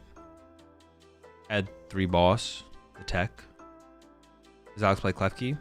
No, there's no Klefki plus mobility combo. Doesn't have that.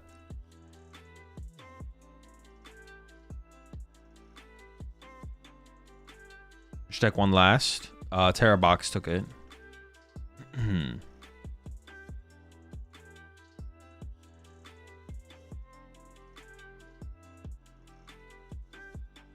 Real talk, what's for breakfast during a breakfast stream? Bro, Azul, what's up, Gabriel? Oh, my guy. Jamming Tower boss. Did you get the judge shuffle? You gotta call for the judge shuffle.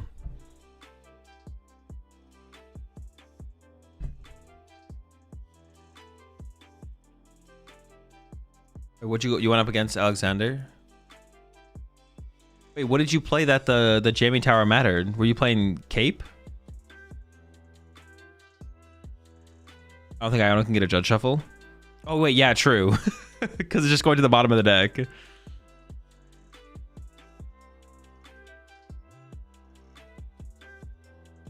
Just never lucky on this one. It's alright. You'll get them next time. And Watch Hour was in play, so he couldn't hit with Luna. Was he at no draw power as well? No Lokes? You can get the judge shuffle your hand before it goes to the bottom. Yeah, I guess. Yeah, you can't judge shuffle an Iona though. The deck order's not changing. Yo, what's up, Yoki? Sorry, you're off to a pretty good start, Gabriel. I mean, it could be a little bit better. You could have won Bella Horizonte. Maybe you could have gone for a top 4 here. I think you'll be able to pull it together in the next one though. Are you doing Gdansk?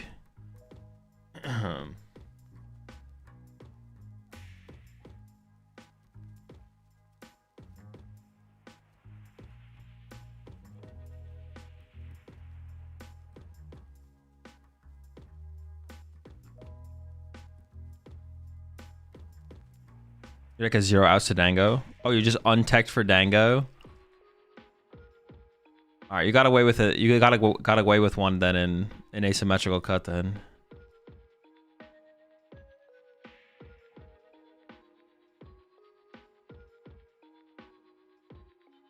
Is Piper on stream? Piper's on stream, yeah.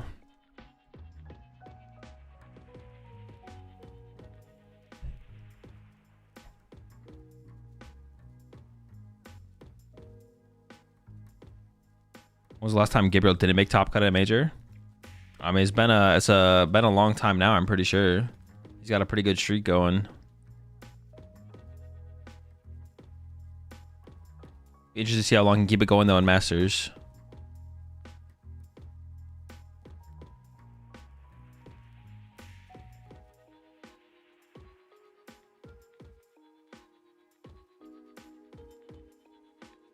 Last night I used continuous coin toss to take out a lone Ralts. You love to see it. 2023, I think. Wait, actually, you haven't missed cut since 2023? Chill.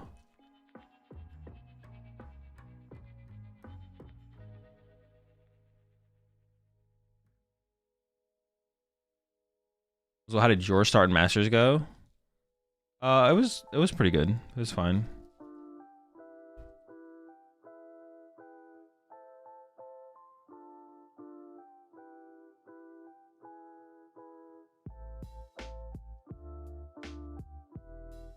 I have no decks for Gdansk though. The streak about to end. Did you only bring one deck with you?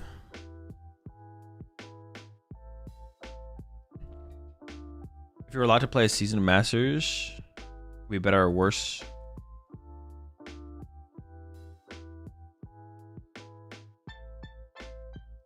We better or worse than Gabriel last season. I mean, if I was allowed to play a season in seniors, oh, probably would be worse for sure. I mean, you basically can't get any better. I brought Turbozard with 2 Dusks, but do no Evo. Don't think that's good versus Pult. No, not great, no.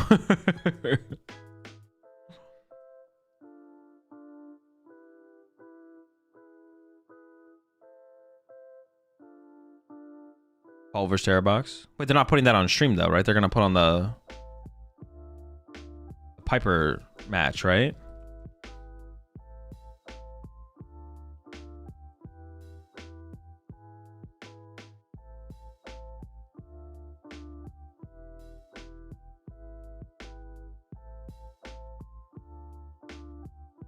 Dude, not putting on the Piper match would literally be criminal after we just watched Terrabox versus Paul. Imagine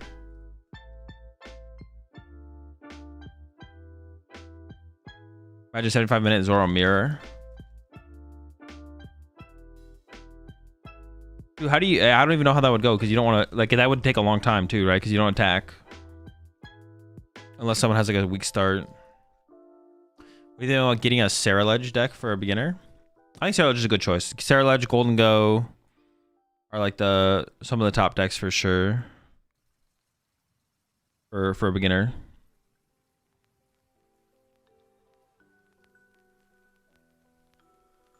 Alberto is in stream table? I don't think so, no. They're gonna probably show us Piper versus Alexander.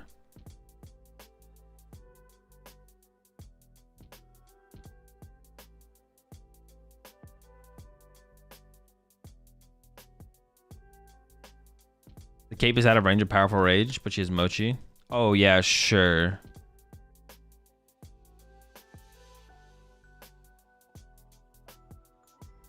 Cape is really good since I can hit their Zorak and they can't one-shot. If they Dogi, I have Hoopa. Oh, wait, the Okie Dokie is actually really good in Mirror, isn't it? Because you can Mochi one hit. Oh, I didn't even think about that as like a mirror attack at all. What the heck? That thing's insane. I guess setting it up is the hard part though. You have to like build it up on the bench and then get boss punched ahead of time or whatever.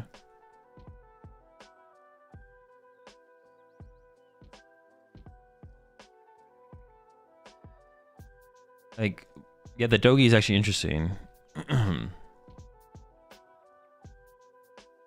Anything interesting build so far in top 8? I mean, it sounds like Gabriel's Zorak build is interesting for sure. Also, Piper Zorak is playing the Darmanitan, stuff like that. Best food you had at the country fair? The donuts for sure. There was a donut place there that was like doing like literally like fresh donuts, like from the fryer to the what's it called, frosting or whatever. Like hot glazed donuts, fresh glazed donuts. Wait, no way they put this back on stream, bro.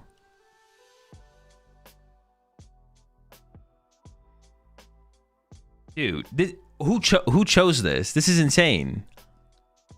Listen, I'm all down to have Alberto on stream for sure. But like, we literally just saw this matchup play.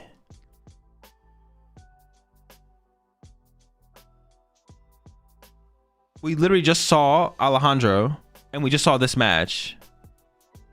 Like, what the heck? We literally just saw this. We have already seen Piper on stream twice. But like, you definitely go to the other side of the bracket. Like, you definitely go to the other side of the bracket. We've already seen all these players. Yeah, we actually every player's been on stream at least once. That's criminal, man.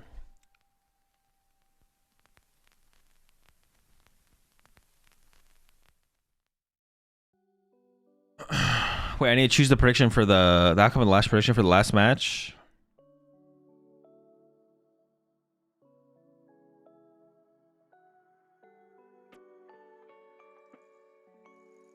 Holy sh! You fix this by letting the community choose. Honestly, get the community back involved, bro. Get the community involved again, bro. What the heck? I retract my previous statements about removing the community choice.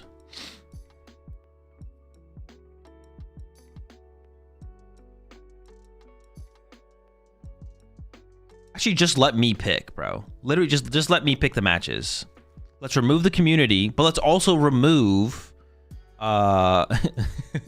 everyone backstage who's making choices as well. And I'll do it. I'll take the just me. Let me pick.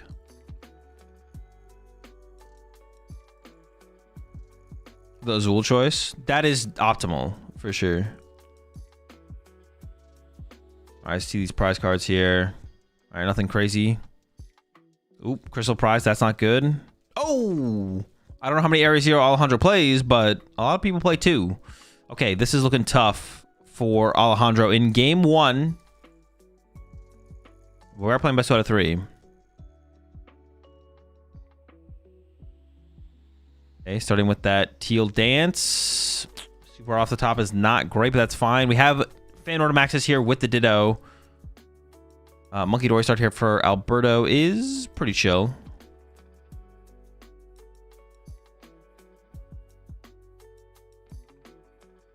If Alejandro overbenches again, he's screwed. It would be tough to come back from this one for sure, yeah. What's the top 4 decks again? Poltnor, Terra, Zoro.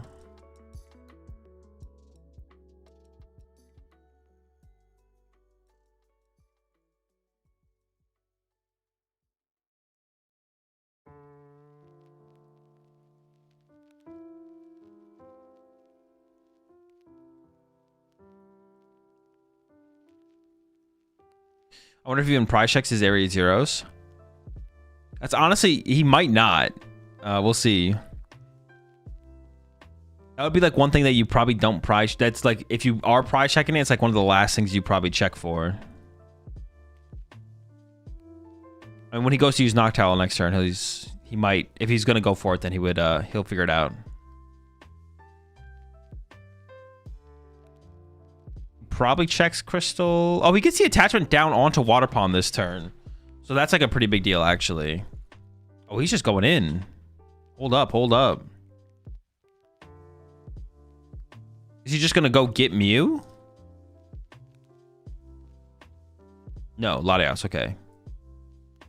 Was it correct to play the Ultra Ball right now? We could have waited a turn to see what we top decked, right? Like, do we really need to be this aggressive? I feel like being this aggressive is like unnecessary. Also, now we bench locked ourselves out of Iron Bundle. Yeah, I do not like that play from Alejandro at all. Now we're bench locked out of Iron Bundle. He's worried about Badu. Oh, fair. Sure. That's reasonable. Yeah, worried about Badu. Definitely fine.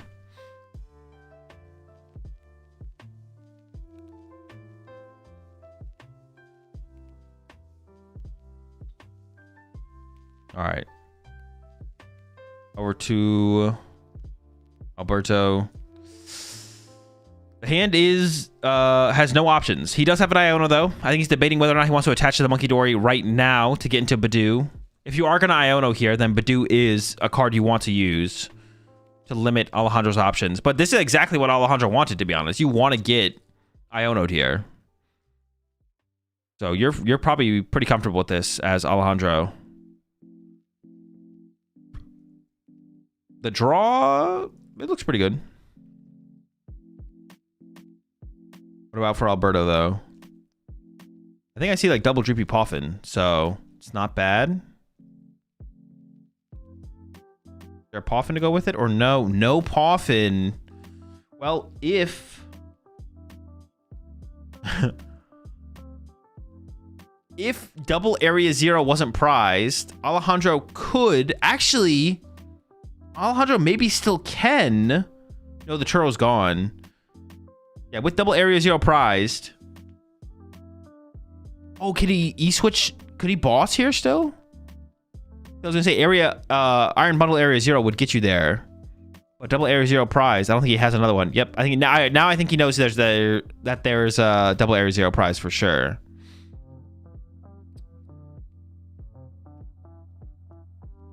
Now he can't. Can he get there? I don't think he can get there.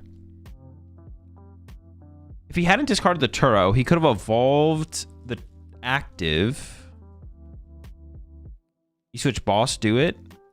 As long as he has a water energy, yeah. You switch boss would do it. Oh, there's a third area 0. What the fuck? We're chilling.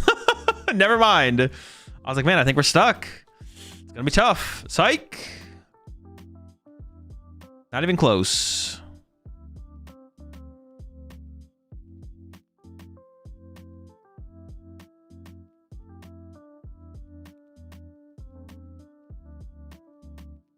There we go. Dreamy gets forced up, and here comes the Crispin. So pretty good turn here for Alejandro. Got the turn 2 bundle Crispin KO double Dreepy. I thought Alberto had a Buddy Poffin in hand. There was no Buddy Poffin. And triple Hoot Hoot on the bench as well for Alejandro as backup. No bench space for Mew is not great.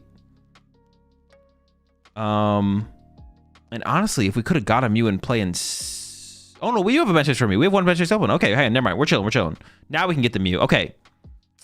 Yeah, it doesn't get much better. Okay, it doesn't actually get much better than this for Alejandro. This is about as good as it gets. This is pretty good.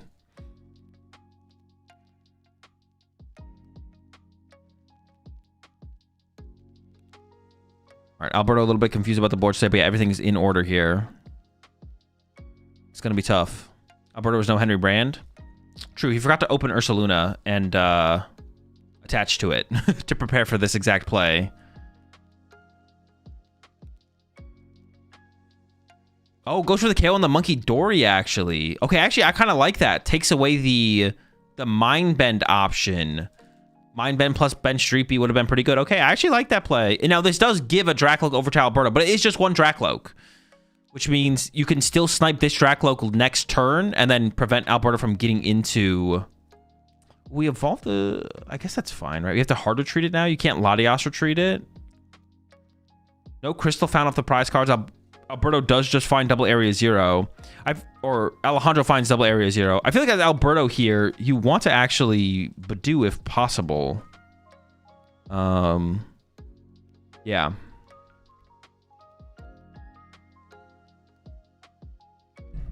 I don't know if Alejandro has given him a tell that Crystal's prized. I'd have to go back and watch the turn to see if like Crystal would have 100% been searched out if it was available, but... So it has to be Crispin E-switch here. I mean, if you can retreat into... Like, there was, like, maybe an argument for Alberto to... Jesus, man. No energy. Does have an Ultra Ball. So you can get another... Oh, we have Fez. Oh, hold up. We got Draw Power. I didn't see the Fez. I was like, all right, we have a Dracloak, I guess. But hold up. Okay, still no energy. There's an Ultra Ball. There's 2 Ultra Balls. There's a Night Treasure for an energy. So we can retreat into...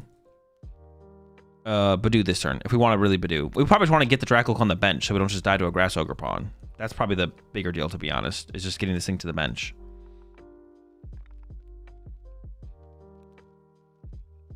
Took a Dragapult. I'm curious to know what the other card was, to be honest. Okay.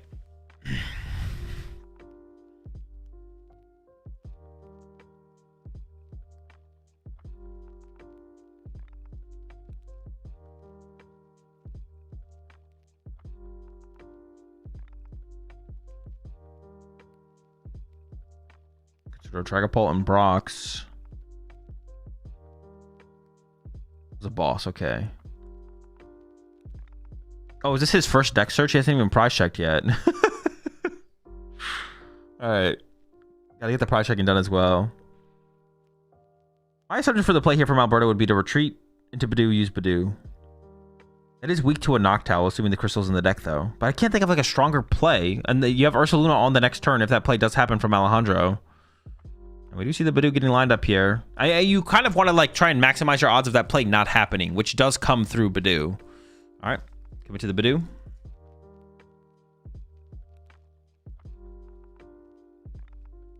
Another Ultra Ball coming in. I guess we want a Dreepy here as well. Giving up the Turo is risky.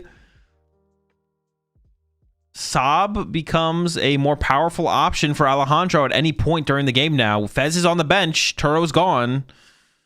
I don't know if we could have discarded something else there from Alberto. So I keep almost mixing them up. We got Al and Al over here. There's the Dew. Has the Nitrogen for the energy, of course, which isn't that big of a deal. Yeah, did we really have to get rid of Turo there? There's nothing better to get rid of? Maybe the Dusknoir? It feels pretty bad to get rid of. Isn't Sob the Badoo pretty good? Yeah, even actually sobbing Badoo here is pretty good. Okay, the more I think about it, the more I kind of hate this Turo discard, to be honest. Because, like, if the Sob happens on the Badoo, I don't know. That's just kind of tough, I guess. All right. Here comes the Noctowl for double Crispin, and Crystal is prized, so Alejandro won't be able to attack. And this will tell Alberto that Crispin is prized as well, I believe. However, Sob for turn is more than fine here for Alejandro. Jesus. You know there's no potential Turo play happening. Turo like Neo upper knockout, so with the Turo gone. What matchup is Monkey fixing for Polt? I mean, it can be good. It can be good against anything that puts damage in play, to be honest. But specifically, the mirror match is probably its most powerful matchup, I think. The threat of it is sometimes more important than actually ever setting it up as well. Like against Gardevoir, like it means the Gardevoir can't like stack up damage in play and leave it in play because you'll be able to take advantage of it, stuff like that. But the Gardevoir matchup usually doesn't actually go that route. All right, there's the Sob. Alejandro has finally stabilized. We'll be able to evolve this Dracloak to a Dragapult, stuff like that. So we might even see, yeah, Dracloak first here before we play the Lily, because you want to evolve it while you have it. And is going to be looking for an energy for turn here as well.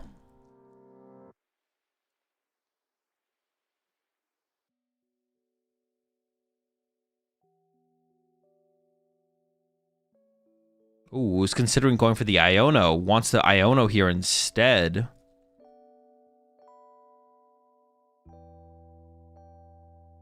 Could burn this Buddy Poffin before playing it.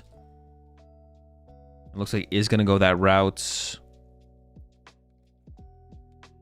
Doesn't need to grab anything, but is eyeing up that Dreepy there. We'll see if that's going to be the grab. Oh, a Duskull is an option as well, actually. Oh, hold on. My bad. Area 0. Chill. We're going wide. The whole squad's coming into play. And with the Iono grab, I assume that means Alberto is going to Iono here. And then you probably want Countercatcher, right? Iono, Countercatcher up, Noctowl. There it is. Iono comes down. And you're looking for a Countercatcher here as Alberto. One of those tributes was in play last turn. So you can Dracloak.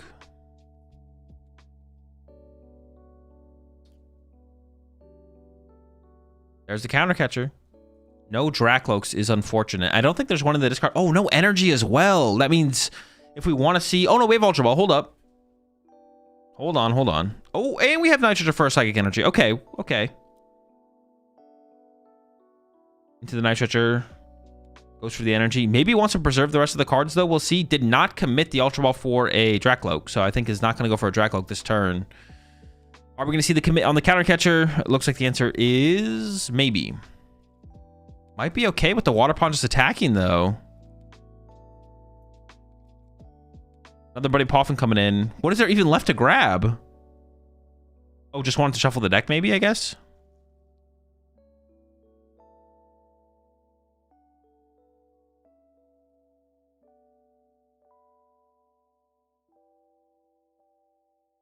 Is he okay with giving up 2 prize cards to Alejandro if Alejandro just has an energy on this next turn and wants to save that Countercatcher? It looks like that's what Alberto's thinking about.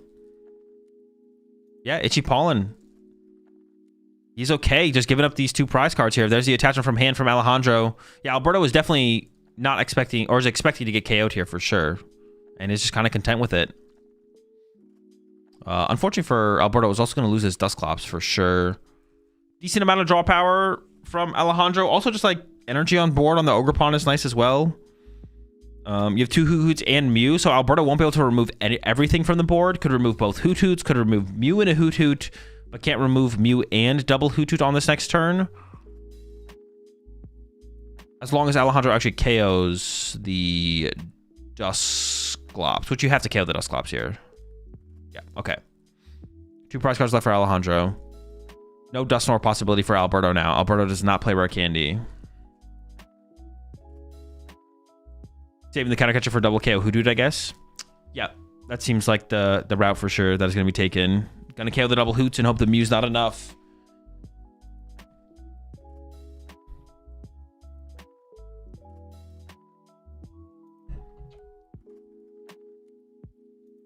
All right. Oh, no Iono. This is it. Last onboard draw. Was an Iono found. It's a pretty big hand there for Alejandro. You don't want to leave him with that hand if you can avoid it.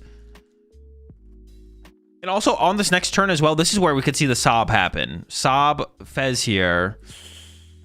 It is a whiff, but hold on. We got an Ultra Ball. We can find one more Dracloak, and then that Dracloak can find us. It can find us something. I forget what it's going to find us, though. Iono.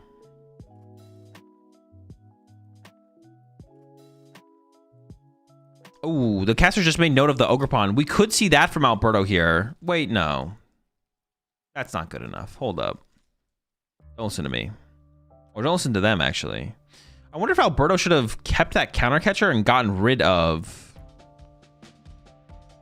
the fire energy in the hand and then attach Neo upper energy active. Iono was found. Okay, that's huge. Here comes the Halucha Ping. I mean, it's got to be on the Hoot-Hoots, I imagine, unless you're going to go after the Grass Ogre Pawn. Vanordum. And one of the Hoots. As the counter catcher. Is he not going to play it, though? Is he going to save it? No. See, why did we... All right, he's going to go for the Mew and a Hoot-Hoot, leaving a Hoot-Hoot in play, which means you lose to Noctowl here as Alberto. Noctowl will end the game, I'm pretty sure. Clefairy Crispin will be game over. All right, draw there from Alberto is kind of whatever. We did get a Dusclops here as well. Yeah, I feel like Alberto should have saved that counter catcher and then like discarded. I'm trying to like, well, I guess you could get punched by Grass Ogre Pawn here and you want to be able to retreat to a fresh Dragapult. Yeah, sure. I guess that makes sense. All right. 3 cards to work with here from Alejandro. There's an Ultra Ball. There's a Crispin. Uh-oh. Is that the last Crispin? Can you not play this Ultra Ball? Well, there's 2 in the discard pile. I don't know how many Alejandro plays. He's shaking his head. Nope, maybe he's not shaking his head. He's in there. Ultra Ball. Also, E-Switch combo would work as well. There's a Crispin. There's a Noctowl. I think he's got it. Alejandro takes game number 1 with the Noctowl play. Definitely worth looking back on that turn, that choice there from Alberto. Should Alberto have KO'd double Hoot-Hoot versus the Mew plus the Hoot-Hoot? Not sure. I guess by KOing Mew plus Hoot-Hoot, you threaten the win, though, right? That's probably worth it. You can win in 2 turns as Alberto there. Wait, isn't that like another reason why Alberto should have saved that counter catcher? You literally could just go 3 prize, right? Yeah, I guess that gives you the win in 2 turns. Winning in 2 turns is like, well, hold on. Could we have done something with Dusknoir to win in the extra turn anyways? Draw 2. Draw 4. No, he could have gone 2-4. Yeah, he could have gone 2-4 with a Dusknoir on the next turn, right? Yeah. So he still could have won in 2 turns, actually. I think he was going to win quick enough if he KOs the Hoots. No, he could have, yeah, with Dusknoir. Huh.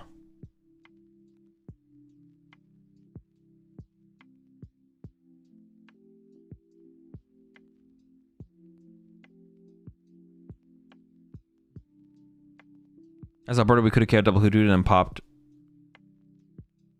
Dusk into Wellspring. Yeah.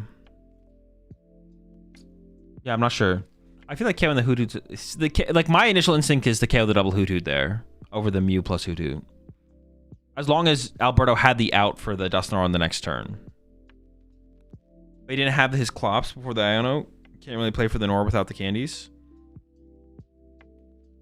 But he had outs to Dusclops left, right? So you could have... Ooh, double Duskull prize. So no early game Dusclops or Dusknoir. And then what were the prize cards for...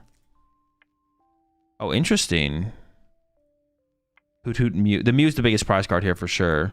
Interesting. Alejandro actually chose... Excuse me. Alberto chose second. That is curious. And we literally, last match, we saw different. When Alejandro went up against Henry Brand, we saw both those players choosing first. So Alberto thinks different about this matchup. Alberto thinks you want to go second. Whether that be to try and establish a better setup to handle the water pawn, or to be able to aggressively item lock with the Badoo. The thing is, like, Badoo is just not that powerful in this matchup. Like, Badoo is like not that powerful in this matchup, literally at all. It really is all about like establishing a better setup to handle the water pawn. But definitely an interesting choice there from Alberto. Yeah, I'm inclined to say that going first in this matchup is better. And it is curious that we did just see different in the previous game as well. All right, we got Crystal Crispin in the hand there for Alejandro. Gonna go for some prize checking here. It looks like the hand for Alberto actually might just be dead. No, we got a Lily. Okay. It's good. It's good. So, decent start here, or decent hand there for Alberto. Could even bench the Fez aggressively. You are going to be looking to go into Badoo aggressively, stuff like that, so...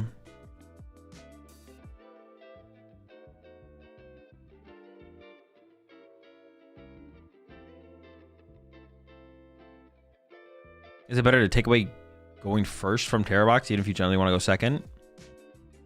I mean, it's not about taking away going first. It's not about taking away going first versus taking away going second. It's about, like, the tempo of the matchup. Of, like, Terrorbox going first.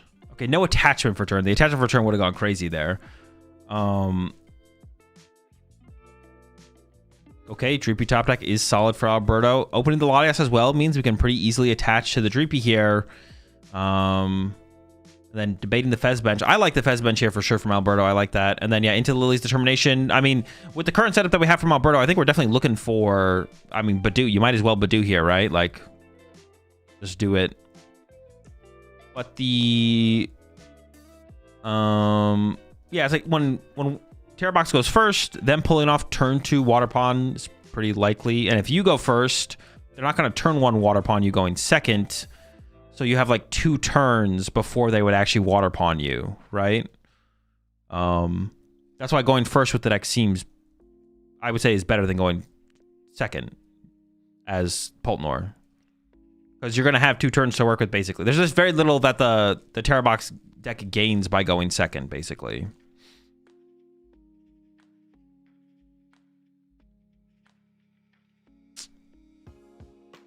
Pretty good there for Alberto. Buddy Poffin and the Badoo. There will be no Duskulls to grab, but kind of got everything he was looking for here, to be honest.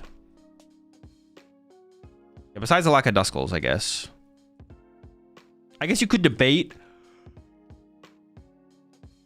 You could debate even attacking with Badoo here. You could just leave Latias in the active, I guess.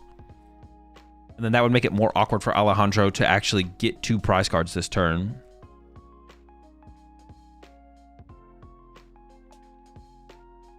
Yeah, Alberto.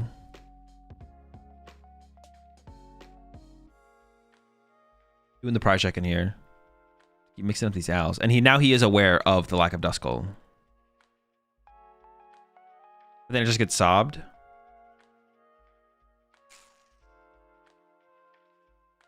But if Alejandro's gonna sob, your Badoo just gets sobbed, right?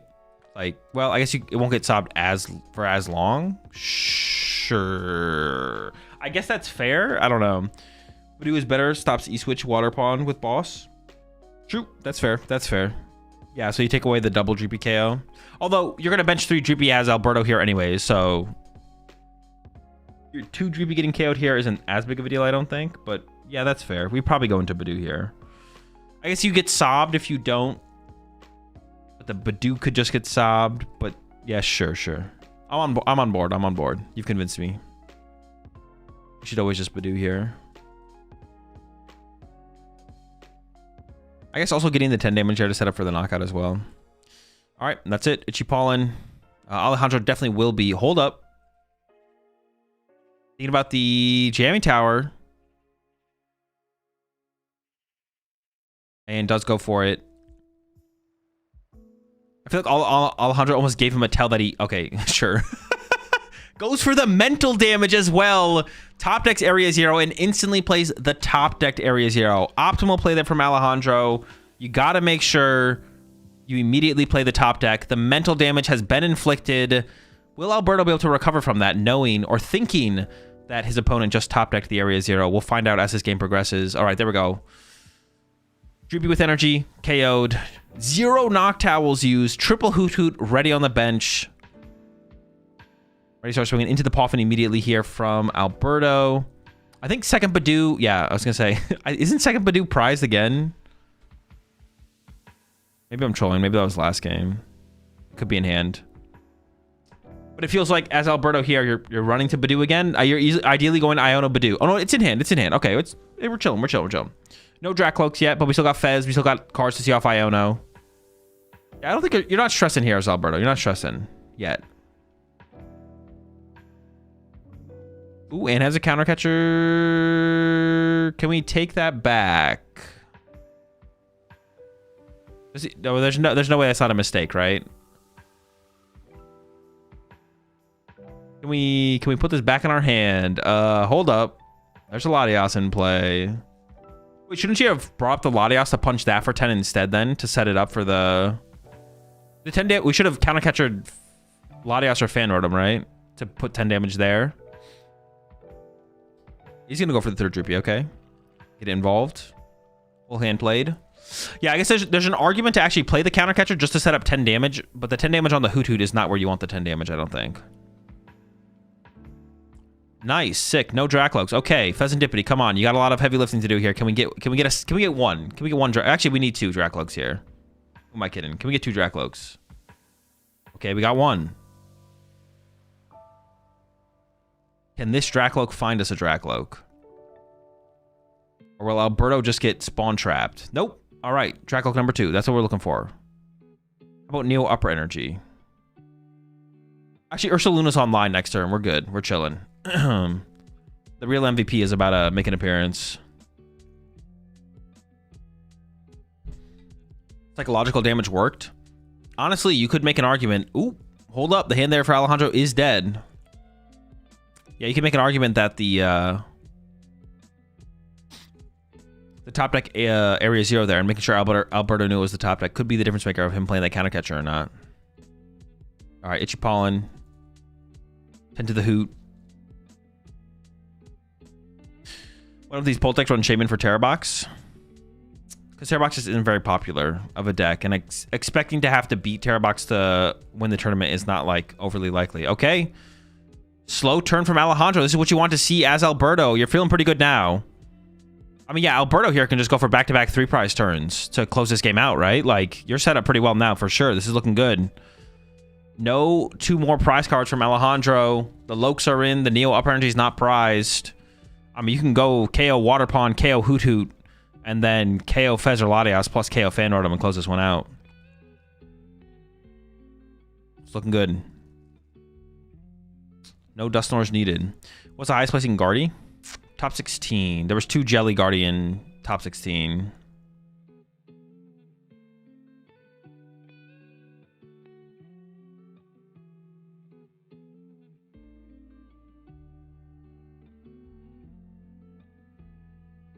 Poffin acquired there.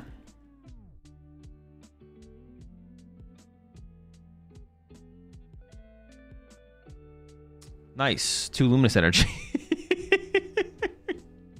Wait, is his hand just... We got Hilda. Hold on. That's doable. I was like, what the heck, dude? Does the hand just suck? That is a really big hand for this hand. Oh, there's no counter catcher. Well, okay, hold up though. He just had a peek. What was next? Oh, the upper was close. Oh, it was the counter catcher. Although we can argue here, this is him getting punished for playing the counter catcher.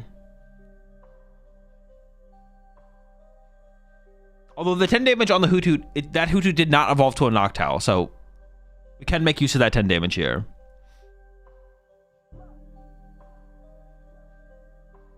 All right, the hand is like still like... I mean, if we don't get a Gust here, we don't want to attack into a Fan Rotom, but we also want to attack. Is there a boss in the hand? I don't think there is. Oh, there is. Okay, I am wrong. I thought it was a jamming tower. We're good. Yeah, I mean, you can KO the only Terra Pokemon in play, and then KO Hoothoot off the bench. And even if Alejandro gets Clefairy KO, you can win next turn with Dragapult Hawlucha. Looking pretty good. Looking pretty good for Alberto.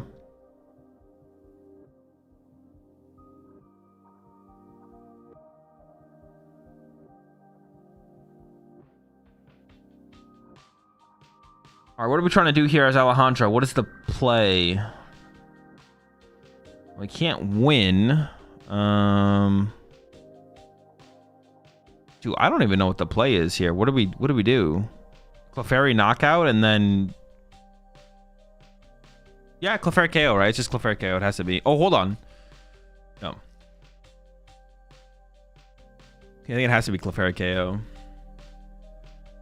Or is there ever like some weird... Clefairy Bravery Charm? He doesn't play Bravery Charm. Is there ever like some weird like yeah, can we sob? Now Alejandro does play a Turo. How long would it take to get there though? Could we sob Fez until we can evolve all of our Hootoots to Noctowls? And then, oh wait, no, Alejandro doesn't play a replacement stadium. I was gonna say, can we get this Fan Rotom off our bench? But I don't think that's possible. But it looks like it is gonna be a sob line here. Wait, did we discard we didn't discard Turo turn 1, did we? That was last game? Or early on in the game? 5 sobs into pump? Well, he has Turo and Monkey Dory. So that won't work. Yeah, Alejandro always wins. You can't infinitely sob. The sob isn't actually like a long con win condition.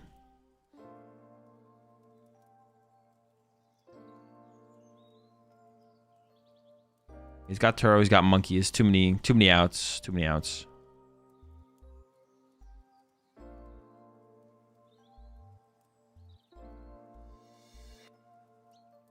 Did Alejandro just literally draw nothing there? Kind of looks like it.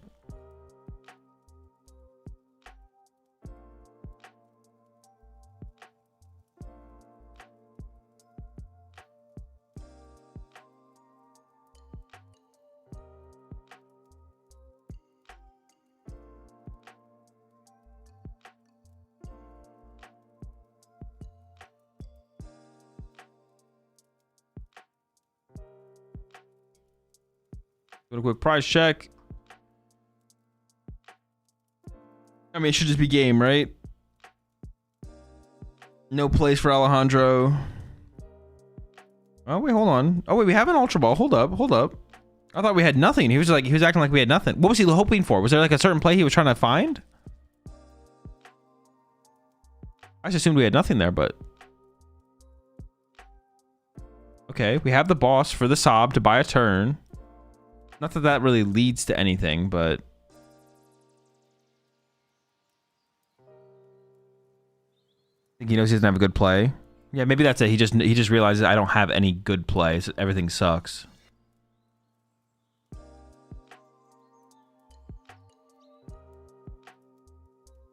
For boss and Turo, for like a reset on a Noctowl next turn, maybe while you do the sob shenanigans. How many bosses Alberto play? He can't gush right now without it. Oh, true. So he needs the boss with the Hawlucha. He probably plays 2 or 3 boss. I guess would be 2. But if Alejandro just doesn't draw a prize card this turn, Alberto doesn't have to win next turn. He just needs to attack, and he should be fine.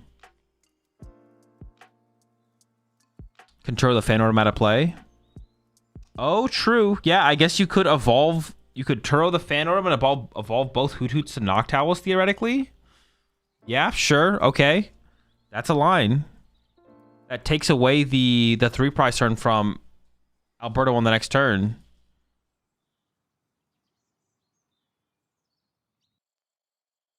Alberto's looking for, I assume, Turo here. You could just go into Monkey Dory this turn, but...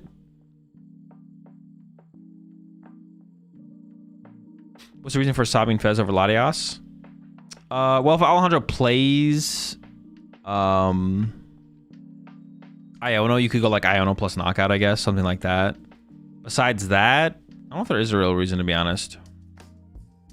Okay, well, now the Monkey Dory damage is going to start to get built up, and you can put this on the Noctowl, which means you put the Noctowl in range of a 3 prize line.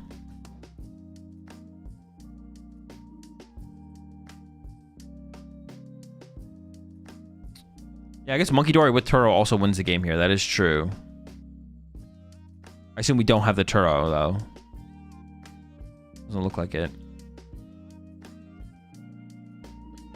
Yeah, Iono KO is like the only thing to be scared of here.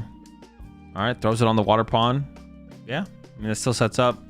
All right, now, but Alejandro this turn can do the play. Alejandro can go evolve Hoot Hoot, Turo fan Rotom.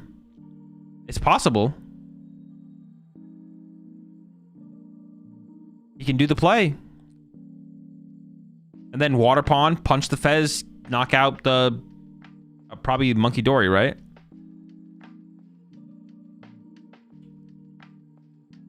I mean, that's the play.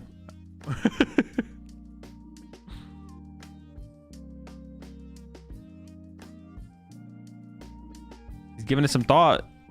All right, that's the only line I see. Okay. I think it's getting to the next Noctowl sounds kind of annoying, to be honest. Getting to the second Noctowl, what do we have to grab? Ultra Ball plus an item or something off this and then discard both? Like, dude, how many items do we have left? Can we even make that happen? What do we have to discard here? A Nest Ball? Okay, Nest Ball, Ultra Ball.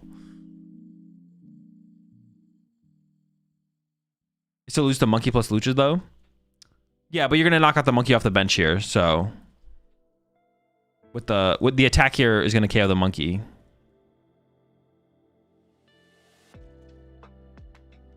So you need yeah, you can still get there, but you need the Luminous Energy and the Nitrate for the Monkey.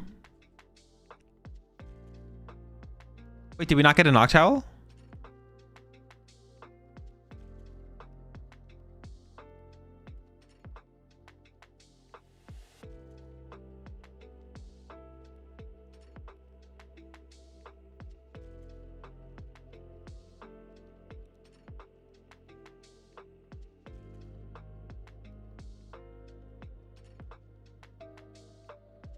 Oh, he's gonna... Oh, I see how he's gonna play it. Okay, he played the Nest Ball for a thing, and he's gonna Mew for 1, and then now has to Ultra Ball with... Okay, I get it. At first I was confused, but I get it now.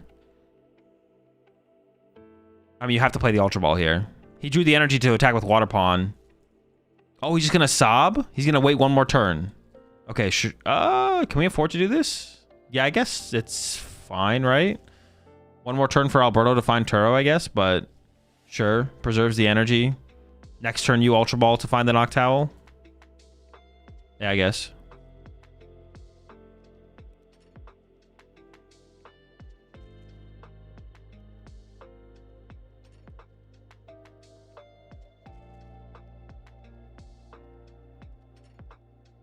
And Alejandro, next turn, we'll be able to crisp into the Mawile as well and load that up.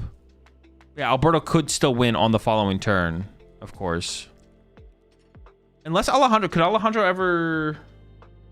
No, probably not. That Monkey to Water Pond had to be bad last turn, right? Should be to an Owl. It maybe should have been, yeah. It might have been better there.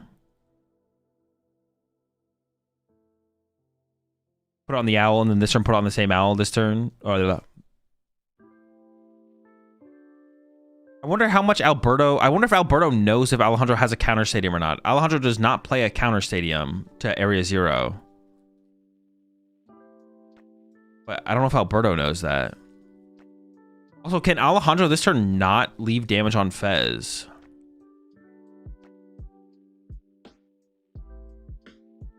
Did Alberto burn Turo already? No, Turo is still available. He only plays 1 tower. I think it's 2. I think Alberto has 2 tower, but I'm not 100% sure. All right, yeah, that's the damage on the owl. Like, if Alejandro has a boss here, Alejandro could go boss, KO Dracula, KO... I mean, maybe KO double Dracula at that point. I don't even know.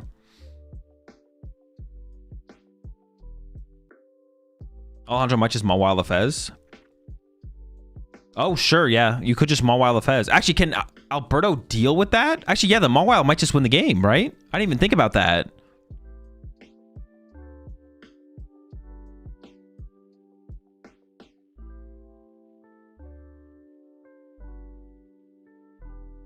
And there's no way for Alberto to deal with the Mawile. There's no damage on board to draw the prize cards. As long as Alejandro can get to the energy. That's the question. There's Ultra Ball. There's Noctowl.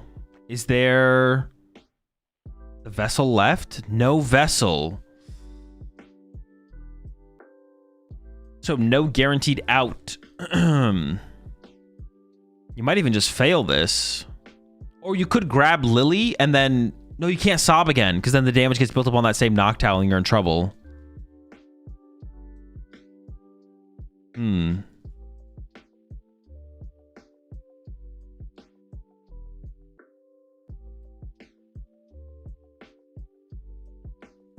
Still needs Turo.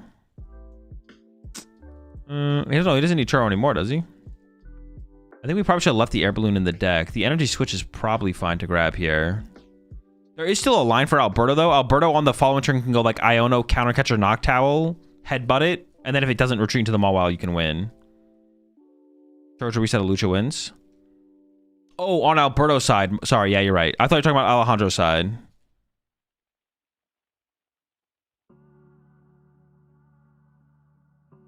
All right, here we go. All in on the Mew, trying to draw the 1 of metal energy left in the deck. Did he hit? I actually couldn't tell based on his body language. Grass to Mew.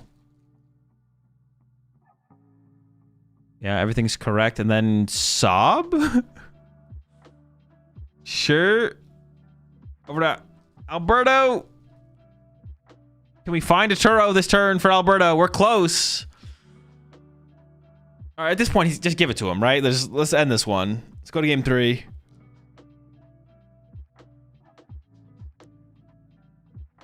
One time. I don't think so. Not yet. Very close. Very close.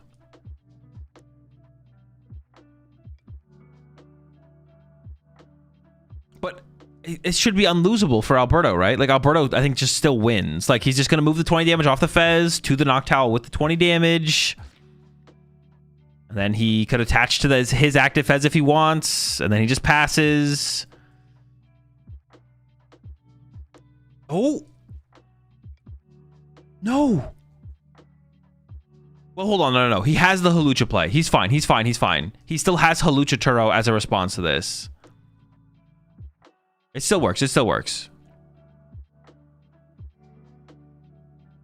Top deck Psychic for turn. That is not Metal Energy. In case you didn't know. Doing a quick Crispin count. It looks like 3 Crispins gone. Pikachu comes down. Mew for 1. Noctowl. No Metal Energy still.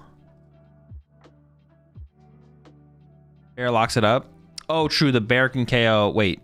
It's still 10 short, right?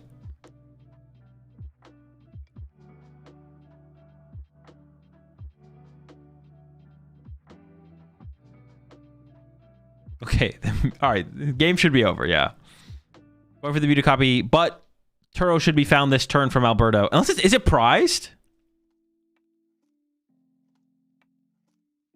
Can Lucha to Mawile can I catch a bear?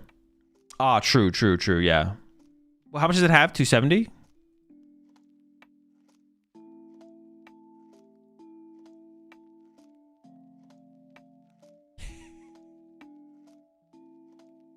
All right.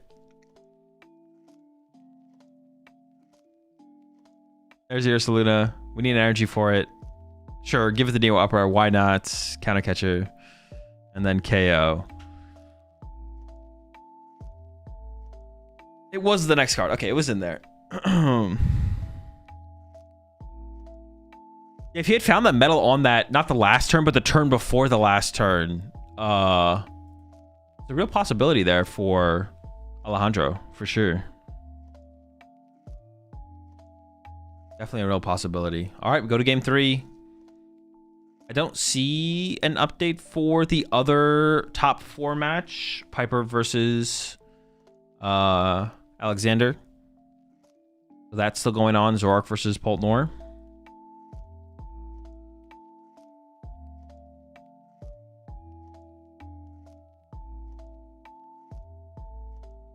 I'm curious to see what Alejandro chooses now. Like, is Alejandro ever like, wait a second. Alberto just chose second. Do I choose second?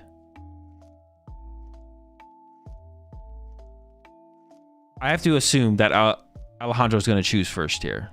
He's got to be confident in his... I would hope he is confident in his... What's it called here? But honestly, if I played against someone and I saw them choose the opposite of what I chose, I would definitely stop and think about it for a second. I'd be like, wait a second, what's going on here? What do they know that I don't know? Alberto playing mind games? Yeah, Alberto knows that going first in this matchup is correct, and he just wants Alejandro to choose second going into game 3.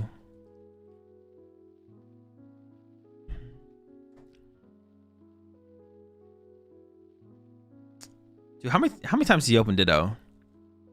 Can we get a deck check?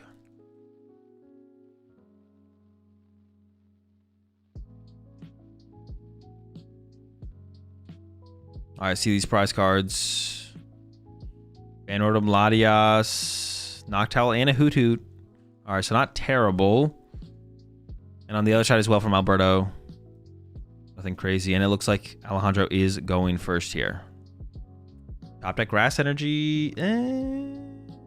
Okay. I mean, you can cycle it on the Grass Palm, but you might attach to the Fanordum the active here. Or, yeah. You probably attach to the Fanordum here, I would assume, because the Latias is prized.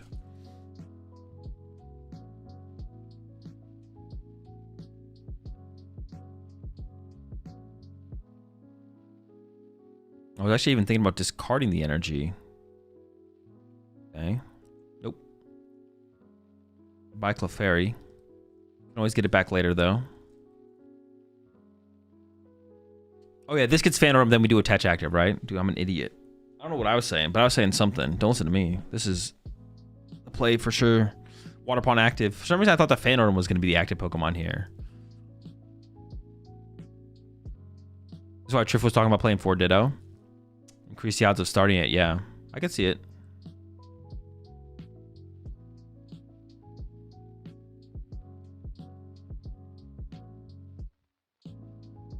Attach active. I don't like the Ogerpon bench. There's so many other Pokemon we might want to put on the bench here. It's like fine, I guess. I don't know. We don't have like an Area Zero. We have Lily though. We have Lily in hand. Maybe it's fine. I don't hate it this as much as Poffin off the top. Pretty chill. And has supports to go with it as well. Are you teal first and discard top deck? No, because the attachment for turn is more valuable than the acceleration through the Teal Mask Ogerpon. Getting the energy specifically onto the Water Pond this turn is way higher value than hoping to get more value out of the Teal Mask.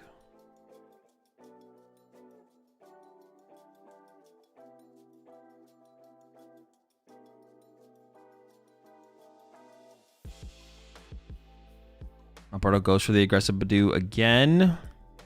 As Neo Upper, I feel like we're not playing Neo Upper here though. And then has the Iono for turn. I mean, these could always be pretty devastating for the Terra Box deck.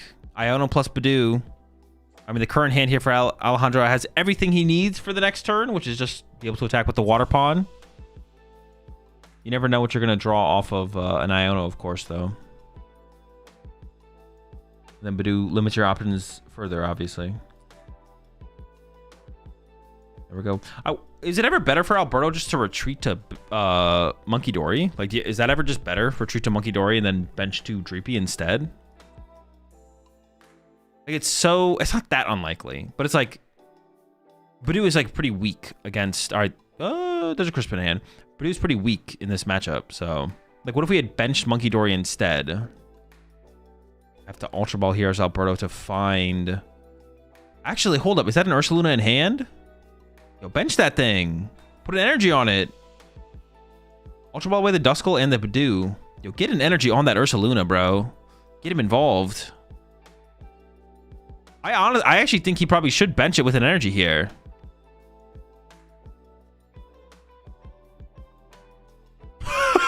Dude, I was like, what is this play, bro? Is this some insane big brain play? I think he's trying to save the Ultra Ball for Fez, but bench Ursaluna, get an energy on that thing. Ooh, dude, the Ursaluna with energy, I feel like is so good there, though. Because then if Alejandro KOs the Dreepy, you can pop the Dusclops, and then you can attack with Ursaluna with an energy for turn, right? I think it's a pretty big mistake there from Alberto. I feel like you gotta bench Ursaluna with energy that turn. I feel like it's just too good. Then you like make Alejandro maybe have to go after the Duskull. But even if Alejandro goes after the Duskull, you still have a Ursaluna with an energy. That's all you need. You know what I'm saying? That's the guy right there. Yeah, I do question the Badoo play in general from Alberto. Like, what if we just retreated to Monkey Dory there and got double Dreepy? I feel like that just seems like a stronger board. Because it's so unlikely.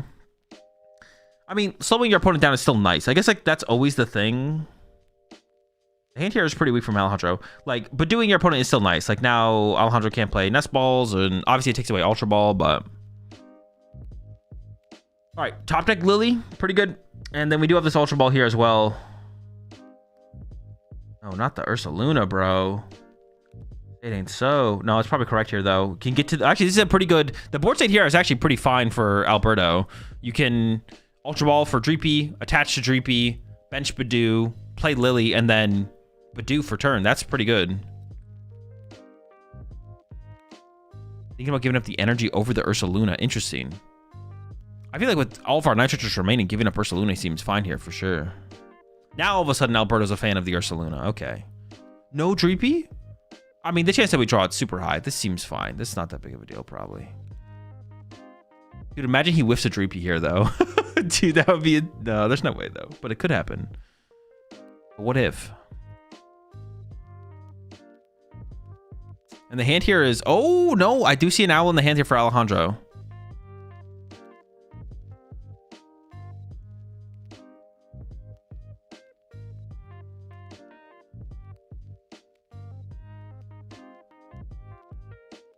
Drawing 11 is insane.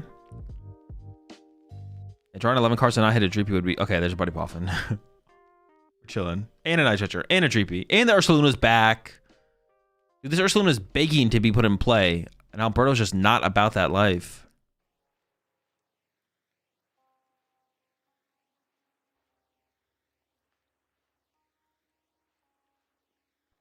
All right, what is Alberto going to grab here? I mean, it's got to be... You have to bench double Dreepy here, right? It's got to be Dreepy and then Dreepy from hand, yeah.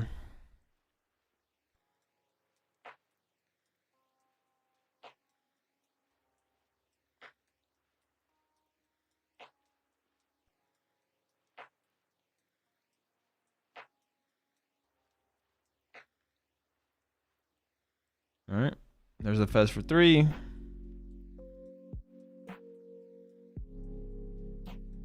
Yeah, more cards to work with. It's cool. We can bench second Dreepy, attach to a Dreepy, and then Badoo. No Dracloaks this turn. We are still 2 turns away from a Dragapult, but our hero, Ursaluna. Well, we can evolve the Duskull to a Dusclops. Okay, I was like, what are we doing with this? Yeah, our hero, Ursaluna, will be online next turn and ready to swing.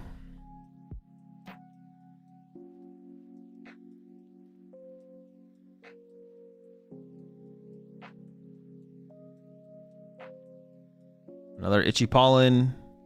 Honestly, right here, Countercatcher would have been pretty good from Alberto as well. There's no Latias. Actually, Countercatcher would have been really good. All right. Mawile comes out aggressively from Alejandro, and then we're into the Owl. Crystal and Crispin, I have to imagine, are on the way. And we're going to see the Badoo. And honestly, in this situation, I think the Dusclops takes... You KO the Dusclops here, right? Like, Alberto can only get out Drakloaks next turn. The threat... Yeah, like, you remove this Dusclops, because otherwise Dusclops could KO your only Hoothoot in play, right? The Dusclops has got to go. Dusknoir's too scary, and Drakloak can't become a Dragapult. I don't know if Alejandro knows for sure that Alberto doesn't play Rare Candy, but at this point, he's got to have a pretty good clue that there's no Rare Candy coming. And remove the energy from play isn't even that high of value for Alejandro at this point either. The energy doesn't even matter that much. Plenty of energy to be attached from Alberto before a Dragapult even gets close to attacking, so this goes. Candy would go crazy here. Candy would go crazy here. A little Area Zero to go with that as well. No Pokemon to take advantage of with that, though.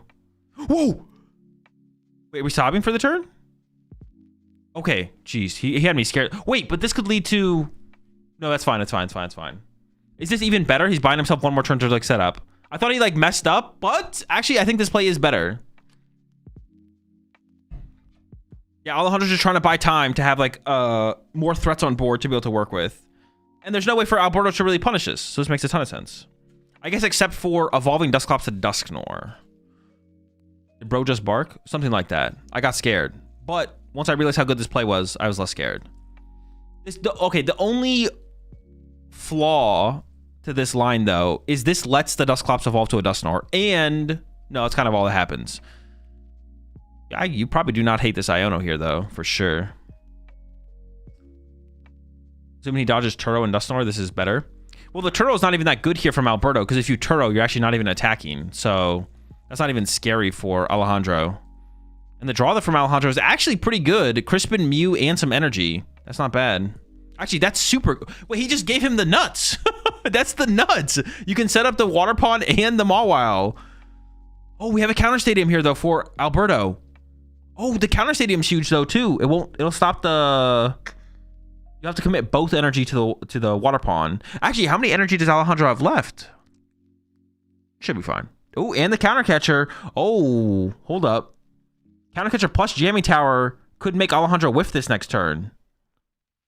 You would just be able to... Well, Sobbing Badoo would actually just kind of be terrible.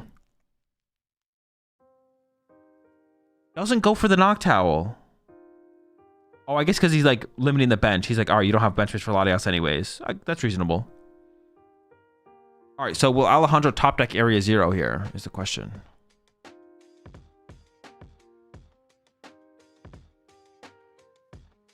Why not, right? May as well. It's the best top deck to have. All right. Area Zero. Nope. Go with the pawn. Another Crispin. That's no good. Can we even draw with Mew here? I don't even know if we can. Sheesh. The hand is energy and Crispins. And now Alberto is set up for the 3-3. The 3-3 is available to Alberto. Oof.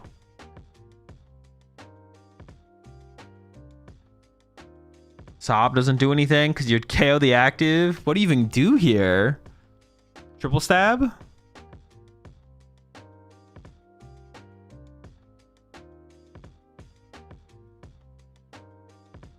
I don't even know. I don't even know if there's a line here, to be honest. A line to, like, get ahead at any point. I don't think there is. I guess Sob. We could go back into Sob. But does that even do anything, though? Really sobbing out here?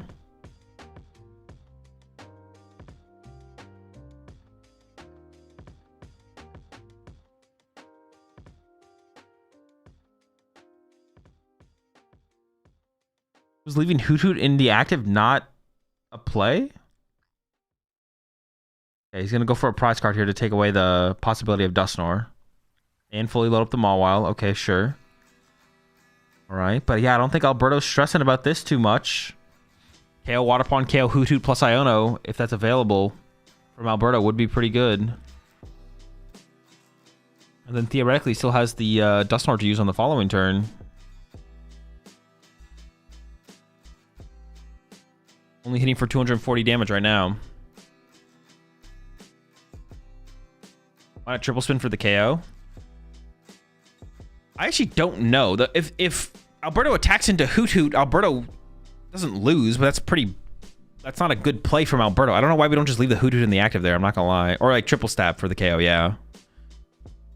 Pushing the Ogre Pawn, pushing this Ogre Pawn in the active could like, it just gives Alberto like because even if Alberto doesn't have KO Water Pawn, KO Hoot Hoot this turn, Alberto just punching the active and KO and Hoot Hoot is like just as good, right? Like, then you just go for like a 5 prize turn on the next turn. Like, this is like fine.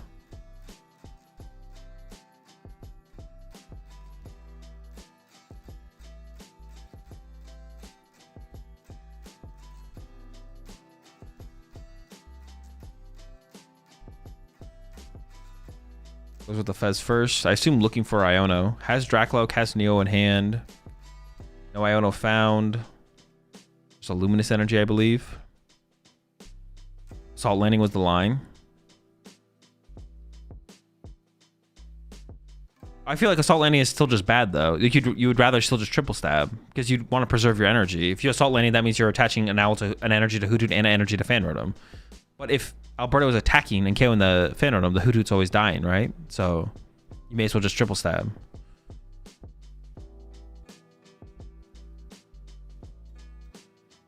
All right. Lose Determination. Shuffle draw 8 here for Alberto. But yeah, Alberto actually doesn't even need Gust this turn. Alberto could just punch the active for 200 and KO the Hoot Hoot and be fine. Well, I guess he needs a Dracloak. The only thing he needs is a Dracloak, actually. I take it back. He does need one thing.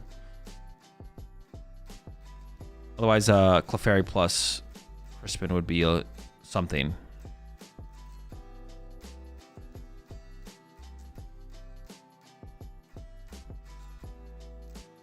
There's a Dracloak.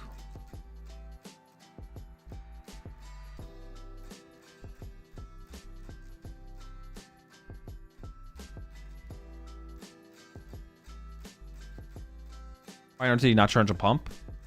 Because he was just trying to buy a turn. He was trying to buy an extra turn to like be more set up to deal with the Iono to 1 or 2 that would be coming. If he turns to pumps the turn beforehand, I mean, it's definitely like questionable. Like but there is value in not turn to pumping that turn because then he gets like another turn of energy attachments or a Crispin to have the Mawile fully ready to go to swing after the Water Pawn. So there's value to it. But Alberto had a pretty good draw. Had the counter catcher plus jamming tower. But that's not even crazy for Alberto to have either, though. So it's like something to like evaluate there. Yeah, 200 active. And then, yeah, KO on the Hoot Hoot. And now for Alejandro. I am struggling to come up with a line here. With the amount of cards that Alberto has seen, can see, and the options remaining. It's looking pretty good.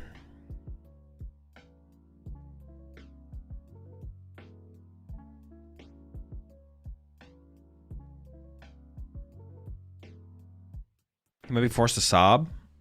But the sob play is so terrible. Like...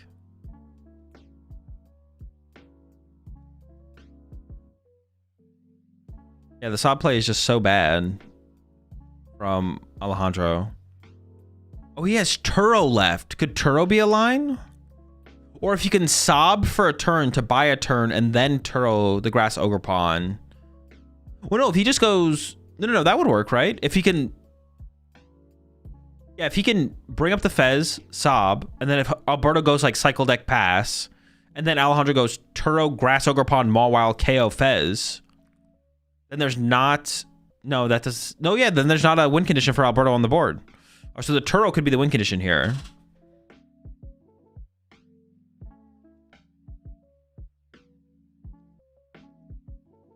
But we're trying to draw off the Fez. We need boss off the Fez. Yeah, we got a water energy. Oh.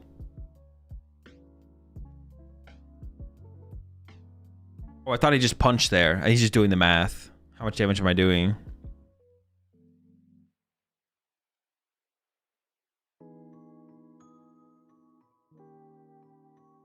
$180. Is that better than retreating to Water Pawn and Water Pawn K with the Dracloak off the bench? Oh, he can't because the jamming tower is still in play. Never mind. This is the only play he has, actually. Sheesh. All right, well, Alberto with just a counter catcher wins the game, I believe. Needs any gust. Alberto with any gust. Counter catcher's available. Maybe has all of his gusts left as well. There's a Dracloak. No. We're not there yet.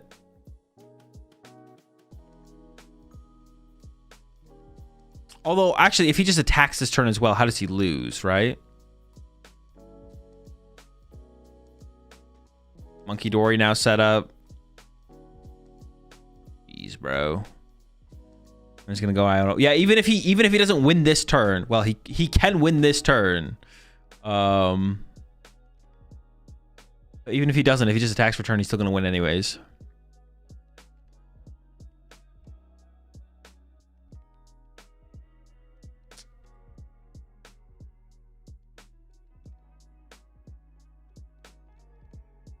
Thinking about thinning out the deck first before playing Iono. Doing a quick count. I don't know how many dead cards are on the bottom of the deck right now, but there's definitely at least one from this turn's Dracloak. All right, Iono now. But yeah, this game almost feels like a formality at this point because there's no real win condition for Alejandro.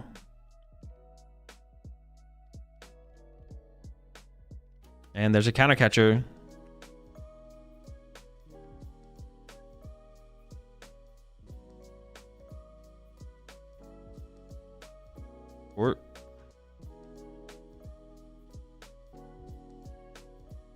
There we go. Alberto wins and moves on to the finals. Dude, another finals for Alberto. What did he win? He won two. He won a special event and a regional last season, or two regionals last season. Already in another finals this season. Second major of the season in Europe. Who won the other game? I'm not sure.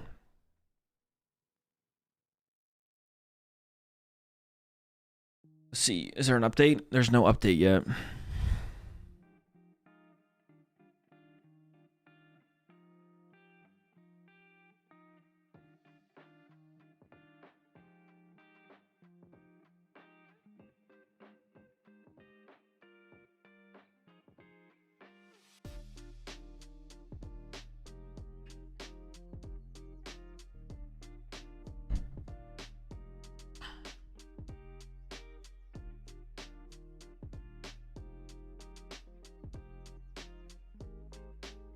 Are you competing in regionals this season?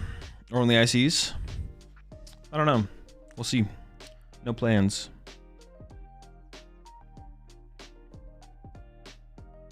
Guardian must have left the jelly at home this weekend. That was the only Guardy builds that made cut. The only Guardy builds that made cut were jelly Guardies.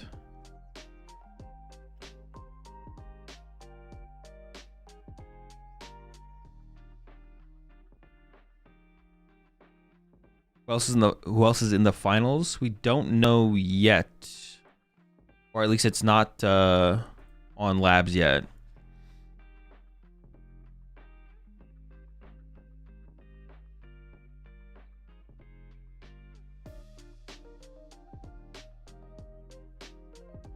If Alberto didn't draw a Gus, Waterpond knocking Dragapult and Dracloak was a win condition. I don't think it was. There's only 180 on the Dragapult, right? 1, 2, 3, 4, 5, 6. Yeah, it wasn't a win. There was only 180 on the Dragapult. Waterpond wasn't doing enough. Is Guardy guaranteed in finals? No. Guardy, all the Guardies lost in top 16. Was 210. Oh, but it would be 180 after the Monkey Dory. After he uses Monkey Dory, it's 180. So it's never in range. Wait, it's never in range anyways. Even 210 is out of range.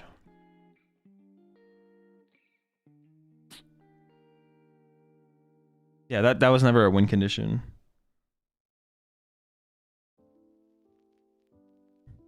Azul, I really liked your insights in Milwaukee. Appreciate it. Do you plan to dig more into casting?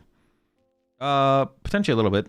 I would be down to do like one more event this year if they'll have me back or something like that. 1 or 2.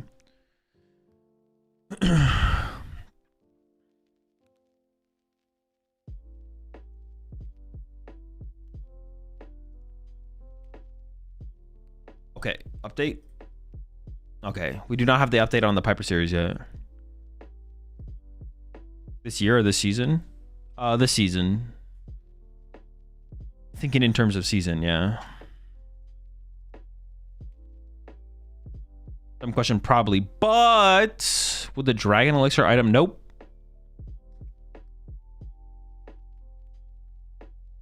If they ask you to cast the IC, would you rather play or cast? I'd rather play. What I really want to do... Okay, we got an update. The update is... No, I guess we don't have an update. What the fuck?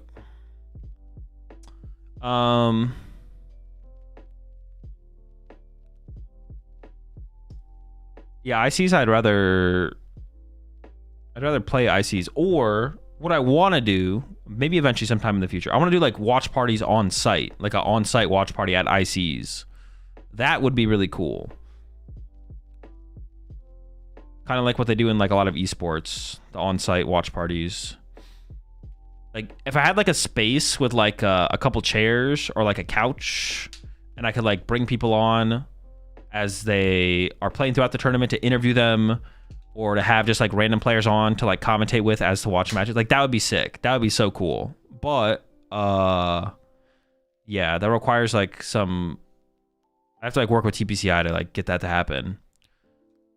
Honestly, yeah. I mean, I've already reached out about something like that. Obviously I haven't done it yet, but like, you know, I'm gonna try and like see if it can happen. Because that would be like pretty cool.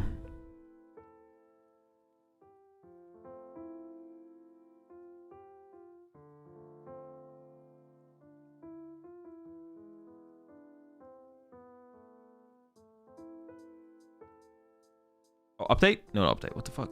Limitless keeps saying there's an update, but there's no update.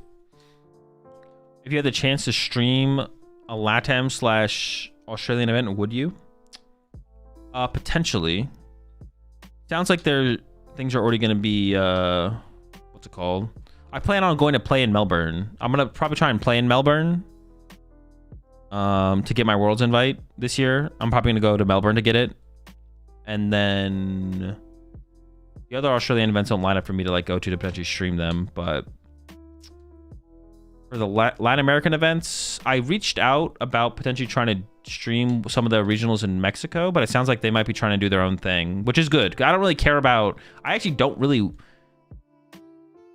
Not that I don't want to. I don't really want to stream the events, but I want to provide a stream if there's no other way, if there's no other stream plan. But as long as the tournament organizers are going to run a stream, I don't really want to stream it. I'd rather have them stream it so I can just watch party it at home. But I don't mind doing the stream myself if there's no other plans to. But would you have to stream in Spanish? No. What?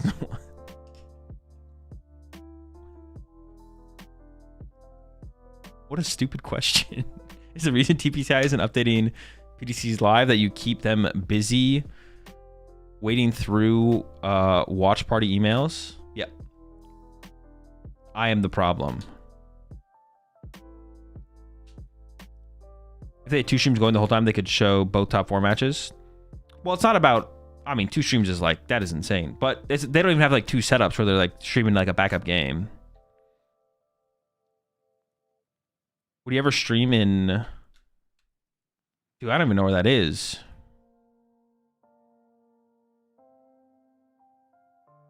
Who won this game? Alberta won. Azul devouring Duolingo on the way over to learn Spanish. Mandarin? Oh, wait, did you say Mandarin? Dude, I swear that is not Mandarin. No, you did say Mandarin. Dude, I read it as Mandarin. I was like, what is Mandarin? But then when I read it the second time, I was like, oh, Mandarin? You didn't type Mandarin. My man Darren to learn a new language here, bro. Man, Darren, bro. I don't know about that guy.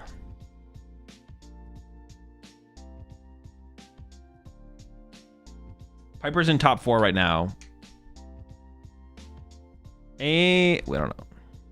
Yeah, Piper's in top 4. So we're waiting on the... Unless they're not going to stream that match, I don't think. So we're waiting on the result from that.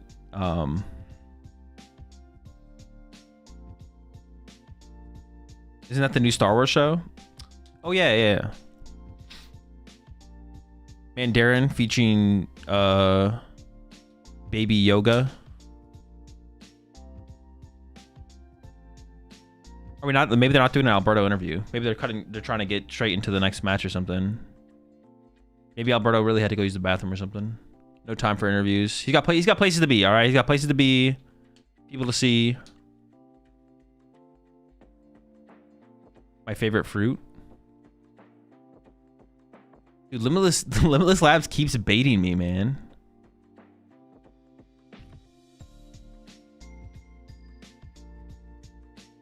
Mike was talking about the other semifinals setting up on stage. Oh, are we gonna get to watch back-to-back semifinals? Okay, that makes way more sense as to why they didn't show Piper's match on stream if they're showing both top 4 matches. That makes way more sense. I retract my previous statements. I apologize. There was a good reason for it. I wasn't listening to the main broadcast, so I didn't hear them what they were saying, but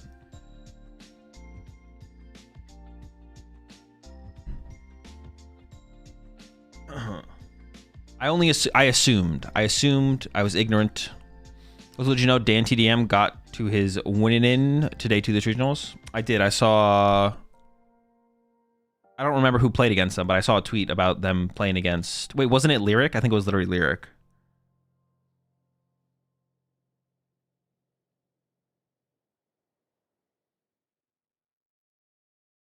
Yeah, I wasn't sure if he was still doing the Pokemon thing or not because I didn't heard anything about it at all recently, but...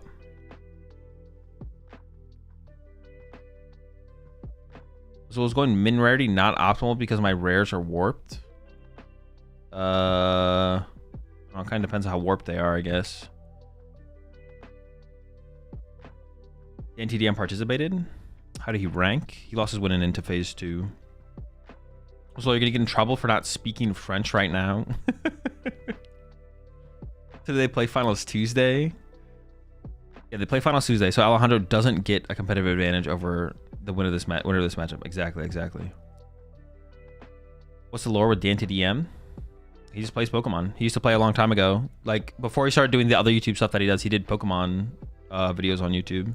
And then he came back to the game, started playing again a couple seasons ago. Me and Chip actually have one of mine and Chip's podcast episodes is with Dan TDM. We had him on one of our podcast episodes, talking about his history in the game, and then also the project that he is a big part of, which is the dude. I forget the name of it.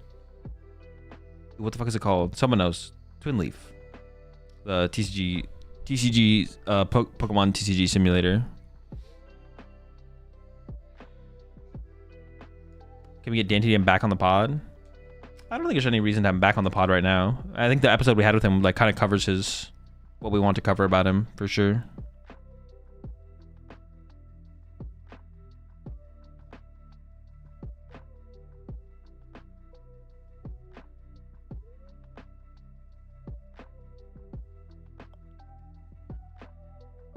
Am I dumb? Why didn't he grab Liz Clefairy?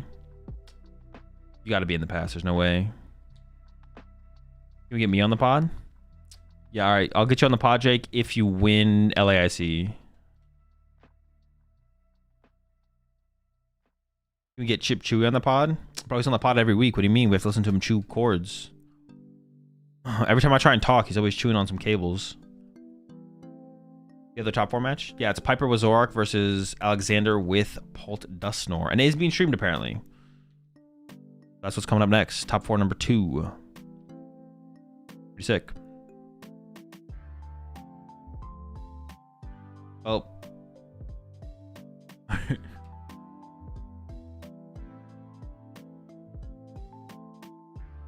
You're in the pod if I want to be on a pod? Honestly, Mello, I feel like you'd be good on a pod for sure. We should try and get you on there. Can you put all Twitch chat on podcasts? Yeah, sure, I got you guys. I really like it when you guys have guests on the pod.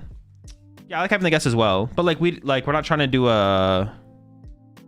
Yeah. We like bringing on guests when it's feels most relevant to do. Or when there's having guests on the pod when there's a lot of downtime. Before NAIC and after NAIC. When there's not competitions going on every week, so there's not a lot of stuff to talk about, so it makes it easier to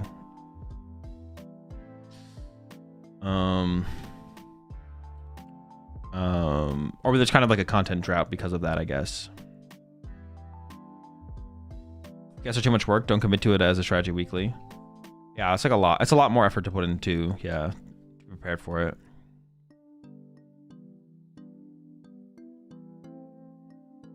So if you're on stream, are you allowed to pick your prize cards randomly? Yeah, you can if you want. You don't have to draw them in order.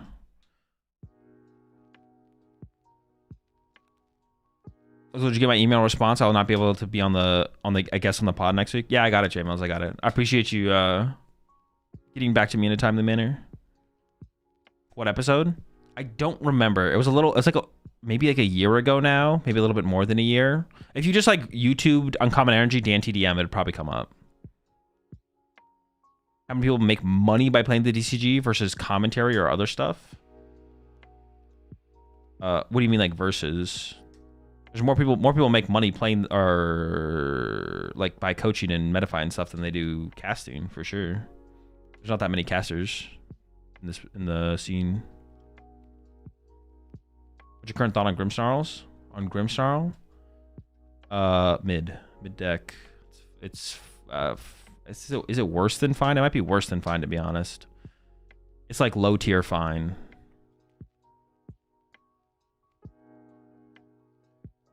I have no idea why that Mad Hatter. I have no idea why there's the ads.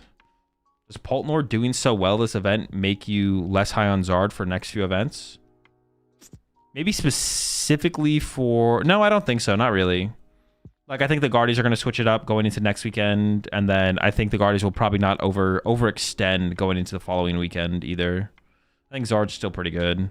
Like, I think for Gdansk specifically coming up this weekend, I think the Guardies will switch back to their TM Evo ways to be able to not get farmed by the Pults. And then I think that'll probably remain true for 2 weeks after for Vegas. So I think Pult got away with one this time around. I don't think they'll be getting away with it consistently moving forward, though. I think this is I think this is their one time. I don't think Guardy going to Turbo Guardy was necessary. It's just people did it. It's like theoretically the more powerful way to play Guardy is like the Turbo Guardy thing, like more candies, less evos, stuff like that. But it's like not for Guardy to succeed in the current metagame. I don't think it's necessary. I think Guardy's just fine going back to the good old Team Evo builds.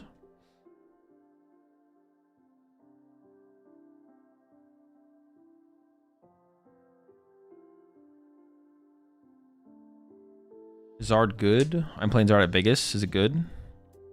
I think it's pretty good. I'm a big Zard fan. Do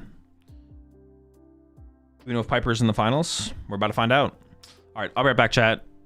Top 4 match number 2 coming up. Piper with Zorak versus Alexander with Bolt Dusknor.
I got you, Dank.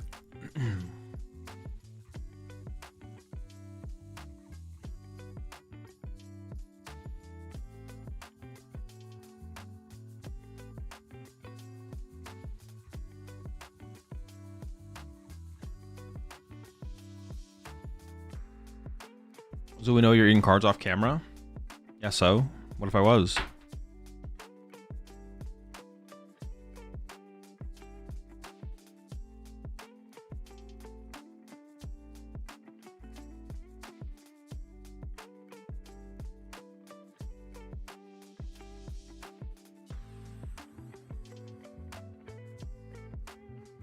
All right.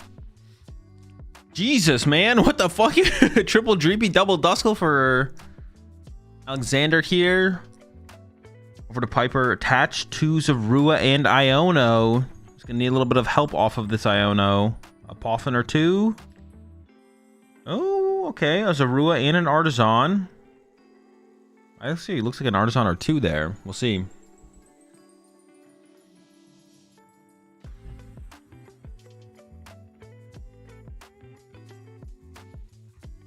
Looks like a 2-2. Oh, actually, is it a... No, it's a 2-1 Darmanitan. Okay, it is a 2-1 Darmanitan. Sure.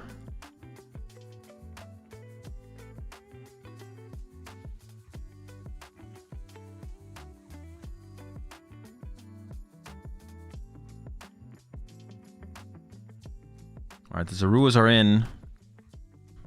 Oh, wait, it's actually debating not getting Zorua. Interesting. What is going to be the... Oh, the Duck. Oh, that is actually a big deal because Alexander could, because Zorua's weak to grass, so you could pop a Dusclops and KO it with Zorua. That actually would have been kind of scary. Goes for the early Duck. Make it harder to establish Zoroarks as the game progresses, but I like that play. I like the play for sure.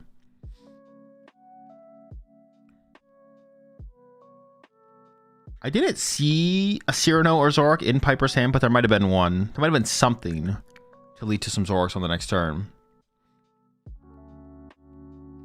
There's a Hilda. Okay. Also a decent chance the Artisan sticks in play for a turn to maybe find the Reshiram.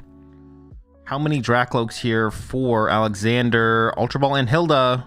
I mean, that is... that's 2 Dracloaks. Looks like was giving it some thought there, though. But we do see it come out. Just going to grab another basic energy. I believe has a Fire and Psychic in hand as well. So plenty of energy over the next couple turns to develop the Dragapults. And then that first Dracloak. But you want more. You want to see 2. You want to see 3 Dracloaks. Actually, something interesting about this board state is the Psyduck's in play. And Alexander's actually board locked out of Hawlucha.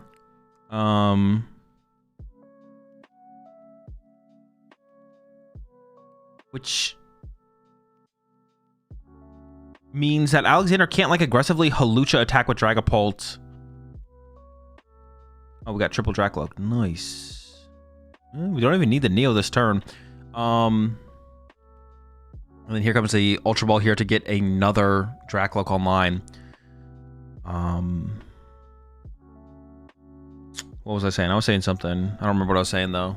It was sick though. I was spitting facts. Oh yeah, we're locked. Like Alexander can't like go after Zoruas aggressively on the bench with Phantom Dive, the spread damage of Phantom Dive, or even KO the Duck aggressively as well, which is actually interesting. I wonder if that was a mistake from Alexander to bench the second Duskull. The triple Dreepy seems fine, but I wonder if Alexander misplayed by putting down 2 Duskulls. Maybe should just grab 1 Duskull because it feels like the threat of Hawlucha is really important. Now Alexander does play a Turo, but obviously not the I mean not the you're just not gonna have it every time, you know. Sometimes you will, sometimes you won't. Ooh, jamming tower here, getting rid of the Artisan is pretty big. Oh my gosh, Alexander's just swinging. Hold up. Actually, I don't even hate this. If we're gonna go for this though, I feel like Alexander should have grabbed the Neo Upper Energy. I don't hate it, but I feel like Alexander should have grabbed Neo Upper Energy off of that Dracloak a turn ago. So, Piper was debating setting up the Psyduck there to try and be able to KO this Dracloak this turn. Opts to just push up the Zorua though. It's in hand. Oh, I thought he cycled it. My bad. He did keep it. No, he didn't keep the Neo Upper. Liars. Dude. Are you guys even watching the game, bro? Like, come on. All right, Zoroark found here for Piper. The rest of the hand is kind of dead, though. Going for the trade, gets rid of the Petch. I swear, sometimes it feels like chat isn't even watching the game. Just whenever I say anything, you guys just say I'm wrong. You just want me to be wrong. I can feel it. I can feel your negativity from here. As Alexander here, do you even mind? I think you just punch a Zoroark, right? Like, punch a Zoroark, spread 6 onto the Psyduck so you can threaten Hawlucha plus Dusknoir's next turn. Or, no, actually, I kind of like that play. Punch the Zoroark, put 6 on the Psyduck, and then if Piper finds Energy plus Reshiram knockout, you can go Hawlucha KO Psyduck, maybe pop some Dusknoirs, Dusclops, whatever, and then attack with the next Dragapult.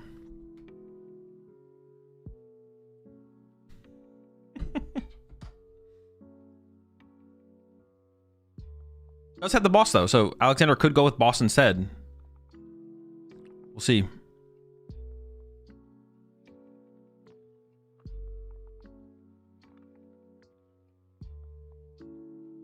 I kind of just like punching the active here. Punch active, 6 on Duck. As long as Hawlucha's not prize. If Hawlucha's prize, I like that play less, but well, I actually still kind of like it.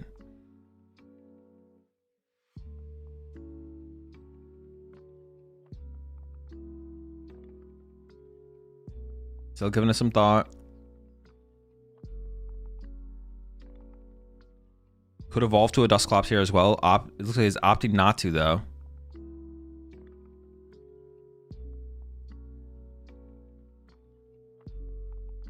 He's going to go for the boss play instead. Okay. Knockout. You can put... What do you do? 6 to Zorua? Sure. I'm trying to think if damage on Zoroark is ever actually better, though. So you could pop a Dusclops plus KO it. Shouldn't we have gone like 3 on each Zoroark there? 3 on Zoroark, 3 on Zorua? I feel like that makes a little bit more sense, no? 3 on Zoroark, 3 on Zoroark, 3 on Zorua. And then we can go Dusclops. Alright, the trades are coming in now. Double Zoroark found. We have no Reshiram, no energy. There's an energy, but I don't know if there's a Reshiram there. Does it have counter catcher plus... Actually, how much damage does Zorua do? Never mind, it's not good enough. Oh, we have Secret Box. Secret Box can get us everything, I guess.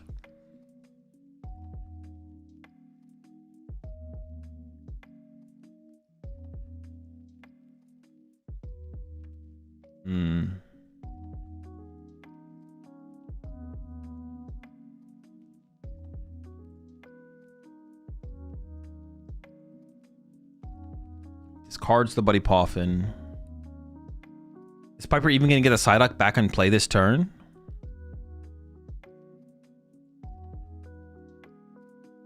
Let's see. Mochi, Nest Ball, Watchtower. Oh, do we not have second Artisan? Oh boy. Iona for the next turn, sure. Nest Ball gets the Reshiram. And then we can counter catcher KO. But no Duck.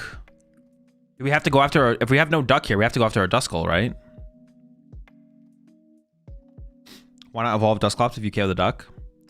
Because there's a high chance the Duck can get recovered. Like, Piper plays like Double Stretcher, Super Odd, so... Not guaranteed, but reasonably likely. There's the attach. Oh, actually goes for the Draclo. Leaving over double Dusclops? Ooh, I don't know about that. Alexander can just go... Alexander can go double Dusclops. Or Dusclops Night Stretcher. We're not there yet. But then you KO the active and you put 6 on the bench Zoroark and then you're just a gust away from winning the game.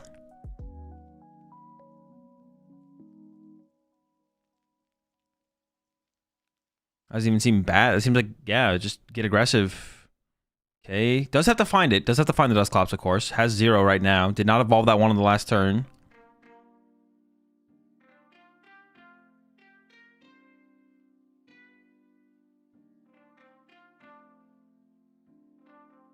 Does have a Night Stretcher. Just opting for an energy here.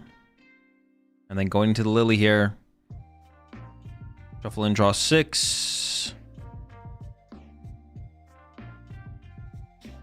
Double Dusclops seems pretty good. What else would be a good play? You can't counter catcher here. You're ahead. Alexander play Rare Candy? No, no Rare Candy for Alexander. Yeah, I don't even know. Like if you don't draw double Dusclops, what do? I see one. Is there two? There's an Ultra Ball. That's double Dusclops. You just go for it, right? You swing through. Seems too good to not do. Has to debate with the Ultra Ball here. Yeah, Monkey Dory and Dragapult. That seems good to me. I guess it depends how much you value the Ursaluna, right? Second Clops prized. Oh, is it actually?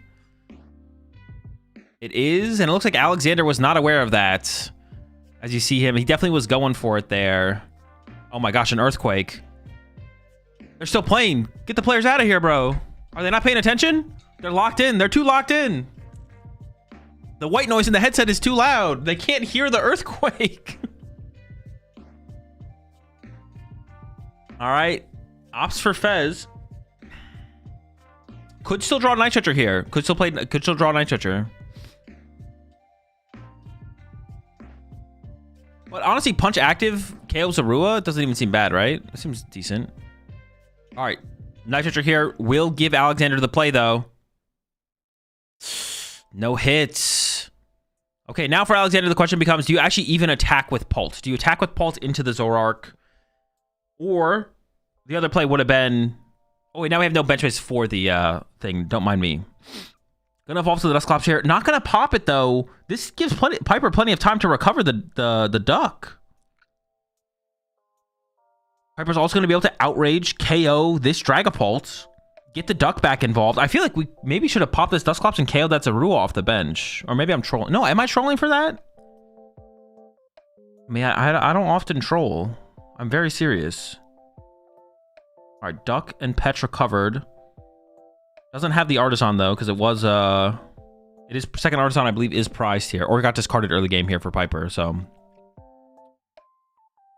And also did discard the Buddy Poffin last turn as well. There was a play Piper could have made last turn where she Secret Boxed away Zorua and the Psyduck.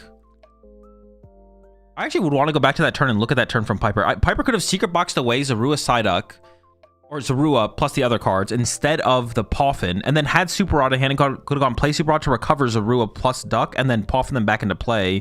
So the threat of the Dusclops play was never even available to Alexander. I wonder if that was a mistake from Piper on the last turn, to be honest. I'd want to go back and look at that play, because the Duck could have been in play this turn already, or last turn already. All right, we found the Duck. That's good. We got some trades to do. I don't know if we attached Returner or not already, but... Trade number 2. Oh, played the Poffin. I almost freaked out. I was like, oh no. Shuffling the decks, though. Yo, appreciate the $10 super chat there. Parker Speedy. Steelix player got something to do with this. Just can't prove it. Wait, something to do with what? The Duck? Appreciate the $10 super chat.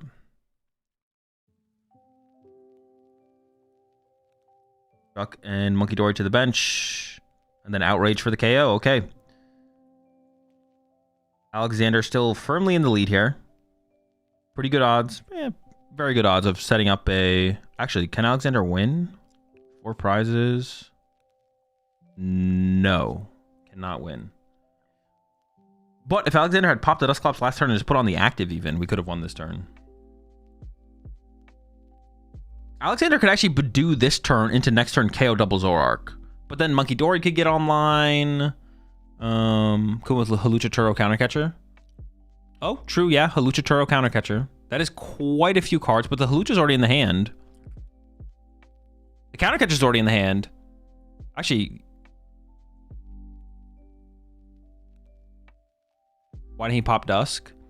Because if you do give the even prize cards over to Piper, Piper just needs to go knockout and then knock out Fez. Or just go knock out Fez next turn. It would have presented like a win condition for Alexander this turn, but honestly, looking at how things are playing out, it was probably better for Alexander to not take the knock or to not pop the Dusclops, because right now Alexander can just go KO Zoroark, set up the Zorua, and then Ursaluna just wins Alexander the game. So now the win condition for Alexander is just to win through Ursaluna. Or you could even KO the Psyduck this turn again as Alexander to have the threat of the Dusclops and Dusknoir, or KO the Zorua. Yeah, it's if you take a 3 prize this turn as Alexander, you can like win. There's so many ways to win the game, to be honest. And it looks like that is going to be the play from him. The draw power on board, though, I will mention, is lacking for Alexander, but I don't think Piper has a way to one-hit KO this Dragapult. So the Dragapult's just going to be in play next turn. That seems pretty hard to beat. In fact, Alexander could KO the Zorua and just leave the Duck on the bench. Burns the counter catchers. And then into the Lily. Yeah, you could go KO active KO Zorua, and then Piper needs to heal the Duck, get the Duck out of play. And then also attack with Zoroark to put the pressure on. Yeah, this one actually might just be cooked, to be honest. I don't even know how you win here as Piper. This one actually is just probably cooked. Why is KO in Reshiram never the play? I don't mean here, but in the matchup in general. Because the Zoroark deck has too much recovery, and it's too easy to recover and get it back into play to make it worth ever chasing the Reshiram. Pretty much ever. And it's not always wrong, but it's most of the time wrong.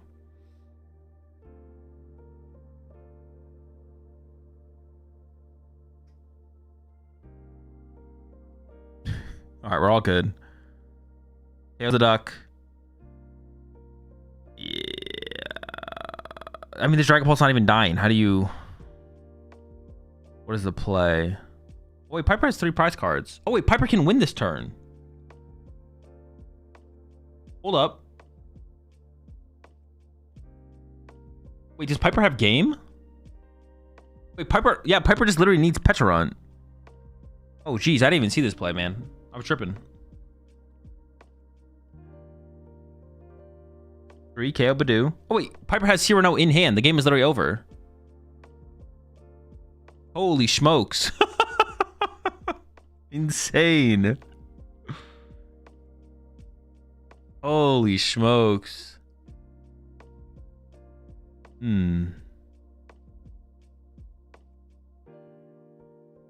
Lock in his ult? Dude, I'm unlocked. I did not expect Piper to win this game. Holy shit. Once again, the free prizes. Yeah, but it would just be feeding people dubs.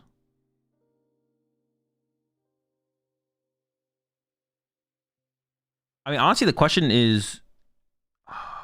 There's two plays to question from Alexander. One was this turn. Shoot. Dude, it's so hard to manage the thing when it's so... I can do it like this, maybe. Maybe this will work. Not this... No, this turn was good. That turn was good. That turn was really good. This turn. Alexander could have attacked with Dragapult into this Zoroark, but instead, what did he do? Boss the Duck? I think just... Like, this is the turn where I kind of like the idea of just punching Zoroark. Goes for the Duck boss instead. So this was a... This turn from Alexander definitely is interesting. There's another turn later on. Oh, yeah, where he punched this Zoroark. Instead of punching this Zoroark, he could have just Badooed for turn. And not given Piper the Outrage knockout.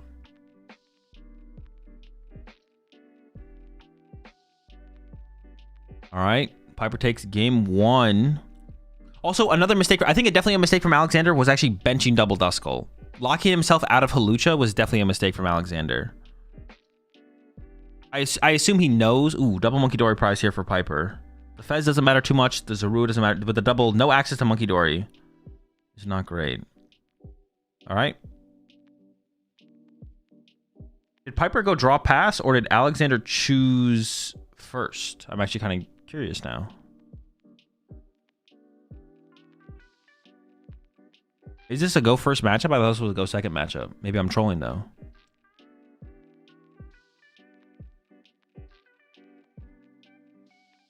I guess the Zoroark player doesn't have much to do besides play Cyrano. So maybe you do just choose first and hope to find Poffin. You only have like what, 3 Ionos or whatever, maybe 4. Have other odds of increasing your odds of finding Poffin. Maybe it's just a go first matchup. All right, well, Alexander once again opens double Buddy Poffin here. So we'll probably see a similar start, triple Droopy, and only 1 Duskull. I don't think he has another out to another Duskull. But like I said, especially with watching how that last game played out, you just want to keep that bench space flexible and open for Hawlucha. Piper does not want to KO your Badoo aggressively or anything like that, so...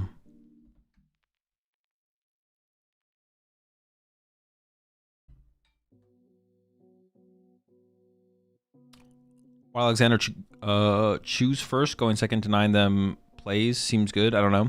Well, the thing is, like, the Zoroark player doesn't have that many increased outs of basic Pokemon if they go second. That's like the main thing, I would assume. All right, do not bench that Duskull. Okay, so we see Alexander correcting his mistake from game 1, not benching it. Double Zorua here from Piper, attached for turn. And then the hand, I think, from there might just be dead. Oh, there's a Cyrano.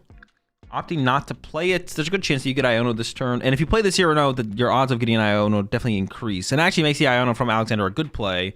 Whereas in this situation, the Iono from Alexander is probably a bad play if you can avoid it. But it would change it from a bad play to a good play.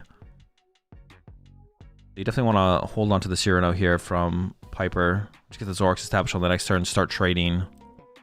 Hope that leads to something. Draw for turn is a Turo. Oh no, is Alexander's? No, it isn't. Is it? It is! No, his hand is dead! A boss on Zorua. And Itchy Pollen for 20. Oh boy. Here comes the turn 2 Cyrano from Piper. Would love to have had a third Zorua in play, but I mean, it'll do. Get that Dogi to discard, and the trades are hitting. Alexander's living off the top deck here. No energy established either. Oh, I didn't see the prize cards. Let me go back real fast. Sorry, we're not missing anything. I did see the prize cards. I literally made comment about the prize cards. I was making sure you guys saw the prize cards. I was doing it for chat. You're welcome. All right, side deck found. Although for the current board state that Alexander has, the Dusknoir and Dusclops aren't that threatening. No energy. The big card that Piper wanted to find here is energy, but does have the Petron in the hand. So, but building up energy and play in general with the deck is pretty nice.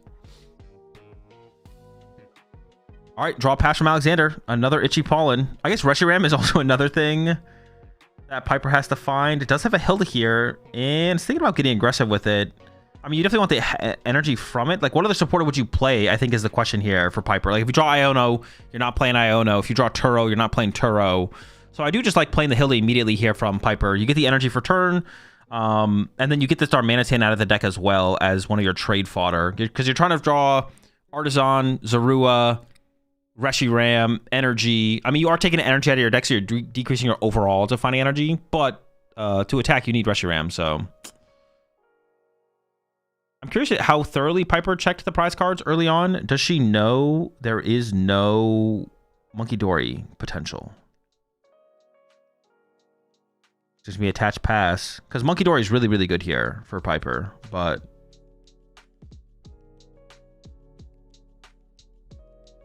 What is the top deck for Alexander? I think it was actually a playable card. It is an Iono. Does throw out the Jamming Tower and then play the Iono. I guess that's probably... I'm like, do we ever want to try and conserve the Jamming Tower? Probably not. Okay, Dracloaks. 2 Ultra Ball. It's costly, but technically, it is Dracloaks. Also, it's Hilda in the hand to find Neo Upper, plus maybe Dragapult or another Dracloak on the next turn. All right. Why didn't she set up Darumaka here? Because Darmanitan is just like not... I don't think it's great in this matchup. You want bench bait because like discarding your own energy to like put the like I just don't think you pressure consistently enough in the early game to make it worth it. Also, you don't have a great way to find Darmanitan either. You only have Hilda, like which is usually used to like find Zoroark. So that's probably just not worth it, to be honest. I don't know. All right, there's a second Ultra Ball in the hand here for Alexander. You could Ultra Ball away the ball. Honestly, I kind of like getting rid of the boss and the Hilda for another Dracloak, but. To the trades. I think it's Zorua. Ooh, Artisan and Zorua. We find a way to attack this turn.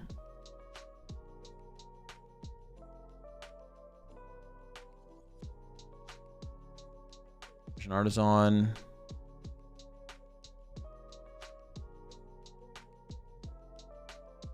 Goes for the Reshiram. I believe had a Zorua in hand there. Now, I don't think... there's a way for Piper to actually attack this turn. So despite Alexander's miserably slow start, he's actually like not that far behind.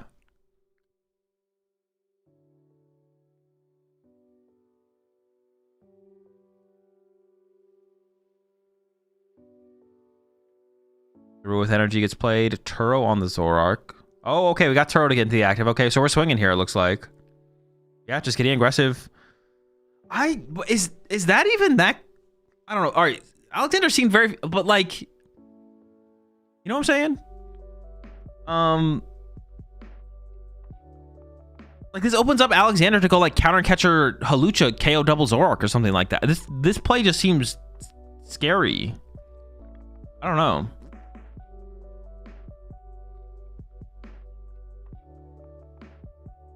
Into the Artisan to begin with. Yeah, like this play from Piper does not seem that good. Like the potential of Alexander's turn is very high, I guess is what I would say. That's why I would like to say it. Maybe it's just like what you have to do here as Piper just to put the pressure on. But yeah, the potential of Alexander's turn is super high. Like counter catcher Halucha. Like it's not even, I don't even think it's that unreasonable for him to draw into it either though. Like, I don't know. Does she want to get the monkeys out of the prize cards? I mean, she does. But if you have no Zoroarks to work with, it doesn't really matter, right? Like, all right, goes into the Dracloak first. Psychic Energy and Latias, both are pretty bad, but the Latias is discard fodder for Ultra Ball, I guess. Thinking about giving up Hilda and Latias here. You could give up Latias and Boss, and then you could check with Dracloak to see if you get an energy, or to get Counter Catcher, and then Hilda becomes Dragapult Energy. But then you don't even have the Halucha to do like the full play. So just going to commit to seeing more cards here. Get the Dracloak, play the Iono, and then if you can find Dragapult Energy Counter Catcher. Honestly, Dragapult Energy Counter Catcher is already a good start, but if you get Halucha to go with that, you're feeling really good. Yeah, you're feeling really good. You start playing the game at some point. That is true. And honestly, actually, the fact that she prized both Monkey Dory, it makes it like it makes it seem like it's worse to just kind of chill as well. Fez. You do want to avoid Fez if you can as Alexander, but Fez there wouldn't have been terrible, I guess. All right, how's the draw? I see Ultra Ball, I see Dragapult. I guess at the very least here from Alexander, you can always just punch the Zoroark for 70 as well. Like, how many of these Droopies can evolve? Can all of the Droopies evolve or just one? I actually think I would like to have seen... Okay, there's the energy. I think I would like to have seen Ultra Ball for Dragapult first there, to be honest. Or Dracloak, I think. Maybe not. Yeah, you definitely go for the energy here. You're probably not punching Zoroark here, but if you can find that counter catcher, still looking for it. Got one more shot at it.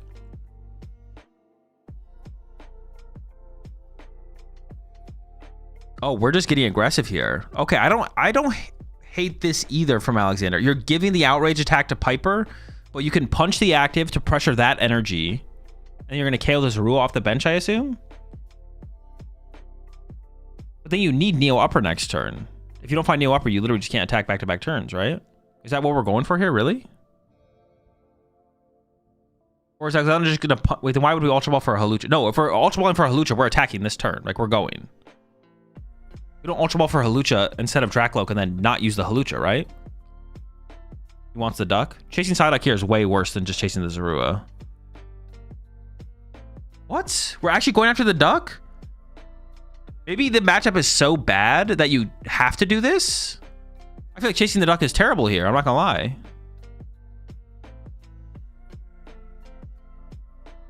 It's so easy for Piper to recover this Duck. Like, this Duck's coming back. Yeah, I'm not gonna lie. I hate the Duck chase here. Unless, now I don't have that much experience with this matchup. But if this matchup is like kind of terrible, as long as the Duck sticks on board, then I could see it. But it doesn't seem like it's that bad, even with the Duck. I'm not sure. This feels like a super big like desperation play from Alexander, though. It's like I need access to my Dusclops or I lose. But it doesn't feel like the matchup's that bad. Doesn't even have a Dusclops in play. That's also just a good point, Wizzle. Like, Dusknoir is not even like there's no potential for even Dusknoir next turn. All right, trade number 1. Boston, it looks like ends not going to be good enough. I think there's a Fez in hand, but I think Piper's trying to avoid putting the Fez in play. No, it's a Petron. Ooh, is the hand just dead? Just going for the outrage attack. That's it. Okay. Looks like maybe Alexander's Gambit pays off here. Does need to find the Neo Upper Energy still. That's another big part about this play as well from Alexander. You still need Neo Upper Energy. Or I guess you could Dusclops plus Dragapult's Headbutt KO the active, but that seems terrible. Iono here would probably hit pretty hard, though. Piper has no Zoroarks established. Did finally get a Monkey Dory off the prize cards. It's a little bit late for that to maybe have a huge effect, but...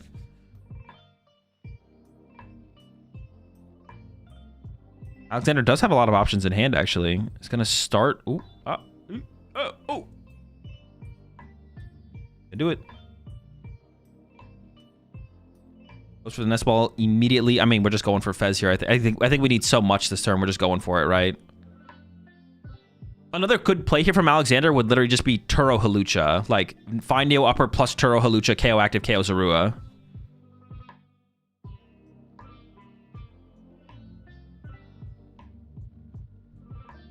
Neopalt counter catcher Clops. Turn pretty much wins him the game. Neopalt counter catcher Clops. You don't need counter catcher though, right? Can't you just like knock out the active plus knock out the thing on the bench?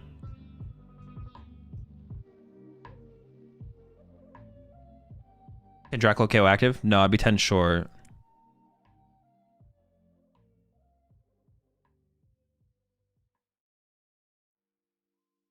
Okay, no Neo found yet.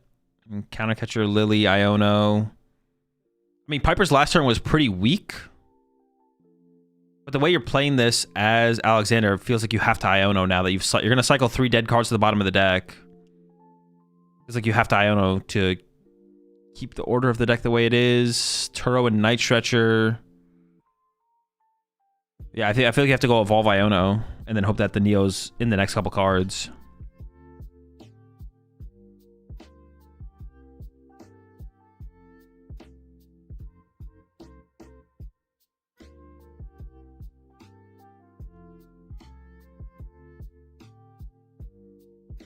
No, you have to just play the Iono, right? Well, if you're going to play it this way, we should have evolved to our Lokes and then played Lily, right? Wait, maybe not? Well, we can't. No, we shouldn't Ultra Ball now, though, right? Because now we're shuffling 3 dead cards from the bottom of the... There's 3 cards on the bottom of the deck that weren't Neo Upper Energy, and now we just put them back into the deck. I'm not gonna lie, I'm kind of rooting for him to get punished here and not find the Neo Upper Energy. Like, that feels so bad. That can't be the right play, right? We just lowered our odds of finding Neo Upper Energy this turn now. I guess it's only +2 because we are taking a card out of our deck. So it's only 2 dead cards because the Dusclops is coming out of the deck. But we have to find it, right? I feel like the Dusclops doesn't matter that much here. What matters is we have to find Neo Upper. If we find Neo Upper, who cares if we get a Dusclops? Because we can't board wipe the Zoruas. The Dusclops does allow us to KO the Zoroark and the Zorua with the energy, I guess, but...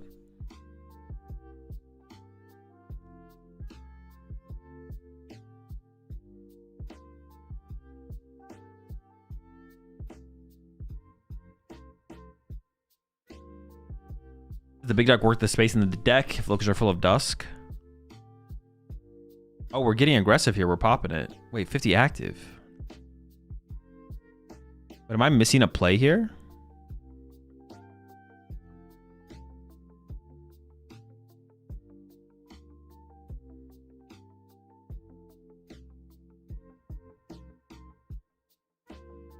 Oh, we're going to KO. Well, we're not even going for the Neo anymore. Oh, okay. I'm not missing anything. He's committing to no Neo. Okay. Okay, I don't hate this, I guess. Like, exhaust everything, and then if you don't find Neo, just play for the safer play, I guess. Sure. I mean, it leaves Piper with a potentially pretty strong board, depending on the draw. If Piper just draws, like, Cyrano or just attacks with Zoroark into the active, Piper's in a pretty good spot. Piper does not need very much here. Just needs literally a Zoroark and a Dark Energy. Honestly, all Piper needs is 2 Zoroarks. You don't even need a Dark Energy here. Iono top deck. Has a Yveltal, benches it into the Iono. Does not use Artisan. We're looking for Zoroarks here. No Zoroarks. Okay, it looks like it's going to work out for Alexander. Just a pass. All Alexander needs here, honestly, even if you just KO the active, you're in a good spot. But if you draw an energy and there's the Neo Upper Energy, you probably... Oh, wait, no. Piper's not done yet. Hold up. Retreat. Draw Maka and pass. Okay, sure. Okay, Alexander can't win this turn. Wait, actually, hold up. Can he? He actually maybe can. Could we go Dusclops? Dusclops, Turo, Halucha. Yeah, Dusclops, Turo, Halucha would get there, right?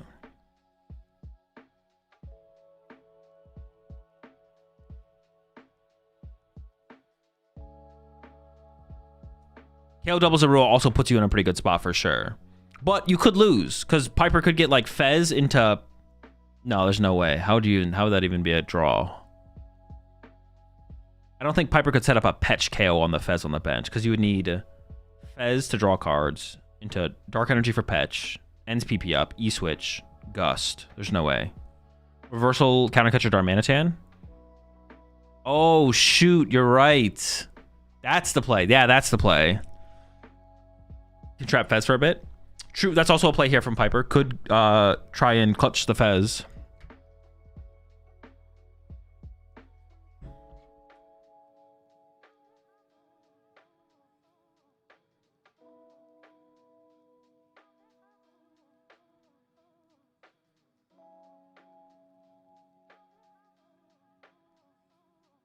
Alexander still giving us some thought. Goes for the counter catcher. Okay, does not have the full turtle play, but is going to remove the Zoroarks from play, which limits the draw potential from Piper here, of course. Darmanitan and Clutch are both outs, and there's the concede from Piper. Okay, Alexander takes game 2. I want to go back to... Oh, man, I got to just do this, man. I was just when Piper, like, decided to KO the... When was it? When did the Badoo die?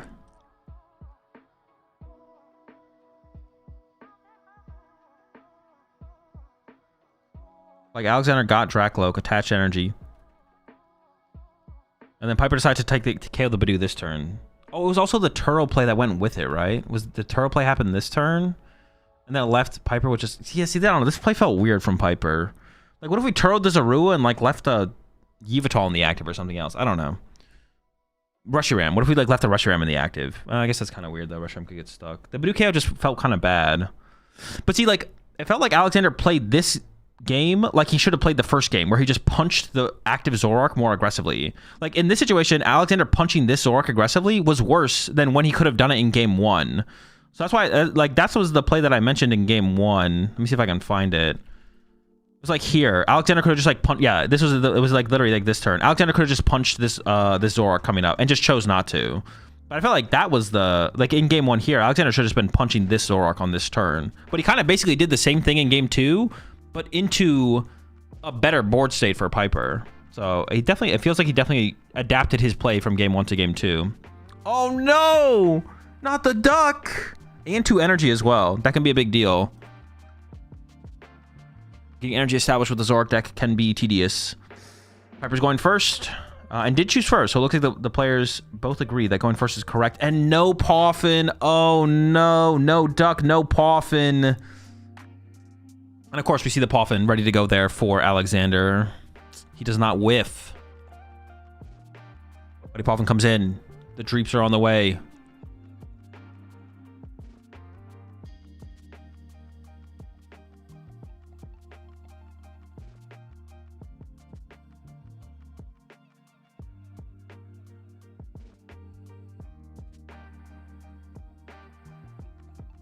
Okay, I saw no Dreepies there, but he did not prize 4 Dreepy, right hand. I'm just gonna go back and look at his prize cards. Okay, no, he did not. I literally saw no Dreepies when he was searching. Okay, they're in there, they're in there. I was like, wait, hold on.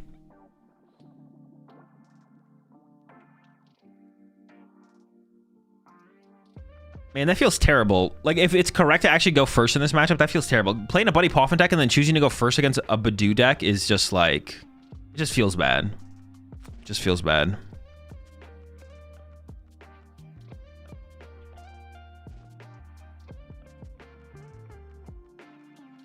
Someone should stop Alexander from starting Badoo every game. I mean, he plays 4, so like he's got pretty good odds of opening it. And then I got the Latios as well, obviously, so that's like a mobility into there. Debating between a Duskull, it looks like there. Just goes for the double Droop. He does have an S-Ball, so Duskull is possible here. Would you do that weird hand shuffling that players always seem to do when they're sitting there? Sometimes, yeah. He plays Ditto too. Yeah, only 2 Ditto, but yeah, 4 Badoo, 2 Ditto. Trying to maximize odds. Trying to open Badoo basically effectively like every game. So we'll use your leverage at TPCI to get a mulligan rule implemented. Save Piper from these games. Oh, a mulligan rule? I don't know if I agree with the mulligan rule in the PokemonTCG. I'd have to like test it myself to see how it goes. All right, well, Piper does have some draw support here in the Iono, but is under item lock, which severely limits the outs to Zorua here. Can we see triple Zorua Cyrano, though? We could. It is possible. Odds Alexander draws 7 on Iono. I'll give you 1 out of 100 or something. Wait, am I saying that right? Yeah, 1 out of 100. Oh, we got the Buddy Poffin. Now, if she just plays it and nobody remembers what Badu does. Nope, just gonna be the pass. Or move the damage over, sure. And there it is. All right. Things are looking pretty good for Alexander. Do we have... Oh, hold on. Oh, we have Lily. I was like, no Lokes. And might have to Iono, actually, but no. Does not. Now gets aggressive with... I still don't like that. We don't need to get the second Duskull in play here. Well, I don't know. What is the odds? Like, Piper drew no basics last turn. Is she going to be able to find enough Zoruas and the duck? Halucha's pretty good, man. I don't know. Halucha's pretty good. Like, can we leave a bench space open for the lad? One time?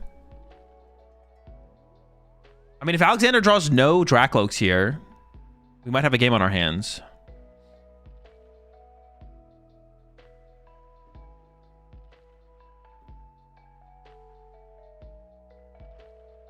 You can just pop Klops and then Halucha. Not if there's a duck in play, though. That's what I'm saying. Like, if she puts Psyduck in play, then we can't do that. So then we're locking ourselves out of Halucha, potentially. Okay, no energy and only 1 Drakloak. Okay. Duck is prized. Oh, I forgot Alexander looked at Piper's prize cards. My bad. I should have remembered that that's how we played the Pokemon TCG. Why is Ursaluna not in Zoroark anymore? People use, like, Pecharunt to be, like, their Ursaluna, basically. It's like a 2-in-1 card. Ursaluna would still be good to play in the deck, but you only have so much space, basically.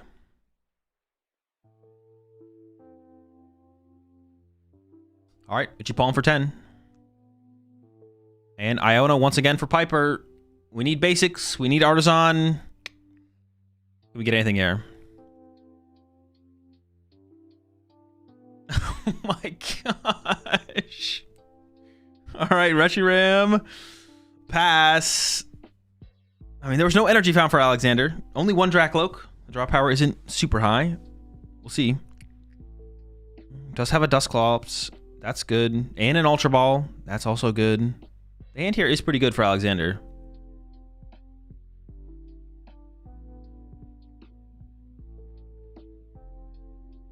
Starting with the Drakloak. Ooh, finds the Hilda. Is that game? I think that might be game. Hilda for Neo Upper. Maybe gonna check with Ultra Ball before anything else. Ultra Ball comes in first, but that should be game. Has Counter Catcher in hand as well. Pop the Dusclops on Monkey Dory. Hilda for Dragapult Neo Upper.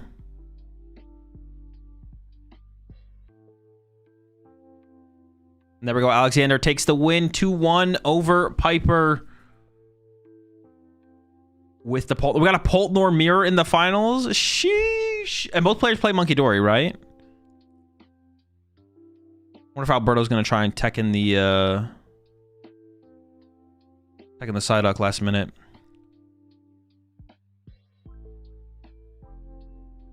Poltnor mirror in the finals, bro. No way, bro. I was, dude. What happened to the Guardies, man? What happened to this is a fake event, bro. Fake tournament. The Guardy players didn't show up. Literally, the freaking Polt players hijacked their train, bro. They didn't make it to the tournament. It's the only thing that makes sense, bro. There's no way. There's no way we're about to walk into a Poltnor mirror. Hang on, they can both get DQ'd still. They could still both get DQ'd. We have one final out. Double DQ in the finals. Both players, because they play Poltnor. All right, we got it. How could it happen, man? Sonic blocks your own Dusknoirs too, right? Oh, actually does it? I actually forget if the card stops all. Does it block your own side too? There's a little bit of difference in the lists. I mean, both players play Monkey Dory. Both players have Halucha. I would say I think you give the slight advantage over to Alberto because Alberto does play Brox. I feel like if Brox definitely gives you a slight edge overall. Hilda's obviously good. Oh, actually, what is better? Is it better to find your energy or is it better to get your Pokemon?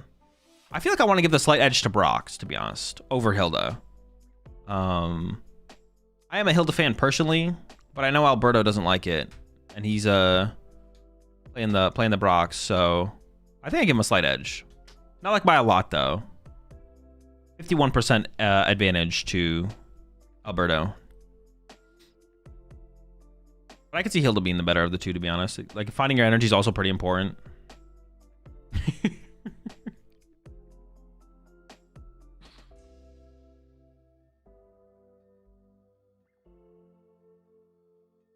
Is it like a 90-10 advantage?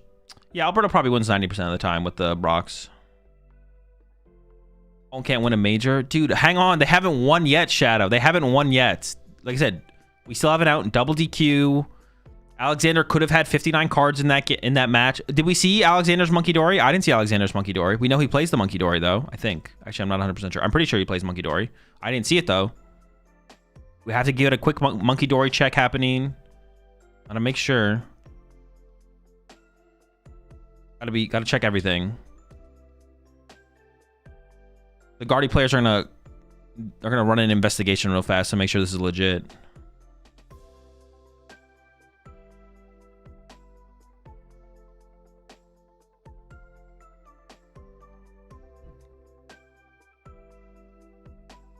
Bro, in the replay, he just fanned the monkey. Are you sure, though? It could have been a Dusknoir, could have been a Dusclops. How good is your vision? Prediction payout? I got you. Maybe the Pulp players just want you to see a Monkey Dory.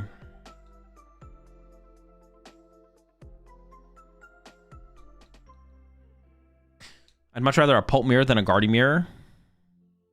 I feel like Guardy Mirrors are more entertaining than Pulp Mirrors. Pulp Mirrors are, like, often just come down to the first person attacking with Pult.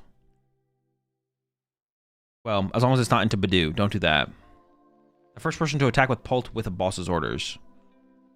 Which we know Alexander does play. Oh, Alexander did tech for the mirror. Oh, wait. Actually, does that give Alexander the edge? Alexander is playing 3 boss. I would bet that Alberto only plays 2 boss. Maybe it's like evened up then. Alberto has Brox. Alexander has 3rd boss. A Pult mirror match we're going to be seeing in finals. With me is Alexander Rutovic, you know, winning top 4 after the game 1 where we saw everything going into fruition for Piper. You pulling it back in game 2, and Piper somehow has a curse on these streams with having bad games.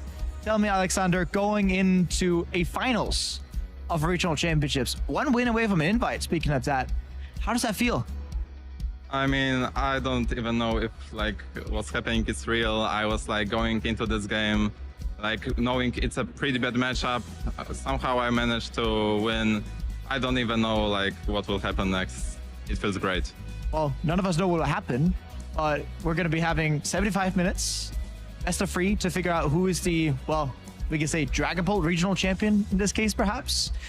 Going into a mirror match like this, I know you don't want to be spoiling I can. We talked already. Yeah, and not going to spoil the list and stuff like that and strategy.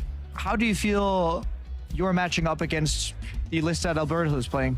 From what I know, he plays 2 boss, I play 3 boss, so I would say I have an advantage, but at the end it's like, as you saw on stream, like whoever draws better, under Badu, RNG.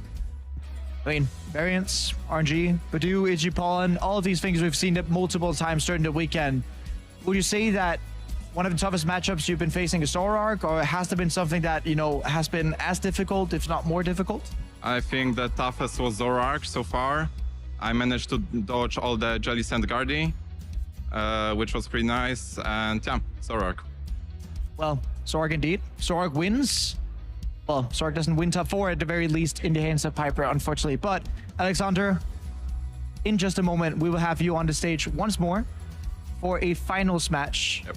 Winner takes it all against Alberto Conti. It's going to be a match for the ages. So, all I have left to say is best of luck. But before we go there, anyone you want to be shouting out before we get to see you on the stage again? Only Team Kokoshiki. That's it. Well, from the team and all that, we'll be right back with the finals of the 2025 Lille Regional Championships. Dude.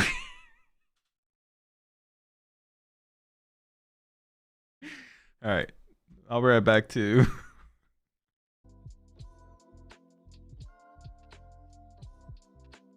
Did I pay out the prediction? I think I paid out the prediction. We should be good.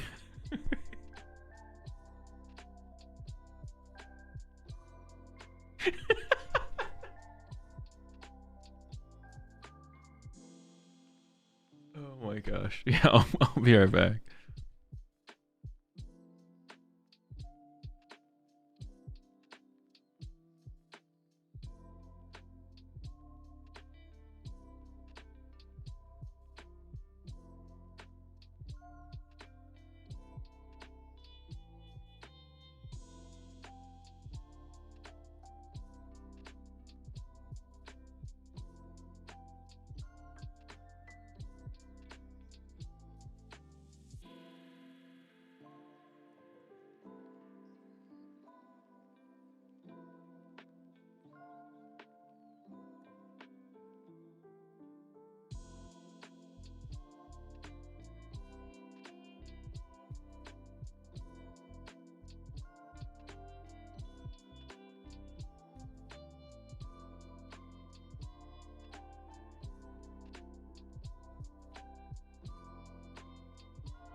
Wait. Wait, is that the same Robin Schultz that does the Limitless stuff? He actually plays the game? What the heck? I thought he was just a Limitless guy. I didn't know he actually played. The fuck? What is this? Masters Finals? Wait, he made the Finals of Worlds? What the fuck? Wait, actually? Did he win this one? When is this? 2018? The heck? I didn't know he actually played the game.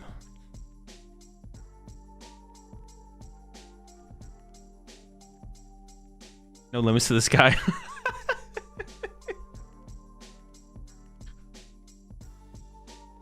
No limits to this guy. He is limitless.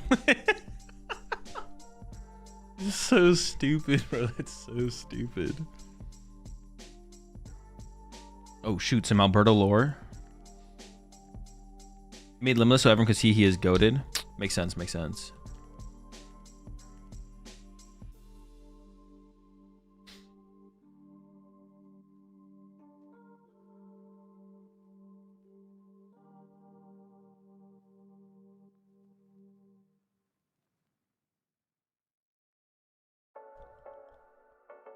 Robin is truly one of the... I'd have to actually like go through it and do like a full top 10 list, but I think Robin is probably in my top 10 players of all time. Even though he like didn't... Overall, he actually didn't actually play that long. Like he still plays, but like he doesn't go to that many events as far as I'm aware. He doesn't play as much as he used to for sure. But I think Robin's probably in my top 10 all time for sure. Hazel, is there a way to check... I don't know how seriously he takes the game anymore. I know he goes to like regionals in Europe still, but I don't know how seriously he takes the game anymore. So, is there a way to check which decks were people playing or only stream? Like not exact 60, but I want to know which decks were top 8. Yeah, go to PokeStats. Just go to PokeStats on Twitter, and they have that all broken down there.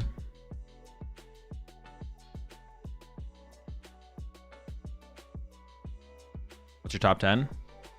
I don't know. I'd have to like think about it. I mean, it's like Robin. I mean, it's like no order. It's like Tor, Jason, Robin, Ram, probably Ross. Then like piecing the rest of them together from there. Sakum probably. Puka. Maybe Puka makes the top 10. He's very close, if not. He's definitely very close, if not in the top 10. But yeah, Puka would be potentially in the top 10. Already named 15. I did not. Why are you lying? Gustavo, potentially Gustavo. I have to like sit down and look at it and think about it. But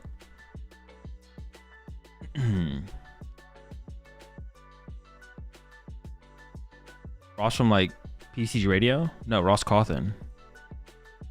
Gabriel Fernandez? No, what the fuck? Dude, come on, lock in, bro. Let's play two tournaments in the Masters division. Dude, listen, he won a lot in seniors, but I don't rate him beating up on Timmy and Billy that highly. You know, he's gotta do some work in Masters first.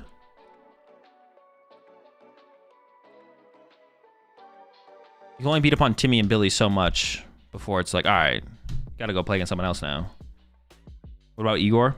Yeah, potentially Igor might be in there. Grant Manley? No, Grant wouldn't be in there.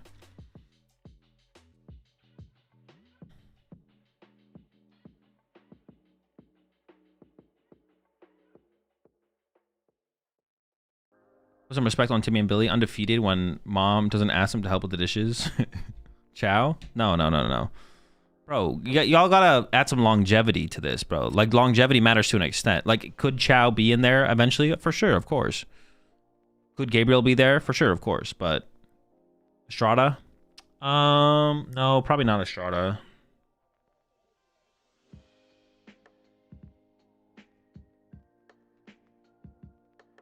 Where do I do my predictions? Here we go. Full up? I'd have to like look up Full Up's old achievements. I'm not too familiar with Full Up's old achievements. Sosa? No, Sosa's not top 10. Dude, Tosa could have been top 10 if he just stopped playing bad decks, bro. And I've told this to him. It's like, bro, if you just put the bad decks down, bro. And every time he plays a good deck, he actually like does well. But then he plays so many bad decks, bro. He plays so many bad decks. I don't know how much Tosa's playing anymore though, but back when he was playing. Once Yveltal Garb rotated, man, he just would not. He refused to pick up good decks. He like refused.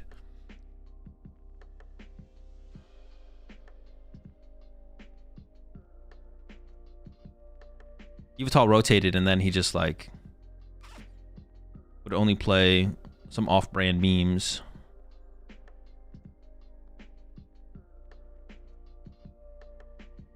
A lot of success with Yveltal maxing expanded. Yeah, his success with like Yveltal and Darkrai and stuff is insane. Ooh. All right, 2 Lokes prize there for Alberto. That's not great. And the Neo Upper. But honestly, actually, no, that might be a pretty big deal. We'll see. We'll see who won the coin flip. I assume, dude, can this dude, he just, all right, sure. Does he ever not open Poffin? Somebody needs to investigate Alexander, bro. We need a deep dive on these opening hands.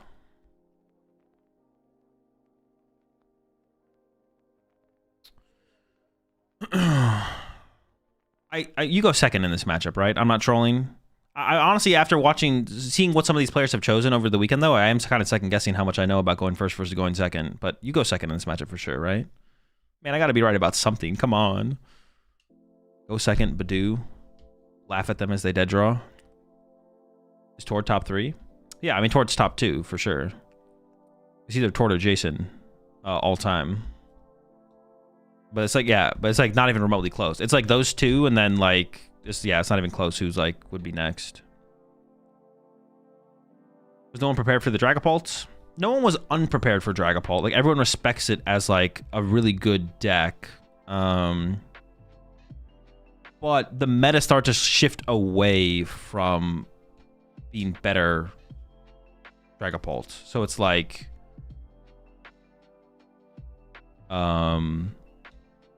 people's tech spaces started going to Cornerstone, and ooh, no Badoo grab there from Alexander. Interesting. I feel like usually we see Dragapult players grab a Badoo in this situation. Even if it means only one Dreepy. I feel like usually you commit to the Badoo because the potential of the item lock is just so important. Okay. Alexander definitely mulliganed a couple times there. Alberto's hand is huge. Now, what is Alberto going to do? What are you going to do with that massive hand? Alberto? Oh, he has the Brox. Okay, but if it's Brox, it's... Oh, he has Brox double Loke? That's not bad, right? That seems decent. But then you're not Badooing. You are not Badooing, that means. Alexander gets a turn, at least one turn of items. Would Tord be LeBron or Jordan? LeBron. It's actually kind of funny how the similarities between Jason versus Tord and LeBron versus Jordan.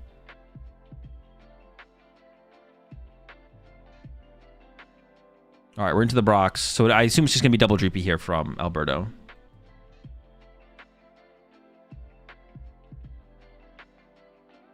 Am I crazy, or does Alberto have a lot of cards for turn 1? Yeah, he snuck a couple extra into his hand while his opponent wasn't looking.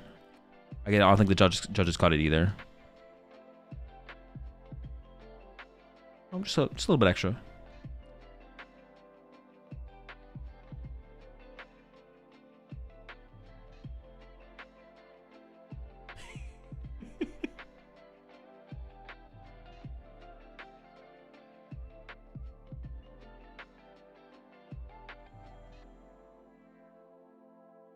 All right.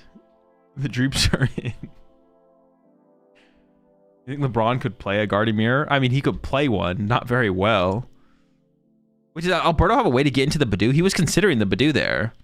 Maybe he was just trying to consider for the next turn?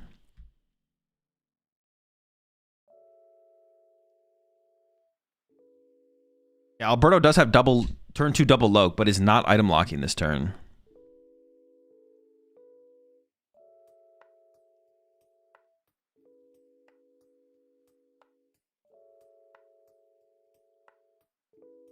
All right. I see no energy. That's it. It's pass. Okay. Alexander gets a turn of items.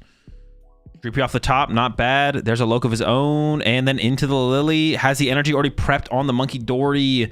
So now it should be no problem to find a Badoo here for Alexander and start the item lock. The question is just going to be, can he find another energy or find an energy to start to build up on the Drakloak?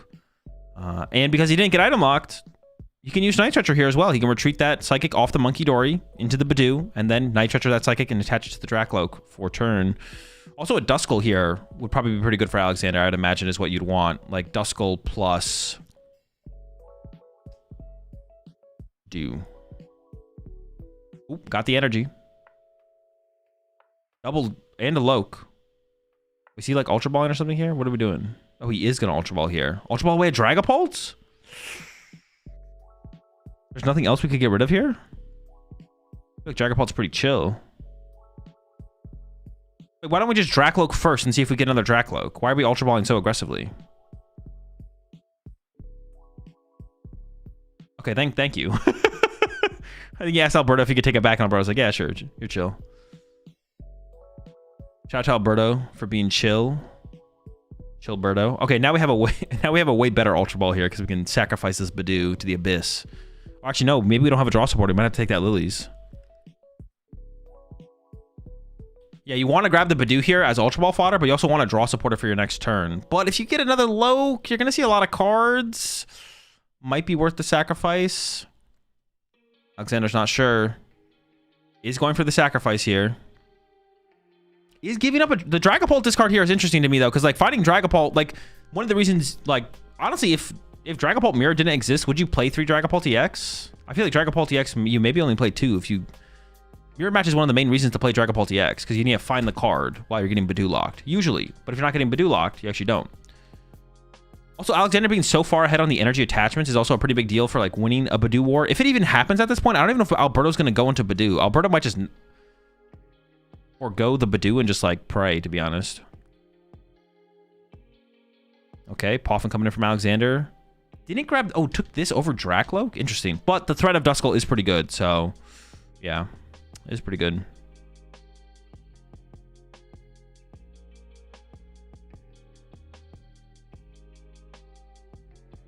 Oh my... All right, Alexander needs to, like, slow down a little bit. He has almost made many mistakes. If Alberto wasn't so chill, he would have already made one. All right, draw for turn from Alberto. Oh, we can pop the Clops here from Alberto to get into Badoo. And I guess if you can find a Badoo here as Alberto, you could KO Alexander's Badoo and then item lock whatever gets sent up, I guess.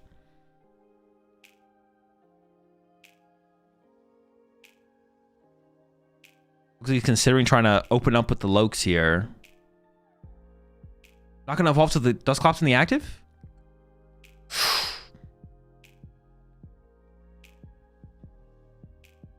Also, this is like a big deal because didn't Alberto prize Neo Upper? So like you're not going to hard retreat Duskull here, right? Oh my gosh, I have to go so far back. And Neo Upper's prized here. So if you hard retreat Duskull, you can't even attack with the Dragapult on the following turn. Like we need to attach 2 Drakloak for turn.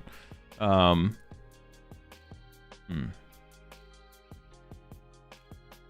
think that decks like Gardevoir, Zard, Pult often win events because they make the games generally longer, and longer games reward higher skilled players. Pedro talked about this during COVID, and I'm curious if it's still consistent. Oh yeah, for sure.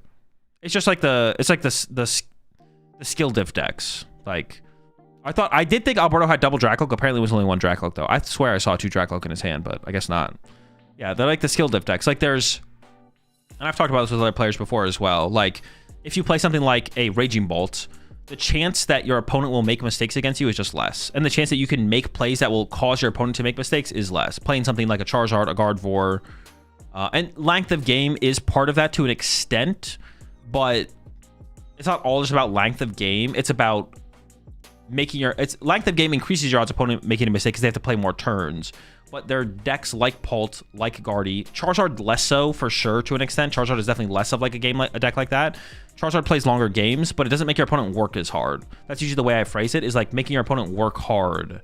The harder you make your opponent work, the more likely they are to make mistakes. And Guardy and Pult make your opponent work a lot in terms of like mental thinking of like can my opponent potentially do.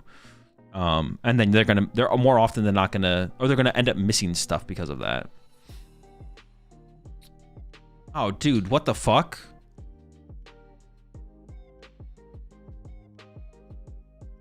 Wait, does he have? Oh, okay. Dude, I thought did he just win? He just wins. Okay, sure, yeah, all right.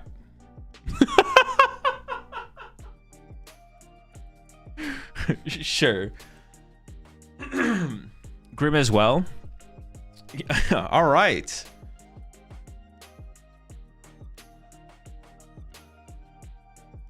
Game 1 goes to Alexander. Grim as well to an extent. The problem with Grim in comparison to the other decks, though, is like Grim whiffs. Like your opponent could be like not realize a play you could make, and then you, as the Grim player, you just whiff the play because like Guardy is a deck that's really efficient at aggressively cycling its deck and like having more guaranteed access to its plays, despite it only having draw power of Fez. Grim having no draw power, and then Dragon Ball has a lot of draw power, right? So like the big plays, big combo plays, you can pull them off more consistently. But Grim, the Grim's flaw to that extent is like it is one of those decks that has a lot of options for plays, but it just whiffs. It just doesn't. The plays don't come to the deck as often. So even if your opponent doesn't see a play, or if they see the play, you just don't actually draw into the play. Should Alberto have went for Badu Dreepy if we know he only had one Loke? I don't know. Well, he couldn't get in the active that turn. No, I think the way he played it was probably correct. Honestly, I think looking at the turn there from Alberto probably should have played Lily. I thought he had double Dracloak in hand, so I felt a little bit more confident about the double Dreepy. But he maybe should have just played Lily there, to be honest. I thought he had double Dracloak. He only had one Dracloak there. Might have been better to try and extend into the Badu. Mulligan from Alberto. So Alexander was the one who mulliganed in the first game. Now it looks like Alberto's turn to mulligan a little bit.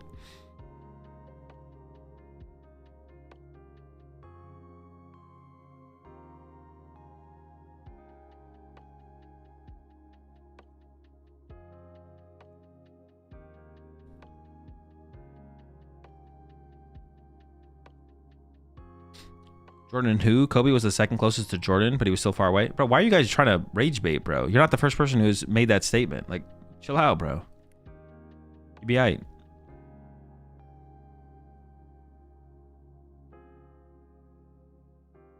I thought they changed Spike with Jim to add any card to hand. They did, yeah. So this could, like, moving forward, that could be a...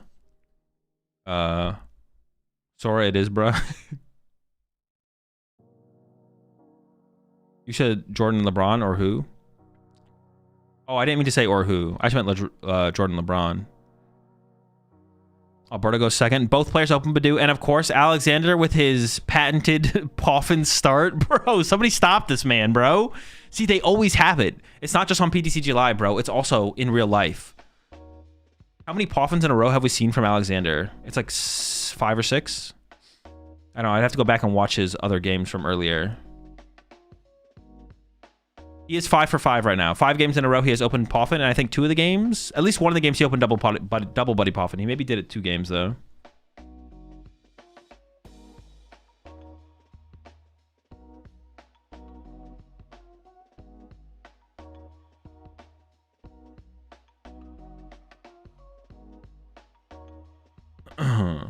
Champion client. He's on the champion client. Must be a Grim player in disguise. True. That's a good call out. Part-time Grim player. The secret is to play 8 Poffins in your deck. How many Poffins would you play? If you could play more than 4 Poffins, how many would you actually play? Like in Pult. Let's say right now you could play more than 8. You could play more than 4, excuse me. More than 4, how many would you play? 6 or 7? 6? I think 6 too. Like, I kind of like 6 to be honest. Maybe 7. All right, over to Alberto, who did not open Buddy Poffin, and I think doesn't have a supporter except for double Ultra Ball. So it's not looking great. Not looking great for Alberto here to start. Looking rough.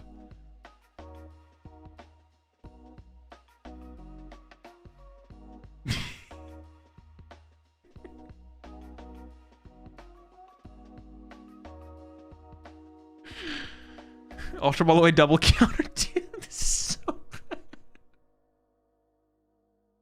Oh my gosh. His start is, and dude, Alexander got the energy as well, bro. Are you kidding me, bro? What the fuck? Oh my god. Dude, actually, can Alexander just beat him next turn? Can he just have Dusk? Can Alberto Ultra Ball for Dreepy and then Ultra Ball for Dracloak? And then Alexander have Dusclops, Dracloak, Energy, Pop Dusclops, KO Badoo, Dracloak, KO Dreepy. Can you just beat him next turn? Can you just do it? Oh my gosh, say it ain't so. The double Ultra Ball to get a Dreepy and a Dracloak. Ooh!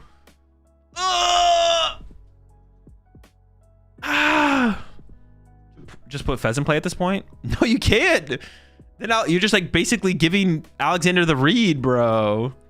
That is so gross, bro. Disgusting. It would actually be hilarious if Alexander just has game here. One time.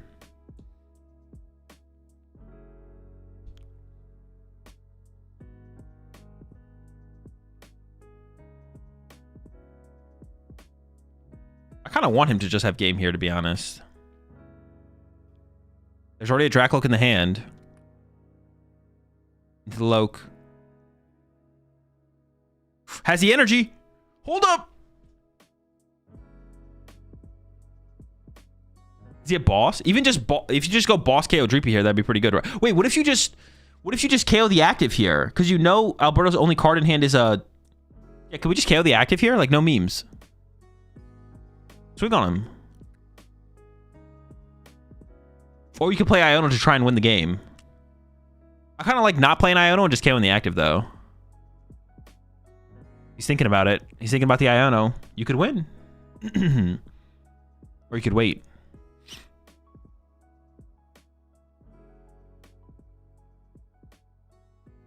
I like the Draclo KO active play, I think.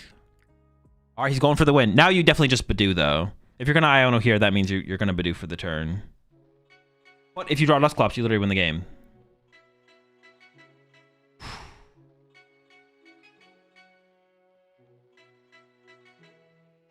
Oh, he did not get there.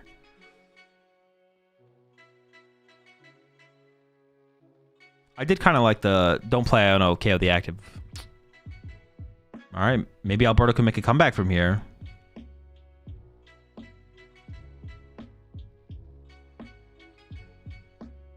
And it's a mistake for sure, right? I don't know. Oh, he's still getting aggressive? Oh, I did not expect him to get aggressive. Well, actually, there's so little on Alberto's board. Maybe this is still the correct play to still get aggressive. I didn't expect him to get aggressive here, though, if he was breaking item lock. Dude. Someone tell Alberto to draw a good card, please. Alberto. All right, item lock is broken. This situation actually I don't think is that bad for Alberto, though. You can get Badoo again, retreat into... Oh, but you're down 2 counter catchers. I was going to say counter catcher up a Dreepy and then Badoo lock it, but... I'm going to start with the Fez here. I mean, you probably still want to Badoo Alexander here, though. Okay, hold up. Buddy Poffin. Alberto confirmed plays Buddy Poffin. Get Badoo, Dreepy, retreat into... Oh, you need a Dracloak here still, though. But there's a Dracloak on the bottom of the deck. So you have to want... Oh, you have Hilda, though. Hold up. You got Hilda for Loke. Energy. This is not that bad for Alberto.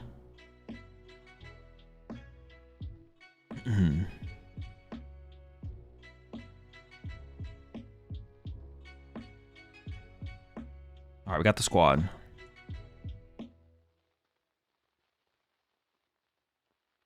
I think that the play on the previous turn, though, from Alexander was definitely interesting. Like, if you play the Iono, like, was it better to play Iono if you whiff, get aggressive, if you whiff, don't get aggressive. If you hit, you obviously win. Or should you just not play the Iono and then get aggressive? It's an interesting question. Okay, we still need a Dracloak here from Alberto. We have Hilda. No, we go with Hilda and then Iono next turn, right? I don't think I like that from Alberto. Hold up, what was in the hand? Because we could literally Hilda for Dracloak. What more does he want this turn? Hilda for Dracloak, retreat, and then we have Dragapult Iono as a follow-up. We get the energy for the Dracloak on the next turn. What more does he want? Like another Dreepy, or... I don't understand what else we're looking for here. And now we whip the Dracloak! What? Like what? I'm just confused as to what else he wants. Like, how does it get better than that? Like, he already discarded 2 counter catchers, so going for counter catcher doesn't make any sense. If he had counter catchers, if he hadn't discarded double counter catcher earlier, I would say going for the counter catcher is pretty good. Oh, we got Dragapult Boss though. Oh, no other Dracloaks though still, but I mean, sheesh. Oh my gosh, and we have a Dracloak. Okay, this is pretty cooked. Oh, and we have a Hilda. Dusclops possibilities. Rare Candy? He doesn't play Rare Candy. Otherwise, I would be okay with that play for sure. I'd be like, okay, yeah, sure, let's just go for it. We're already behind. We're all in, baby. Honestly, as Alexander here, do you ever just boss up the Fez and then put 30 on each Dreepy? Is that ever a play? Obviously, KOing the Badoo here seems a little weird. You could boss up the Dreepy. Okay, yeah, this works too. You could boss up the Dreepy and then put 3 on Dreepy and 3 on Badoo. Oh, that's so good. Yeah, just 3 on Badoo, 3 on Dreepy, right? You're not getting item locked. And then the Dreepy can get targeted if it becomes a Dracloak off the bench. Ooh, that is disgusting. Yeah, how do you come back from that? Oh my gosh. Yeah, this is definitely the play always. I don't even know what I was thinking with the other play. The question is like whether or not you kill the Badoo, but I think you do. I think you just go 3-3. My goodness. And you have a Dracloak on the bench. You have some draw power to work with. Not a ton. But with Alberto being down 2 counter catchers, like how do you even ever get stalled out? Like Alberto's way back into this is like counter catcher Iono, but you Ultra Ball away 2 counter catchers turn 1.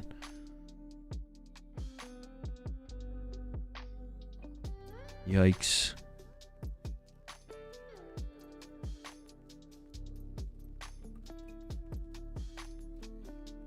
Starting with a Buddy Poffin. Alright, we're gonna get some more Dreepies. Okay. Okay. Next turn, though, after Alexander takes a knockout, the main attacker will be available for Alberto. Alberto will be able to activate the main. Ursaluna will be online. And then from there, if we can establish a Dragapult on the following turn, we can go Ursaluna into Dragapult to KO Alexander's Dragapult. And if Alexander does not have another Dragapult set up by then, there is hope. Thinking about a bunch of Duskull. Maybe? All right, I don't know about, what is that energy for? Honestly, I don't hate benching the Duskull because, like, yeah, I don't hate benching the Duskull. I guess the attachment on the act. Is he trying to get into Badoo this turn still? Is he trying to get back into Badoo? Is that what he's looking for here?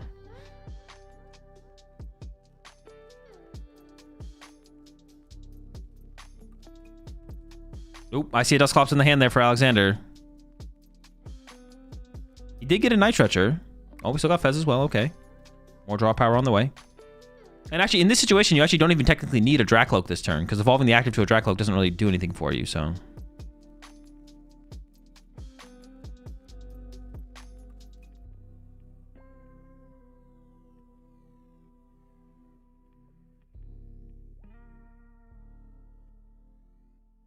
Looks like he's going to go with the Dracloak anyways to cycle it.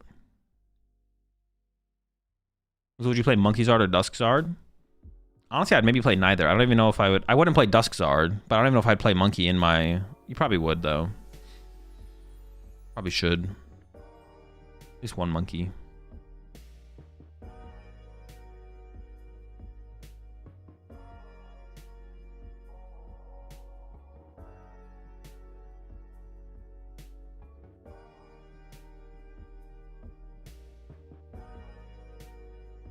I mean, 0 Rare Candy seems insane. I mean, most Pults don't play Rare Candy. It did not, it definitely did not catch on. Okay. Monkey Door gets put down.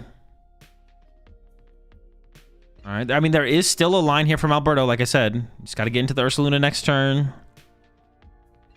Establish some more Dracloaks. All right, pass over to Alexander. I guess you want to like try and create this, make this Dracloak as big of a threat as possible.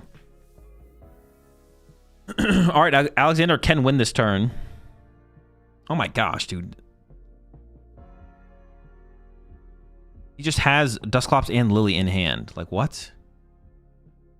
I was kind of joking about the allegations previously, but somebody needs to check his PC for sure. What the heck?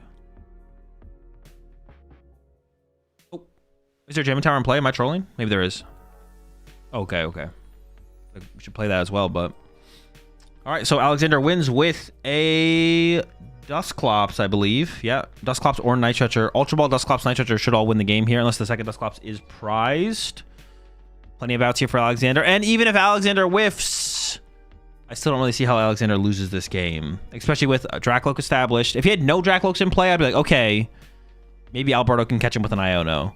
There's a really good chance that he finds another Dracloak this turn as well. Halucha does it? No, wait, no. There's an Ultra Ball. Does he have... I mean, at the very least, you go get the Dracloak. Oh, yeah, there's second Dusclops. And Alexander wins pretty quick 2-0 there. Yeah, pretty one-sided. Alberto was struggling for anything in both of those games. Holt, Nord dub. Congrats to Alexander. Congrats to Alberto on another finals placement. I know we'll see him back into cut, probably into the finals again this season later on for sure. All right, chat. Good stream. Thanks for hanging out in the watch parties over the weekend, yesterday and today. We got another watch party coming up next weekend. So would you play Dawn and Pult? I don't know. I would try it at least. I'd give it a try at least, but I don't know if it's worth playing though. Hilda's pretty good, so it's hard to argue against Hilda. But yeah, next weekend, Gdansk, watch party, same thing. Honestly, probably going to see a lot of the same players as well. Even players like Gabriel and Piper, I believe, are going to be playing in Gdansk as well. So a lot of the same foreign players, foreign from Europe players, are staying the week over in Europe to play back-to-back regionals over there. So going to be another exciting event to watch tomorrow. I'm going to go ahead and raid the main channel here on Twitch before I get out of here.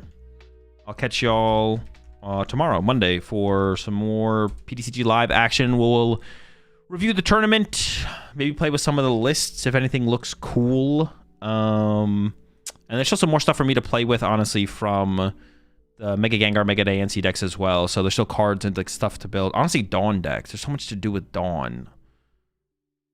Gotta try out some stuff with Dawn. Dawn is kind of broken, to be honest. You have a good one. See you tomorrow.